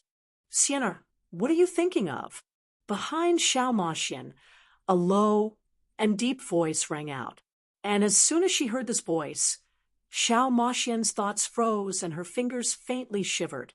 She let out a light breath and suppressed her racing heart. Slowly turning around, she put on a happy smile and said, Grandfather. Behind Xiao Moxian stood a large middle-aged man. He was over a head taller than an average man, and his shoulders were extremely wide and strong. His forehead was sharp, as if it had been carved by sabers. He wore a black robe and cloak. As the hem of the cloak dragged along the ground, it exuded a mystic and dignified atmosphere. This person was Empyrean Demon Dawn, Amongst Empyreans, he was a peak existence. Looking at the entire divine realm, the number of people who surpassed him in strength could be counted on one hand. Facing Empyrean Demon, Xiao Moxian was certainly flustered. Before this, she had already been called to see Empyrean Demon several times. Xiao Moxian had to summon all of her will and martial arts skills in order to conceal what had happened. This was thanks to the fact that Xiao Moxian had crossed 2 nirvanas and restored some of the primordial yin energy within her. In addition to her isolating her inner world, the changes didn't seem too great. After undergoing her 2 nirvanas, whether it was in terms of aura or the nirvanic flames within her, she was much stronger than before. Empyrean Demon would have been able to instantly see through all of this, but because Xiao Moxian was pregnant, it made it look as if her aura wasn't powerful at all. Rather, it appeared as if she had weakened. Thus, even now, Empyrean Demon didn't know that Xiao Moxian had undergone 2 nirvanas. Instead, he felt it was strange. After Xiao Moxian ventured through the Azura Road, and her cultivation increased by a considerable amount, how come her foundation seemed ordinary and even sloppy? It was because of this reason that Empyrean Demon had carefully and repeatedly urged Xiao Moxian to not increase her cultivation at the cost of her foundation. Sienna, your aura seems to be a bit chaotic. Empyrean Demon had extremely sharp senses. He could faintly feel that there was something wrong with the origin energy flowing throughout Xiao Moxian. I'm fine, grandfather. I probably spent too much time in the Azura Road. The world laws are different there, and I had adapted to them. Now that I've come back to the divine realm, I'm not used to it, so that caused some disorder in the heaven and earth origin energy within my inner world. I'll be fine with some more time. Xiao Moxian lied, coming up with some excuse. The laws of the Azura Road are truly different, and the heaven and earth origin energy, there is different from in the divine realm. Empyrean Demon nodded, accepting Xiao Moxian's explanation. Although Empyrean Demon had discovered there was something strange with Xiao Moxian these past days, he didn't think it was because she was pregnant. Rather, he would never have guessed in his wildest dreams that it was because she was pregnant. This was because in his eyes, this little granddaughter of his was a naturally haughty and proud individual, let alone something as ridiculous as being pregnant. Even her dedicating her love and attention towards a man was an incredibly difficult matter. Thinking of this, Empyrean Demon faintly frowned. He suddenly remembered a marriage proposal that the saints kept suggesting. Of course, for this he wanted to ask Xiao Moxian's opinion.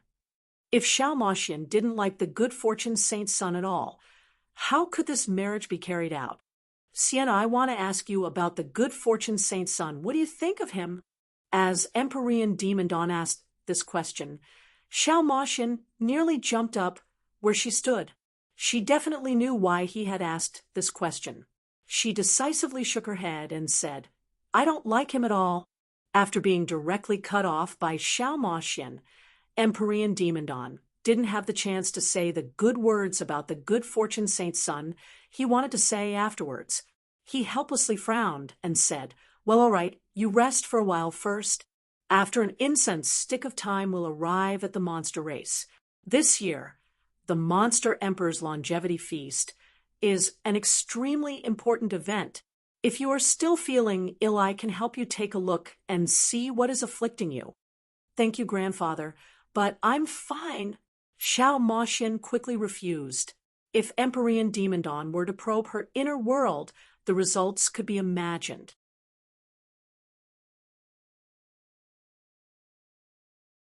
She feared that once this happened, she absolutely would not be able to conceal the truth any longer. Okay? Empyrean Demon nodded and turned to leave. Xiao Moxian let out a long breath of relief. She turned towards the porthole, feeling her hands and palms wet with sweat.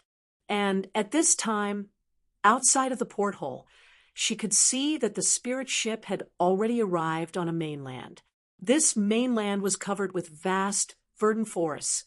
The trees were thousands of feet high, and would take several hundred people to encircle them. The monster beasts raised within these massive forests were extremely terrifying. This was the territory of the monster race. Faintly, deep in a forest, Xiao Moxian could make out a city of the monster race. Within the sprawling city, there was a massive black pagoda that seemed as if it was holding up the skies. This was the heaven-lifting black pagoda, where the monster emperor dwelled. After an incense stick of time, the black spirit ship slowly descended towards this heaven-supporting pagoda. The black spirit ship was hundreds of thousands of feet long, but in front of the heaven-lifting black pagoda, it seemed like a fly buzzing around a tree, simply not worthy of mention at all. The spirit ship steadily descended. Empyrean Demon Dawn and Xiao Moxian both flew down, accompanied by many attendants, and beneath the spirit ship, thousands of monster disciples were already lined up in a procession, waiting. The one leading them was a beautiful woman dressed in a coat of white fox fur. This was monster concubine Arquess. The moment Xiao Moxian saw monster concubine Arquess, she tightened her inner world and restrained her aura, but she kept a cute and lovable smile on her face at all times, remaining completely calm throughout. Junior Xiao Moxian greets concubine Arquess. Xiao Moxian greeted in the manner of a junior. Humph! Monster concubine Arquess snorted. She was utterly respectful towards Empyrean Demon Dawn, but towards Xiao Moxian there was even a hint of disrespect in her tone. Xiao Moxian was stunned. She didn't know just what monster concubine Arquess meant by this. Xiao Moxian's thoughts raced, a strange feeling coming over her. She felt that monster concubine Arquess was extremely unfriendly towards her, and even her eyes were as sharp as swords. It made Xiao Moxian feel as if she had been seen through. How did I offend her? Xiao Moxian thought, puzzled. At the same time, she was even more careful in concealing her aura. She had an extremely bad feeling of foreboding. And as Xiao Moxian and Empyrean Demon Dawn arrived at the monster race, there was also another spirit ship flying towards the monster race's world. This spirit ship wasn't overly large, but it shimmered with a clear radiance, as if it were carved from the finest crystal. On the side of this spirit ship was a mysterious symbol. This was a word of an ancient language in the divine realm, meaning dream. The spirit ship naturally belonged to divine, dream, heavenly palace. With the arrival of the monster emperor's longevity feast, Lin Ming accompanied Empyrean Divine Dream to go to the monster race's world. During the monster emperor's longevity feast, I should be able to see Sienna. I wonder how she's been doing in Demon Dawn Heavenly Palace. Xiao Moxian would definitely participate in the monster emperor's longevity feast. Lin Ming was a little worried about how she was doing. The good fortune saint's son, he really came. At this time, Empyrean Divine Dream's voice echoed out in Lin Ming's ears. Looking out a porthole, Lin Ming could see that several hundred miles away, there was a giant floating fortress. This fortress was bright silver all over and covered with sharp spikes. It looked extremely fierce. This is the good fortune saint's son's transportation. Lin Ming's pupils shrank. Empyrean Divine Dream nodded.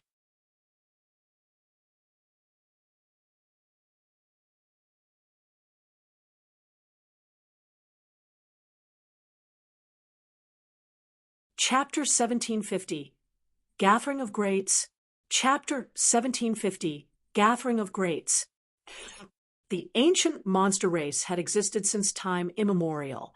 In the divine realm, the monster race wasn't too powerful. Compared to humanity, they were considered small and weak. However, the monster race wasn't limited to just the divine realm. Within the other universes of the 33 heavens, there also existed the monster race. According to legend, the monster race was an ancient race that had existed 10 billion years ago and had continued spreading out. 10 billion years ago, the three great races of humans, saints, and spiritas were by no means the rulers of the world. Rather, they could be called extremely weak and small races. The ones who ruled in that era were the various ancient races. The kings of these ancient races could destroy the heavens and annihilate the earth just by raising their hands. And in that time, when many ancient god kings existed together, the monster race's unrivaled monster emperor was equally able to dominate his own region. However, as time passed, far too many great elites and supreme elders rose up from the ranks of the ancient races. These powerful figures started countless wars, and whenever the god-lamenting wall weakened, the entire 33 heavens would be drowned in the flames of war. Yet there was nothing that could withstand the erosion of time. Slowly, the ancient races declined. The monster race was far luckier. At least they survived until the present. And now, for the last several billions of years, the 33 heavens had become the world of the spiritas, saints, and humans. But as more time passed of these three great races, humanity also began to slowly decline.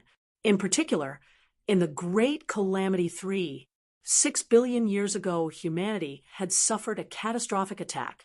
Only the divine realm, under the leadership of Empyrean Divine Seal, had been able to obtain an arduous victory, managing to continue until now. Of course, in the eyes of the saints, humanity was barely managing to hold on to a feeble and pathetic existence. The annihilation of humanity was only a matter of time. At this time, in the massive silver fortress, a tall youth in white robes was reclining in a luxurious chair. A glazed wine glass was in his hands, gently dangling and swaying. Within the wine glass, the bright red liquid rippled, looking like blood.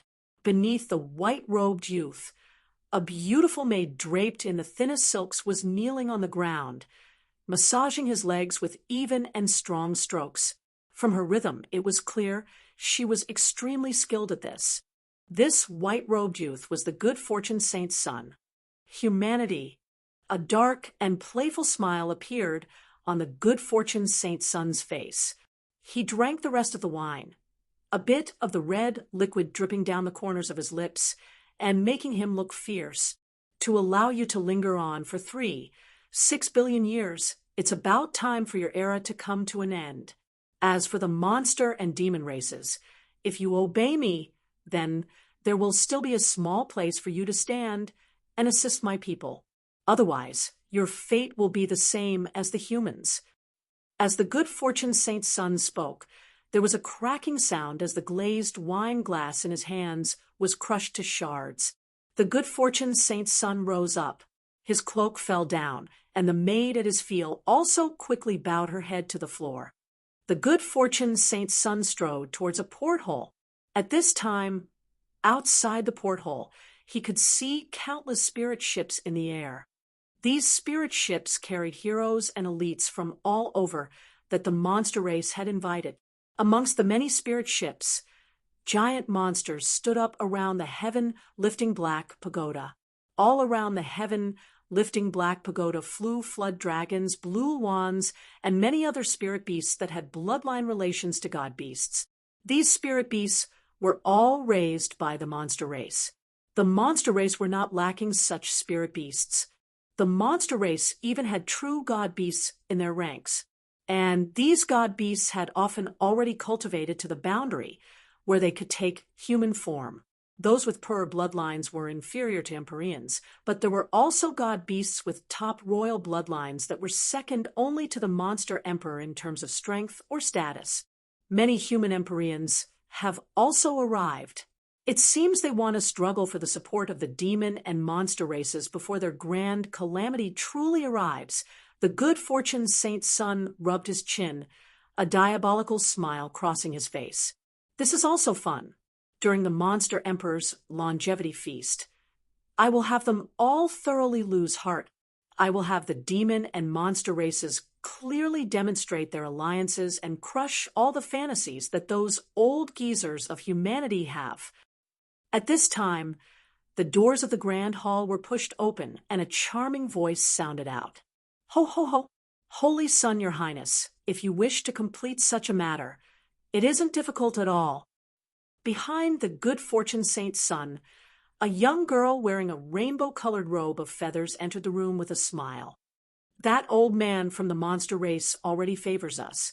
As for Empyrean Demon, he has no strong opinion on the matter. His only worries are that the little granddaughter of his will not be obedient and agree to the marriage. But with your Highness Holy Son's methods, isn't dealing with a little girl that's just 100 years old an incredibly easy matter? The rainbow-clothed young girl said, her expression and voice full of jealousy that the good fortune Saint Sun was about to conquer yet another woman. The good fortune Saint Sun laughed. This Xiaomoshin has quite the character. She won't be easy to win over, but only women with character are worthy of conquering. Ha ha! As the good fortune Saint Sun spoke, he wrapped his hand around the rainbow-clothed young girl's snake-like waist and pulled her into the opulent chair beneath him. For the Monster Emperor's grand longevity feast, heroes and rivals were gathered together. It wasn't just Empyrean Demon and Empyrean Divine Dream, but soon after, Empyrean Vast Universe Dark Demon Monarch and other such great figures of the human race began to arrive one after another at the core of the monster race. With so many grand figures, it was impossible for the Monster Emperor to greet them all. He could only send high-level figures to meet them and arrange them separately. However, for an important guest like Empyrean Demon, the Monster Emperor went to personally greet him. At this time, within Heaven Lifting Black Pagoda, Monster Concubine Arquess was already leading Empyrean Demon, Xiaomoshin, and their subordinates to the main hall of the Black Pagoda. And in this main hall there was a 1,000-foot-long table made from pure white jade.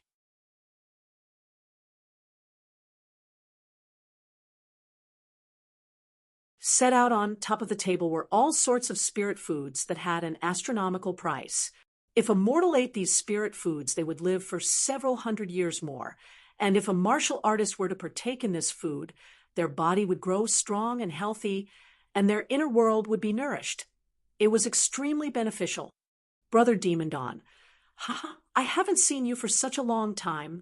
The Monster Emperor had a close and tight relationship with Empyrean Demon. As Empyrean Demon passed through the doors, the Monster Emperor quickly strode forwards to greet him. It's only been 20 years. This time, I went into seclusion for just 20 years and came out especially for my silly brother's longevity feast. Empyrean Demon chuckled in return. Like this, the two of them sat across from each other in the seats of honor. As for Xiaomoshin and Monster Concubine Arquess, they sat down according to their status. During the reception, after the Monster Emperor exchanged 3 cups of wine with Empyrean Demon, his attention inevitably shifted onto Xiaomoshin. Xiaomoshin was the proudest daughter of heaven from Demon Heavenly Palace. Looking at the entire monster race and demon race, there had been no juniors who could compare with her martial talent for the last billion years. Moreover, she was closely related to the monster race and demon race, as well as being the key reason for the alliance between the two races. It was natural that the Monster Emperor would pay close attention to Xiaomoshin's growth. Now that Xiaomoshin had returned from the Azure Road, by all rights he should ask her some questions. Sienna, this time in the Azure Road, what harvests have you had? Come and tell us all. Your cultivation has risen quite rapidly. Xiaomoshin's cultivation speed was #1 within the entire divine realm. At 26 years of age, she had broken through the middle divine sea realm. Even the Lin Ming from that time was left in the dust by her. Now that Xiaomoshin had reached the late divine lord realm, she was just half a step from becoming a holy lord. This cultivation was certainly high, but what was strange was that everyone could faintly feel that Xiaomoshin's aura wasn't as strong as they thought it would be. In fact, it could even be considered a little small and weak. This surprised the Monster Emperor. In his experience, this sort of situation in truth meant that Xiaomoshin's combat strength wasn't formidable at all. For a peerless genius, their combat strength amongst others of their realm was far more important than their cultivation speed. If one's cultivation was low, but they could jump ranks to fight, this indicated that they had tremendous potential. But if one's cultivation was high, and their strength was only on par with those of their realm, that was a sign they would only be able to cultivate for another realm or two before exhausting all their potential. As the monster emperor looked over Xiao Moxian's situation, it seemed a bit similar to the second possibility. This left the monster emperor worried. Some geniuses had amazing potential when they were young, but slowly, as they grew, their potential would exhaust itself. This was not good news at all. This was why, after being asked such a question by the monster emperor, Xiao Moxian tensed up. She had been using all of her strength to suppress the pure yang energy within her, and also to maintain the appearance of her primordial yin energy so that the supreme elders present wouldn't discover the changes within her. Xiao Moxian suppressed her racing heart and forcefully spoke out with a calm tone. "Your Majesty, monster emperor flatters Siener too much.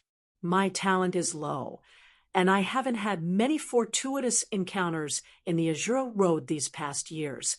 I simply cultivated in an orderly manner and managed to obtain several stalks of immortal grass so that my cultivation speed rose by a great deal. However, in truth, I'm afraid that my strength hasn't increased by much. If I had to say, then I must admit that I have wasted away my time in these past years. I have failed the hopes of your Majesty and am deeply ashamed."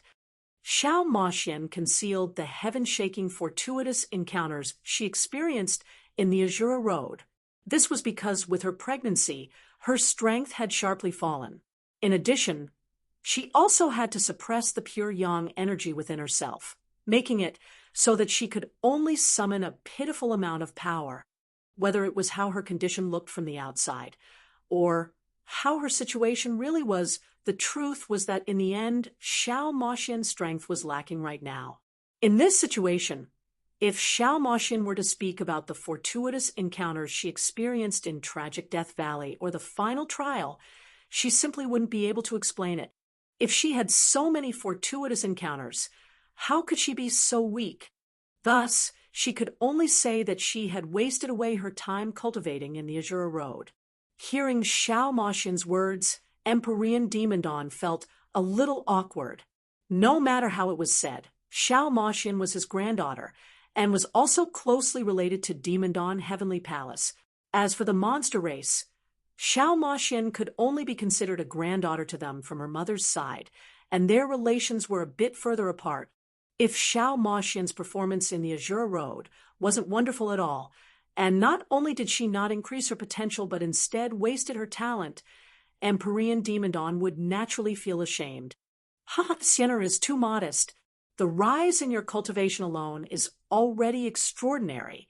Looking at the entire divine realm, who could compare with Sienna's cultivation at such a young age? As for those several stalks of immortal grass, they should be on the level of transcendent divine medicines, right? In terms of combat strength, Sienna should also be able to contend with a peak Holy Lord martial artist. The monster emperor slowly said, as he placed down the copper cup in his hand. According to common sense, if a martial artist at the late divine realm, close to a half-step Holy Lord, was able to jump up a boundary and fight with a peak Holy Lord, this martial artist would be considered a shockingly rare talent. But for a monstrous genius like Xiao Moxian, who couldn't be explained by common sense, such an achievement wasn't anything at all. Rather, one could say these expectations were quite low. In the monster emperor's eyes, Xiao Moxian should be able to barely contend with a weak world king. Only then would this match her previous performances.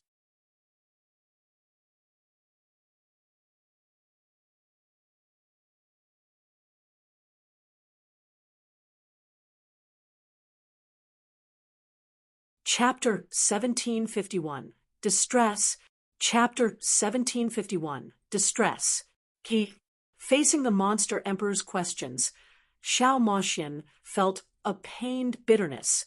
In her weakened state, she might not even be able to deal with a peak Holy Lord. And if she really couldn't deal with a peak Holy Lord, The matter of her grandfather losing face would only be a minor consequence. What she worried about was that someone would think there was something strange going on with her and decide to inspect her inner world for problems. If that happened, everything would be over. But at this time, a high yet harsh voice echoed out, dripping with unfriendliness. "I think that your majesty is too generous with Miss Sienner, let alone a peak holy lord. I'm afraid she will find it difficult to deal with a late holy lord martial artist. For Miss Sienner to go to the Azure Road this time, perhaps it really must have been a mistake. Or maybe Miss Sienner has exhausted all of her potential. If so, then even if she didn't go to the Azure Road, I fear nothing would have changed." When these words were spoken, the entire welcoming reception fell into utter silence. Everyone looked towards the origin of the voice. The one speaking was Monster Concubine Arquess.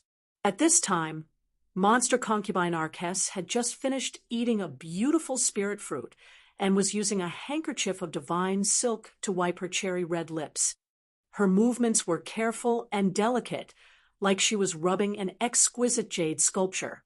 Such a scene was originally filled with an aesthetic sense, but when combined with the words she had just spoken, it caused the previously slightly embarrassed Empyrean Demandon's complexion to darken. Even if Xiao Moxian's potential had indeed been exhausted, no one was allowed to speak of it. "Concubine Arquess, what are you trying to do?" Empyrean Demandon's voice was ice cold. He had always been an aggressive individual, and was very fond of Xiao Moxian, doting on her a great deal. So how could he allow his own granddaughter to be insulted like this? According to what Concubine Arquess says, Sienner isn't amazing at all. Then let me ask you, in your Hydra clan, are there any juniors in Sienner's realm that can compete with her? If there are, then bring them out to fight. Empyrean Demandon's words were forceful and menacing. As he said them, Xiao Moxian felt her heart tighten. She didn't think that the situation would devolve to such a scene. If she really did have to fight, then that would undoubtedly be extremely bad. This monster Concubine Arquess, just what had she done to offend her? A woman with such a status shouldn't be trying to needle her at every possible moment during such a grand event. Even the monster emperor faintly frowned. He shouted, "Concubine Arquess, just what kind of words are you saying? Even for an unrivaled genius, there will always be periods where they lag behind. But none of that matters as long as they can continue to display magnificent results in the future. Moreover, even if Sienner does lag beyond, she still far surpasses all other geniuses of her age. It's only that the expectations we placed on her are far too heavy." The monster emperor's words could be called returning a bit of face to Xiao Moxian and Empyrean Demandon. But monster concubine Arquess didn't seem to appreciate this kindness. It was like she had taken the wrong medicine today, causing every single one of her words to be filled with explosive provocation. She faintly smiled and continued to say, "Your Majesty the Monster Emperor need not take offense. This concubine was simply carelessly speaking. Throughout the endless ages, there have been many talents who have lagged behind for a small period of time, but maintain their glorious rise afterwards. But there have also been many geniuses who have failed afterwards, their potential being completely exhausted and vanishing from sight. What Empyrean Demandon said is true. There is no genius in my clan that can compete with Miss Sienner. Indeed, in the past, there was one such genius who could. He went to the Azure Road together with Miss Sienner, and afterwards he didn't return. Even the life-soul jade slip he kept in the clan had been shattered."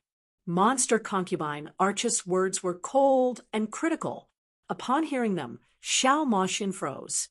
She finally realized just why monster concubine Arquess had been targeting her at every opportunity. So it was because of this, the genius of the monster race that they had sent to accompany her to the Azure Road, Monster Prince Diu, had come from the same clan as monster concubine Arquess. That's right, Monster Prince Diu was from the Hydra clan. Xiao Moxian thought, her heart bitter. At God-Burying Ridge, Monster Prince Diu hadn't liked Lin Ming at all. When Lin Ming was being chased by Mr. Zhou, Imperial Prince Naki, and the others, Monster Prince Du was afraid that he would be sucked into his mess, and thus he had suggested that their group rid themselves of Lin Ming, and then he and Xiao Moxian could follow the group and leave. This was also because he was hoping that Mr. Zhou would find and kill Lin Ming. But then Xiao Moxian had stubbornly stuck together with Lin Ming, causing Monster Prince Du's plan to fail. After that, Xiao Moxian was forced into tragic Death Valley with Lin Ming and had not heard any news of Monster Prince Du since. In fact, she had nearly forgotten about him. Now that she heard Concubine Arch's words, it was clear that Monster Prince Du had died in the Azure Road, and he had likely been killed at God-Burying Ridge. In Xiao Moxian's heart, this Monster Prince Du was an unimportant character, but to the monster race, he was indeed a genius, especially to Concubine Arch's Hydra clan. He had been a direct descendant. Amongst the younger generation of the Hydra clan, Monster Prince Du had been the most outstanding junior there was, but he had died in the Azure Road. How could Monster Concubine Arches not be sad about this? How could she not be angry? Hearing Monster Concubine Arches mention Monster Prince Du once more, the Monster Emperor's complexion darkened. Concubine Arches, are you trying to put the blame of Du's death atop of Sienna? As the head of the harem, how could you not understand the simple truths of the world? The Azure Road smelting trial is originally filled with perilous risks, and life and death are both decided by one's destiny. If Du died in the Azure Road, then the only one that can be blamed is him, for lacking in destiny. It had nothing to do with Sienna. Do you think that Du was killed by Sienna? Ho, ho, ho! You are asking what responsibility she has. Don't you know that Xiao Moxian is nothing but a little witch that loves to draw disasters upon herself?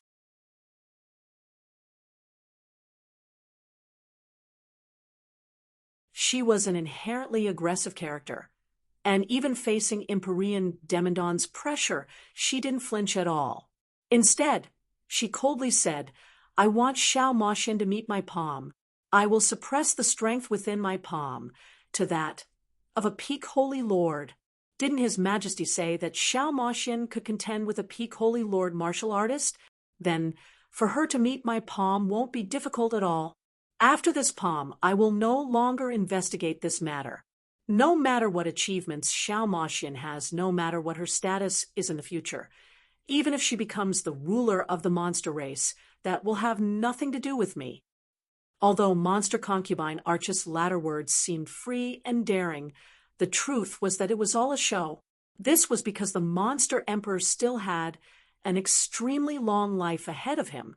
Although Monster Concubine Arches was much younger than the Monster Emperor, her cultivation was inferior to his, and it was hopeless for her to break into the Empyrean realm in the future. She would never outlive the Monster Emperor, and let alone Xiao Moxian ruling the monster race. Even if she did, Monster Concubine Arches would have already died of old age by then. She simply didn't need to fear Xiao Moxian at all. A palm strike from a peak holy lord, Empyrean Demandon coldly smiled. He looked at Xiao Moxian. Sienna, meet her palm. Empyrean Demandon's voice did not brook any disobedience. He believed that it was impossible for Xiao Moxian to be unable to block Imperial Concubine Arch's strike when she had suppressed her cultivation, drawing back 10,000 steps. Even if Xiao Moxian's strength was lacking and she was wounded to the point she spat blood, that would only be losing a bit of face. There would be no harm to her life. As for any hidden wounds left behind, with Xiao Moxian's unique physique, she could quickly recover. Grandfather, Xiao Moxian felt bitter over the situation. In her peak state, let alone the strike of someone that had suppressed their strength to that of a peak holy lord. If she tried her best, she could even withstand a strike from a great world king. But currently she was pregnant.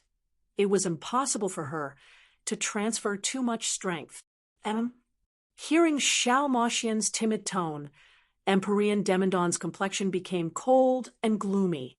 He always spoke in a strong manner, and no one dared to refuse his orders. In such a scene, how could he possibly allow his momentum to be weakened?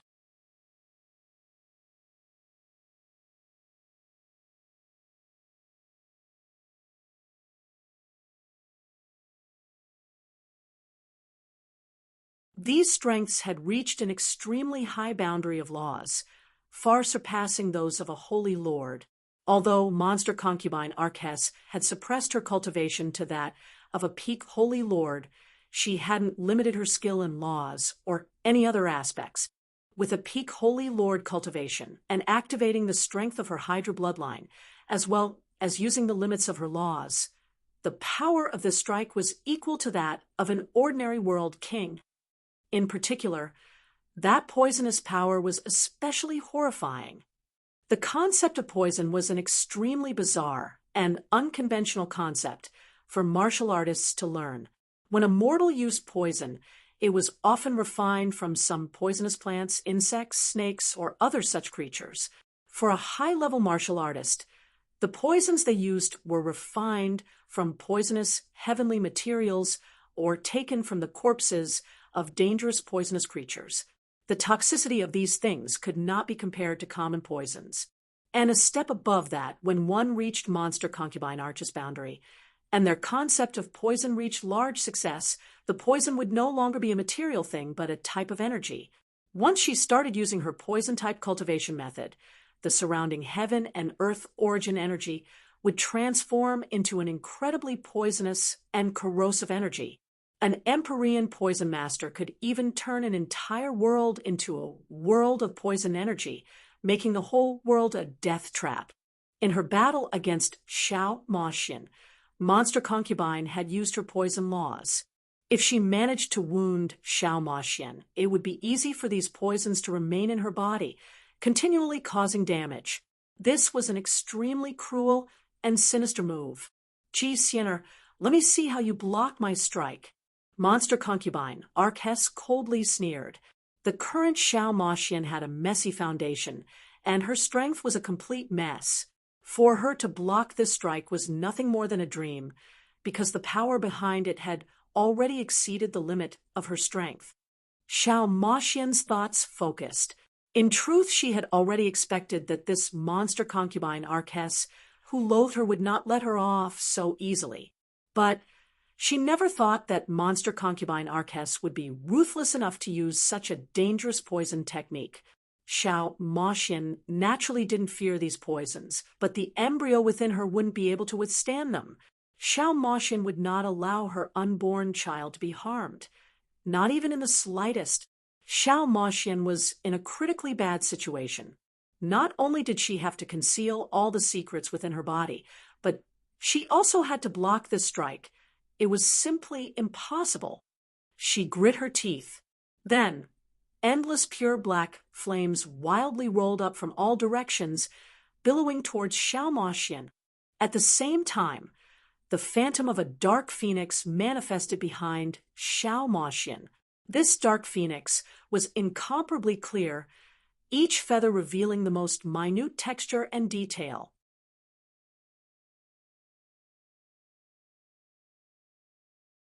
The moment that the dark phoenix appeared, the limitless black flames became far more terrifying. These flames seemed to contain a wild and uncontrollable momentum of the great Tao that could burn down the world, one that originated from the most ancient of times. These roaring flames came from the spirit of the undying inferno that she defeated at the Azure Road's final trial. The tumultuous flames were swallowed up within Xiao Moxian. The nirvanic flames within her had already added in the might of the Azure Heavenly Tao. This mysterious and ancient strength surpassed the knowledge of everyone present. Even the many other world kings and half-step Empyreans present widened their eyes as they saw these black flames, their hearts shaking. These flames, how is this possible? The monster emperor had originally been leaning back in his seat. As he saw these flames appear, his entire body tensed, and he sat up straight. No matter how one saw it, it seemed that Xiao Moxian was sick and her strength was weak.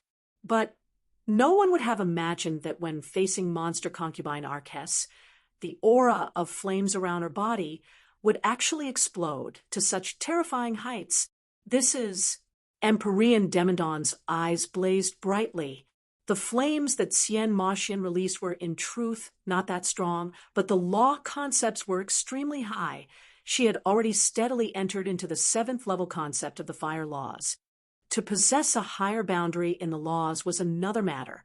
As long as one's talent was high enough, and with the accumulation of time, then even a peak fire attribute Great World King would be able to steadily enter the 7th level concept of the fire laws. But what surprised Empyrean Demon Dawn the most was that the quality of these flames had reached an inconceivable degree. Different flames had different qualities. The lowest rank was fire used by mortals. Then, going up rank after rank, Xiao Maxian's nirvanic flames were nearly the highest rank flames possible. Yet now, the flames that Xiao Maxian displayed seemed to have used the nirvanic flames as a foundation and gone a level further. An incomprehensible strength had fused together with the nirvanic flames, adding on a finishing touch. Empyrean Demon Dawn originally thought that Xiao Maxian had wasted away her time cultivating in the Azura Road, but now it seemed that things weren't as simple as they appeared. Perhaps she can really block it. Even the normally calm and dignified Empyrean Demon Dawn was excited when it came to the future growth of his granddaughter. His heart tightened. So, what if the quality of your flames is high? You are still weak. Monster concubine Arques struck out with her palm. Besides suppressing her cultivation, she had pushed all other aspects to their limit. Chi, chi, chi. A dreadful darkness and power of poison erupted outwards. Even space itself was melted by this poison. Xiao Maxian was surrounded by the poison energy. As long as this poison energy gathered, even a top spirit artifact would be corroded to slag. A normal martial artist would be melted away without even their bones remaining. As everyone was expecting Xiao Maxian to use her fire laws that contained a strange strength to burn away the poison energy, what actually happened left them all startled. Xiao Maxian didn't explode with her nirvanic flames. Rather, she used the nirvanic flames to protect her body and forcefully withstand Monster Concubine Arches' strike. Empyrean Demon Dawn frowned. This sort of combat method was simply the same as passively sitting there and being smacked around. Why didn't she counterattack? Even if Xiao Maxian wasn't strong enough, even if her counterattack would definitely fail, and even result in her being injured, she still shouldn't weaken her momentum and allow others to bully her. Chi, chi, chi. The radiant nirvanic flames turned most of the clouds of poison energy into nothing. After fusing with the Azura Heavenly Tao, Xiao Maxian's nirvanic flames were now of an extremely high quality. However, she could only move a limited amount of strength. One reason was because the embryo within her possessed the bloodlines of a dragon and phoenix, and had also inherited the power of the Azura blood. Thus, it was absorbing too much energy from her. And a second reason was that she had to use a great deal of her strength to conceal the pure yang energy within her and maintain the semblance of her primordial yin energy. In this situation, how could Xiao Maxian withstand Monster Concubine's poisonous strike, which utilized the laws of a half-step Empyrean? The black nirvanic flames were slowly weakened by the endless poison energy.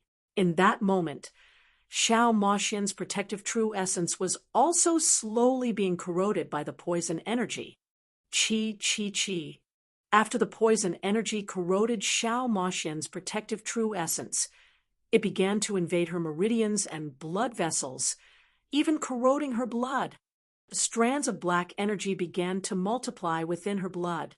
Even her marrow was contained by this poison energy.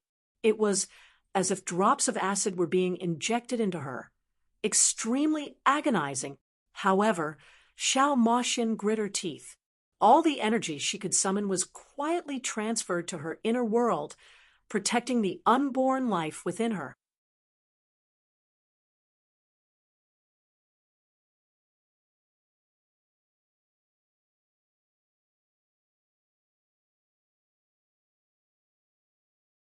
Chapter 1753. Who is he? Chapter 1753. Who is he? Xiao Moxian's entire body was being corroded by poison energy. The agonizing pain of her blood being burned by poison was beyond description. This sort of pain was the same as having concentrated acid mixed into her blood, as if her marrow was crackling like heated oil. She gripped her fists, withstanding the waves of pain. All of her remaining essence was used to protect her inner world. With things having come this far, she could only quietly continue in hopes that she wouldn't be discovered. Otherwise, the matter of her pregnancy would become known.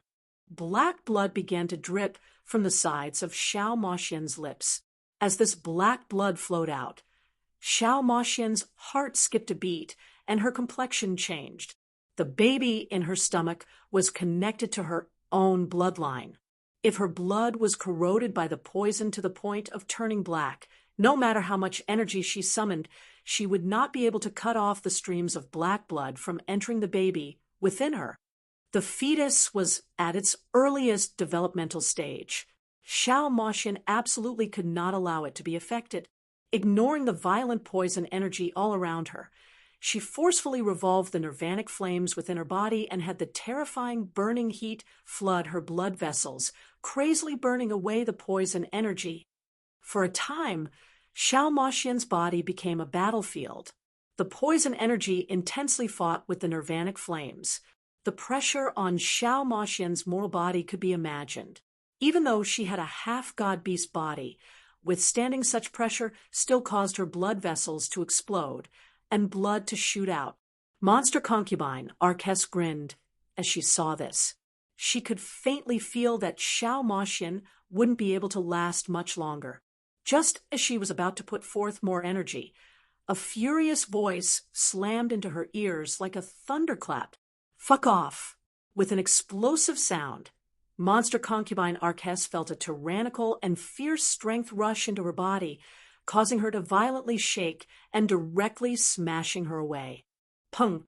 Monster concubine Arquesse was blown away and sent crashing into the table. Countless glazed dishes and bowls were shattered, and her entire body was drenched in the dregs of spirit foods and spirit drinks, making her look extremely miserable. Seeing this, the monster emperor thought of moving, but in the end he didn't. He let out a long breath. He never thought that today's welcoming reception would have such a scene. In a pile of debris, monster concubine Arquesse propped herself up on her arms, gnashing her teeth as she looked at Empyrean Demon Dawn. Facing the angry and mighty Empyrean Demon Dawn, it was impossible to say she wasn't afraid. The savage battles of the demon and monster races were far more barbaric than those of the humans. If the races of the divine realm were compared to those of the mortal world, then the monster and demon races were comparable to primitive nomadic tribes and barbarians. For a battle to suddenly occur at a banquet wasn't strange at all. Even if Empyrean Demon Dawn were to heavily wound monster concubine Arquesse, that would also be a likely possibility. One move has already passed. Empyrean Demon Dawn's voice held a faint trace of killing intent. Monster concubine Arquesse stood up from the mess, circulating the energy within her, and using the power of darkness to clean away the food that stained her. Soon, her clothes seemed as if they were completely new. As for Xian Moxian, her face was still wan. A great deal of monster concubine Arquesse's poison was still in her body. Empyrean Demon Dawn looked at Xiao Moxian and suddenly walked over to her. "Grandfather!" Xiao Moxian held her breath. The poison that monster concubine Arquesse left behind within her wasn't fatal at all. Resting for a day would have been more than enough to completely recover. But now that she was pregnant, everything had become far more complicated. If Empyrean Demon Dawn helped, then he could certainly rid her body of all of the poison instantly. But there was a 100% likelihood that the secret of her pregnancy would be discovered. When Empyrean Demon Dawn was 100 feet away from her, Xiao Moxian subconsciously stepped back. Her heart had caught in her throat. She was unable to find any excuses to refuse her grandfather's help. At this time, Empyrean Demon Dawn had already reached out a hand towards her. "Sinner, What are you hiding from me? Empyrean Demandon's voice was filled with fury. He had already felt that something was wrong, but he just didn't truly suspect Xiao Maxin. However, when he saw Xiao Maxin use her nirvanic flames as well as her strange actions that didn't conform to her normal behavior, he had confirmed that she was hiding something. In the Azure Road, just what happened to you? Empyrean Demandon grabbed onto Xiao Maxin's arm. Xiao Maxin's heart shrank. Suddenly, she felt it nearly impossible to breathe. It was no longer possible to hide the truth. She was like a puppet directly held by Empyrean Demandon. As Empyrean Demandon's energy rushed into her blood vessels, Xiao Maxin felt the world slow down to a crawl. All sight and sound seemed to fall away. Chi, chi, chi. A black vortex appeared in Empyrean Demandon's palm. In just a moment, all of the poison within Xiao Maxin was swallowed up by the black vortex. This was Empyrean Demandon's heaven-absorbing demon art. The poison was eliminated, and the agonizing pain in her body also disappeared. But compared to the suffering in her heart, that physical pain hadn't been anything at all. Time passed, one breath of time after one breath of time. To Xiao Maxin, every breath of time was as long as a year. She didn't dare to look at Empyrean Demandon's face. She didn't even dare to breathe. As for Empyrean Demandon, he remained completely quiet. As he grabbed Xiao Maxin's arm, a long period of silence passed. Rivulets of sweat dripped down Xiao Maxin's back and forehead. She felt as if she could collapse at any moment. Brother Demandon. At this time, the monster emperor finally spoke up. Before, he had already been suspicious about Xiao Maxin's bodily state. He felt that her primordial energy wasn't as steady as it should be, and her energy was in utter chaos. But when he considered that it might be because Xiao Maxin didn't consolidate her foundation in the Azure Road, the monster emperor didn't care too much about this matter. But then, in the battle just now, he saw Empyrean Demandon's expression. The monster emperor seemed to faintly realize what happened. All of you leave. The monster emperor waved his hand, and the monster race martial artists began to file out. They never imagined that things would develop to such a degree.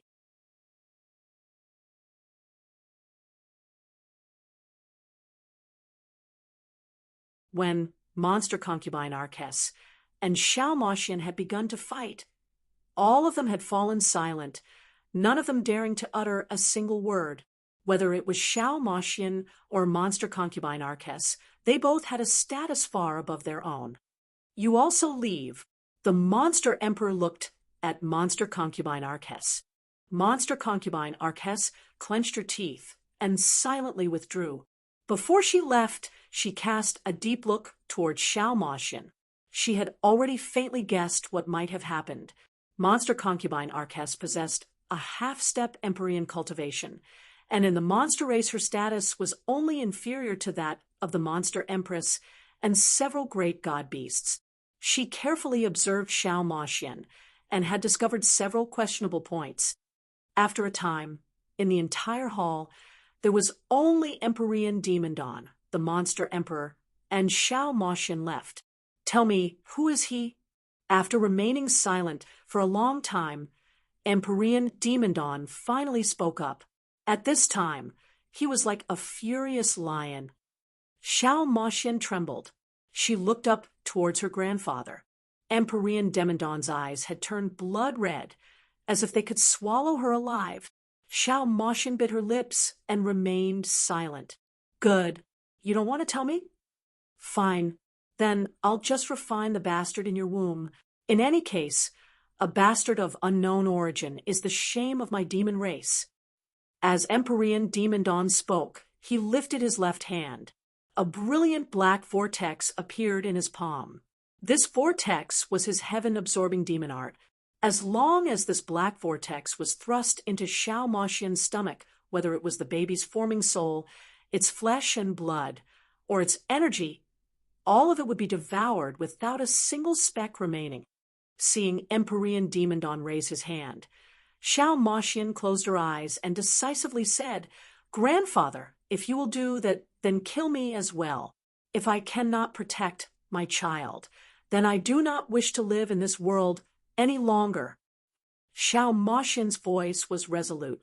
The monster emperor's heart skipped a beat. He was well aware that with Xiao Moxian's character, she would stay true to her words. If Empyrean Demon really did as he threatened, then Xiao Moxian would instantly commit suicide. "Brother Demon, calm down." The monster emperor quickly spoke out. He could feel that this time Empyrean Demon was truly angered. In the past, no matter what Xiao Moxian did, Empyrean Demon would always accommodate her. No matter what trouble she stirred up, no matter who she provoked, he would always play damage control and deal with the aftermath. But this time, she had touched upon his bottom line. The monster emperor feared that in his violent rage, Empyrean Demon would do something he could not take back. If anything happened to Xiao Moxian, it would be a tremendous loss to the monster and demon races. Even the baby in Xiao Moxian's womb needed further consideration. It had to be known that it was extremely difficult for a god beast to become pregnant, especially for someone like Xiao Moxian. Once they had a child, after that child grew up, they would definitely become an amazingly outstanding individual.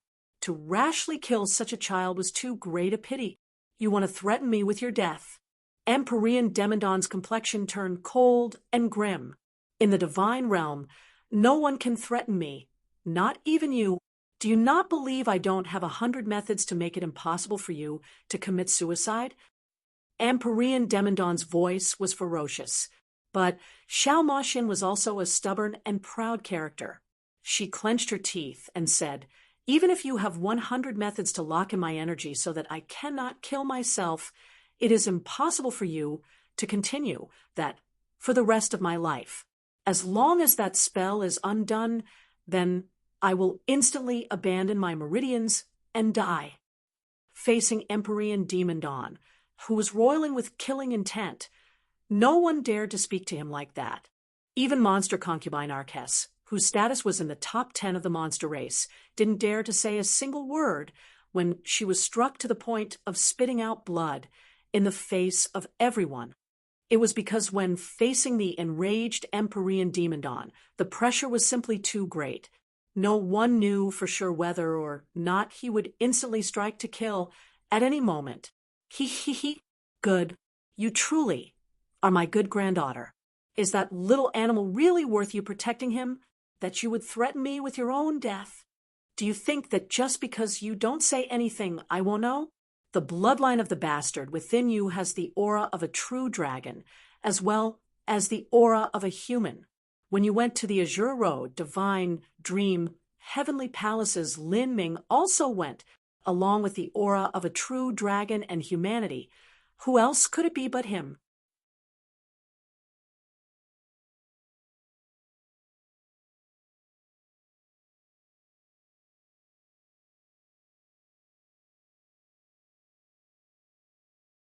Chapter 1754. House Arrest. Chapter 1754. House Arrest. After Empyrean Demon suddenly mentioned Lin Ming's name, Xiao Moxian trembled and didn't speak again. Xiao Moxian hadn't thought that Empyrean Demon would know that the father of the child was Lin Ming, but thinking about it more carefully, even if he did know then, there was nothing he could do.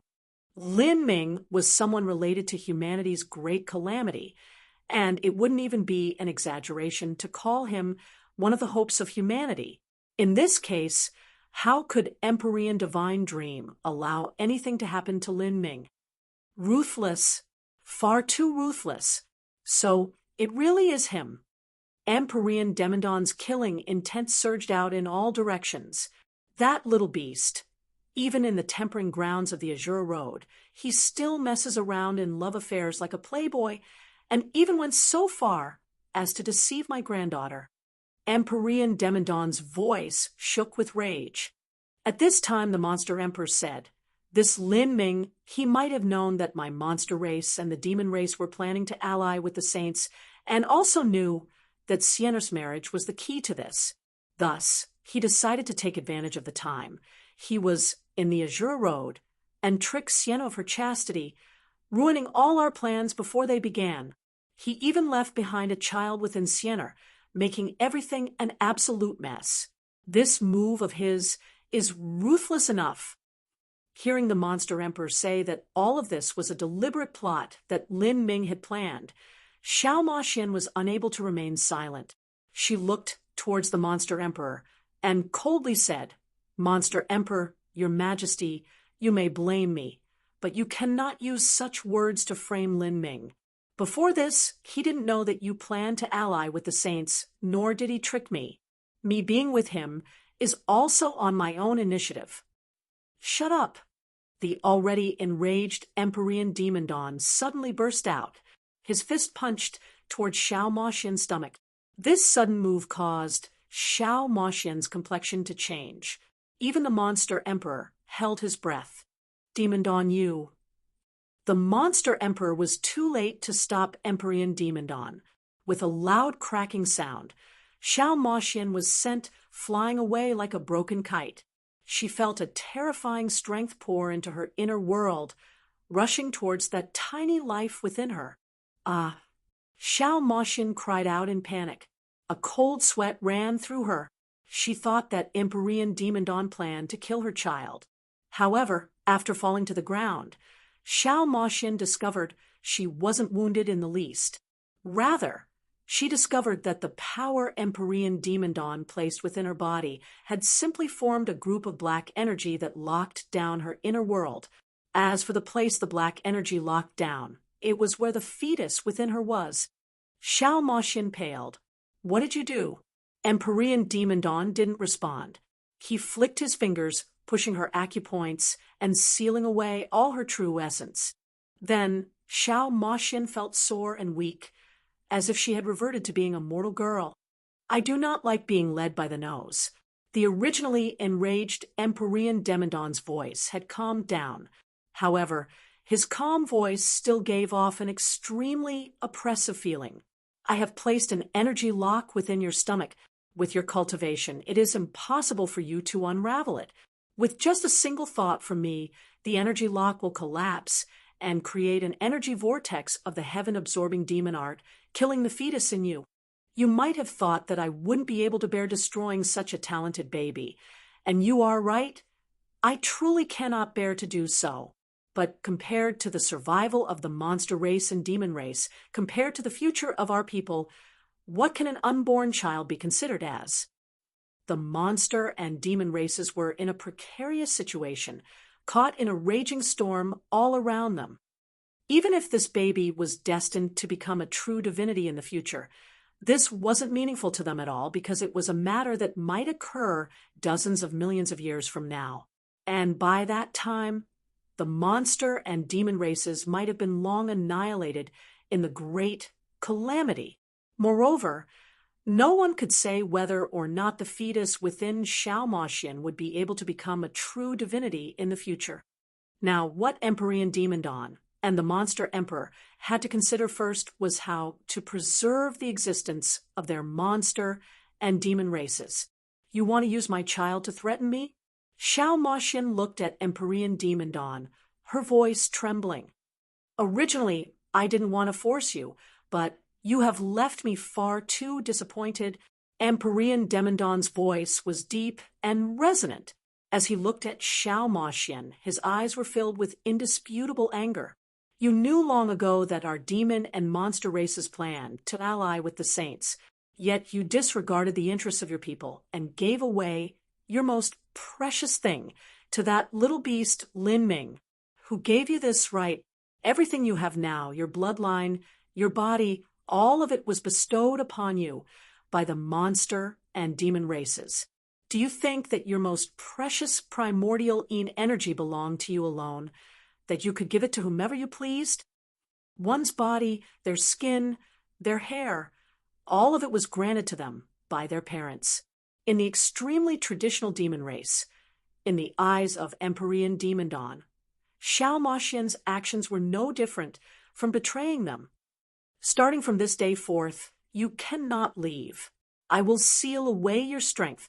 10 days from now, at the longevity feast, the good fortune saint's son will publicly propose your marriage to me. I want you to agree to it. Otherwise, your child will not live on the 11th day. Empyrean Demon Dawn gloomily said. Xiao Maxian shivered as she heard this. That's right. At the longevity feast 10 days from now, Lin Ming will also be there. When you agree to the marriage proposal, it will also be in front of him, so you had best prepare yourself to do so. And after I seal away your strength, it will be impossible for you to send Lin Ming a sound transmission. Whether you want your child or whether you want your so-called love, make your own choice. Empyrean Demon Dawn's words were knives that stabbed into Xiao Maxian, leaving her heart bleeding. Was there any crueler situation in the world?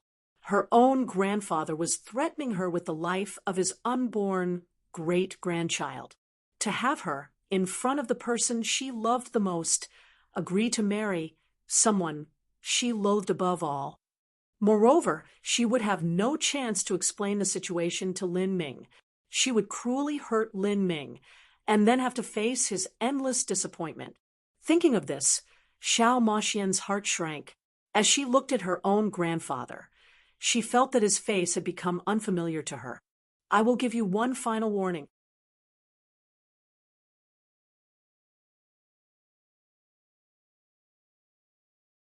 You absolutely must not think that I cannot bear killing your child, so do not disobey me anymore. From this day on, forget Lin Ming. As for your child, as long as you do not disobey me, I will do everything in my power to hide it from the saints until it can be born. But the child will also have no relation to Lin Ming. As Empyrean Demon Dawn spoke, he turned and left. And behind Empyrean Demon Dawn, the monster emperor shook his head again and again. He said, Sienna, you are too naive, too pure, too young. I know that you hate your grandfather, but in the future you will come to know that everything he did was for your own good. If he were to allow you to do as you wished, then the alliance between our monster and demon races with the saints will break apart. In the upcoming great calamity, it is likely we will all perish. At that time, just what will you be considered as? Without the roots, just what will you do? Will you just follow Lin Ming around like a grieving dog? Do you know that you aren't even Lin Ming's official wife? Do you believe that Lin Ming will always share the same affection with you in the future? A man's vow is the same as dog shit. The so-called love is nonsense, and sacrificing yourself for love is the height of stupidity. Moreover, if you decide to sacrifice yourself for love, you will also drag down the monster and demon races with you, placing my people, your people, in a perilous state. Knowing this, do you still wonder why your grandfather is so angry today? Even I am disappointed in you. Remember, in a world of martial artists, strength is all. What use is love? Can you eat it? Moreover, it's unknown whether or not that Lin Ming can live for much longer. He reached past his limits and agreed to a 100-year duel with the good fortune saint's son. At that time, even if he doesn't die, he will be beaten into a crippled state. Will you take revenge for him? Do you think he will still be able to take revenge for himself in the future? The saints will not give him the chance. Give up on him. When you become an Empyrean in the future, when you become a true divinity and the world is in your palm, you will understand just how naive you have been. As the monster emperor said this, he also turned and left. Soon, mates pushed open the doors and brought Xiao Maxian away. After passing through several winding corridors, Xiao Maxian was brought to an extremely luxurious room. There were rugs made of peacock feathers, and the smell of incense made of heavenly materials wafted in the air. Even when eating meals or bathing, there were always 8 maids constantly supervising and helping her at all hours. However, there was a single point. After Xiao Maxian entered the room, she wasn't able to take even half a step out again. She had been placed under house arrest here in order to wait for the monster emperor's longevity feast 10 days from now. At that time, in front of Lin Ming, she would have to agree to the good fortune saint's son's proposal. And what pained her most was that she wasn't able to tell Lin Ming her reasons for doing so. She couldn't even tell him of her pregnancy.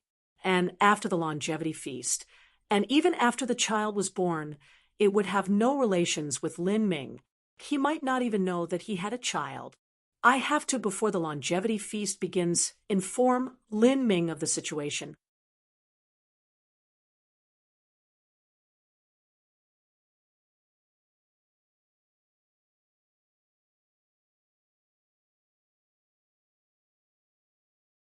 Chapter 1755, Demandon's Turmoil. Chapter 1755, Demandon's Turmoil. 3 days later. In a massive silver battleship outside, heaven, lifting black pagoda, the good fortune saint's son sat above a stone bed, deep in meditation. Then, a flame flickered in front of him. This was the light of a sound transmitting talisman. A brief ray of thought penetrated into the good fortune saint's son's spiritual sea along with it. Reading this message, the good fortune saint's son grinned. "Your Highness saint's son, what are you so happy about?" A rainbow-clothed girl tittered and asked from beside the good fortune saint's son. The good fortune saint's son narrowed his eyes. He played with the burning embers of the sound-transmitting talisman and leisurely said, "The monster emperor has sent me a message. Xiao Moxian has agreed to marry me. As long as I propose at the longevity fest, she will agree." "Ho, ho, ho! Congratulations, Your Highness," the rainbow-clothed girl happily said. "I've already said that Your Highness saint's son is a dragon amongst men. There are countless teams of proud daughters among the saints that are just waiting for the saint's son to visit them. How could this Xiao Moxian possibly refuse Your Highness? If Your Highness saint's son is willing to dual cultivate with her and take her primordial lean, that is her good fortune." The rainbow-clothed girl smirked as she spoke. She really did think that Xiao Moxian had obtained a great bargain by being able to latch onto a thigh of the saint's son. This was because after the great calamity was over, the saints would capture the divine realm and rule the world.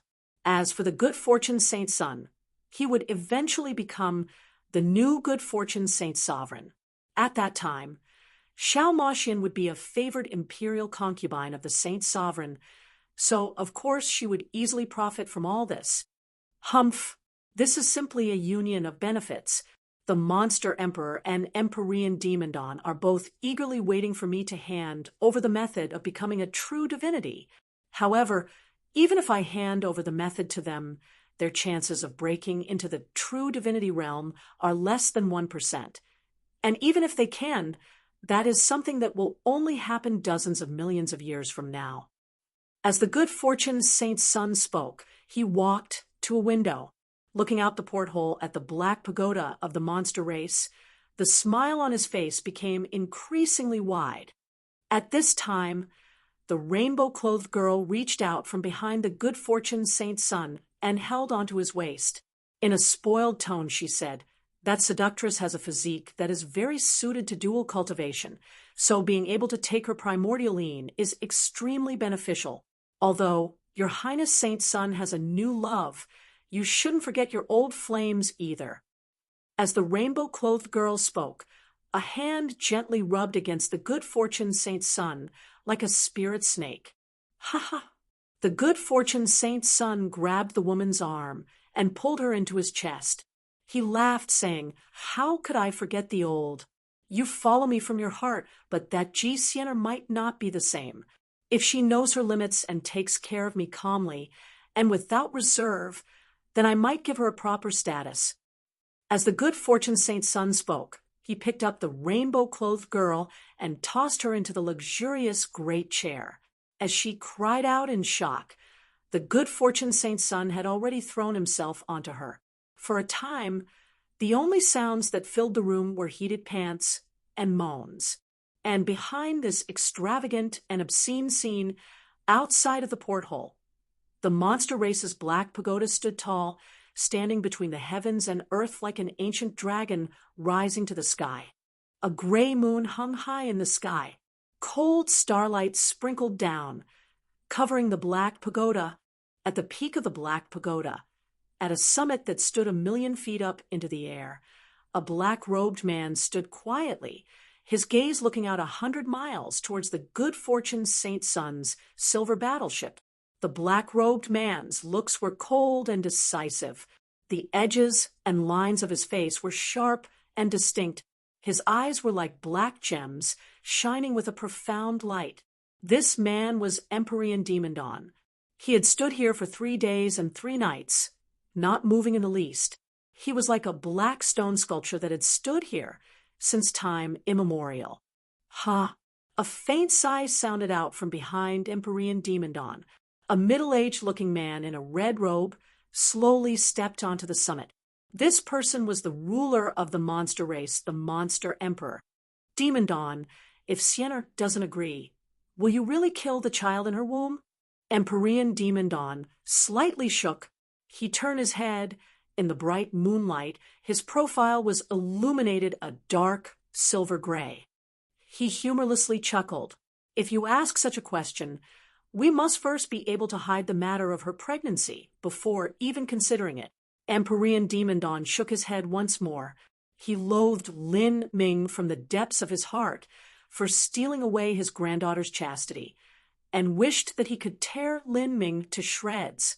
But no matter what happened, the reality was that the child in Xiao Moxian's womb had the bloodline of their monster and demon races. Moreover, when he investigated the child with his energy, he discovered that it was beyond ordinary. The child possessed a true phoenix bloodline and true dragon aura. Moreover, it also possessed a strength he could not understand. Although Empyrean Demon Dawn didn't know what the origin of this strength was, it made his heart inexplicably race. Moreover, this child hadn't formed a true fetus form, and yet it was already able to affect heaven and earth origin energy as well as the laws. This sort of talent was far too terrifying. If the saints discovered the existence of this child, they absolutely would not allow it to be born in the world. They would destroy it before then. The Monster Emperor said, "The energy lock you sealed away Sienner's Dantian, with comes from the heaven-absorbing demon art. It can swallow all origin energy as well as the pure yang energy and fetal energy within her during the longevity feast. As long as Sienner doesn't reveal any flaws or arouse the suspicions of the saints, she should be able to conceal what happened." When Empyrean Demon Dawn had placed an energy lock within Xiao Moxian, although it was to threaten her, the main purpose was to protect her. We must hide the truth. Otherwise, the consequences will be inconceivable, Empyrean Demon Dawn grimly said. At the longevity banquet, if Xiao Moxian's pregnancy became known by the good fortune Saint Sun and also made public there, the results would be unimaginable. This wasn't just a strike against the good fortune Saint Sun's face. This was completely ripping apart his face.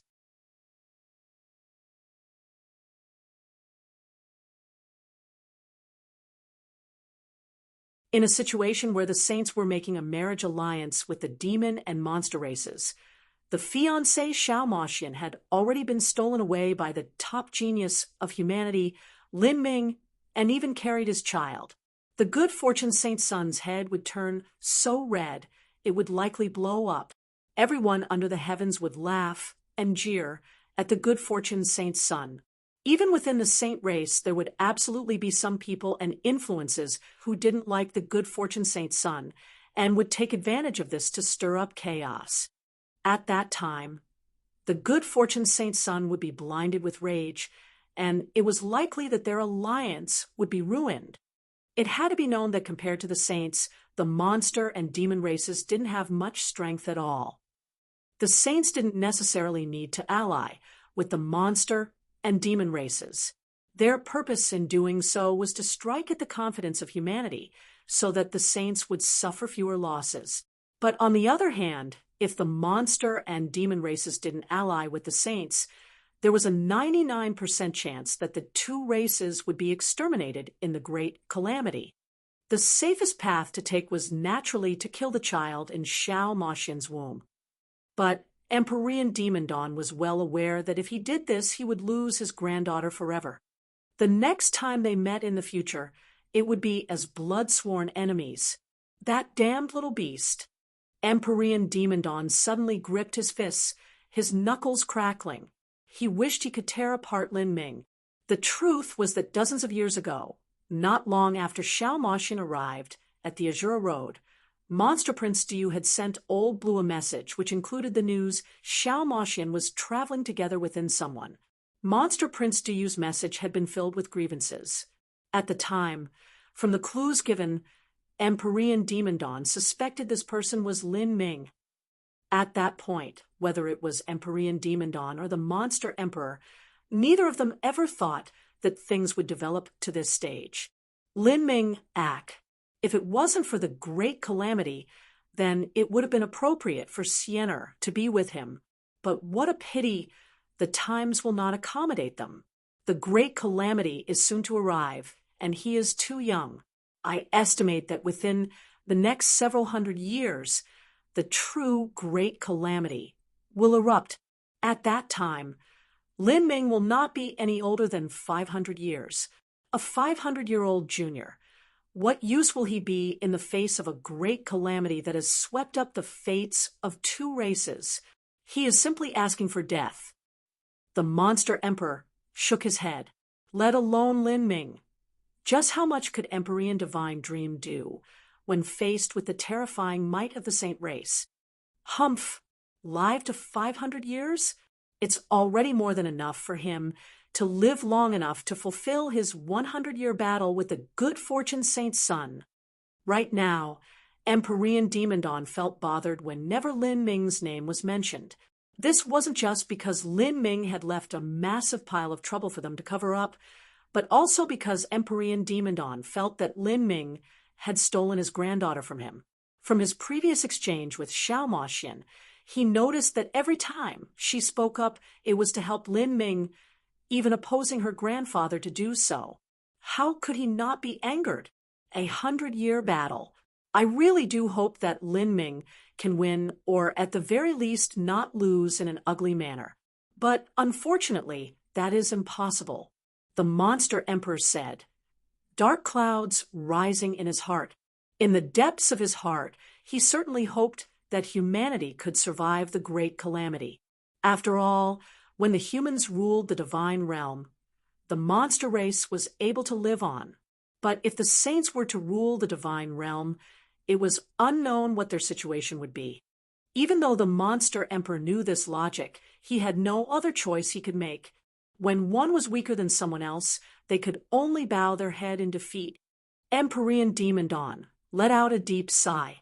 He looked in the distance, his eyes filled with bleak sorrow. Facing the changing momentum of the world, he felt a deep sense of powerlessness. It was like becoming an Empyrean was all in vain. Whether it was his granddaughter's happiness or the future of the monster and demon races, everything was spiraling out of his control. If this was all he could accomplish in the entirety of his life, that was truly too much of a failure. As Emperor Demon Dawn and the Monster Emperor were at a loss for what path to take, in Shao Maxian's room, the entire chamber was filled with an intoxicating fragrance. A 100-square-foot pool was filled with scintillating flower petals. The air was blurry with mist. Miss, please undress.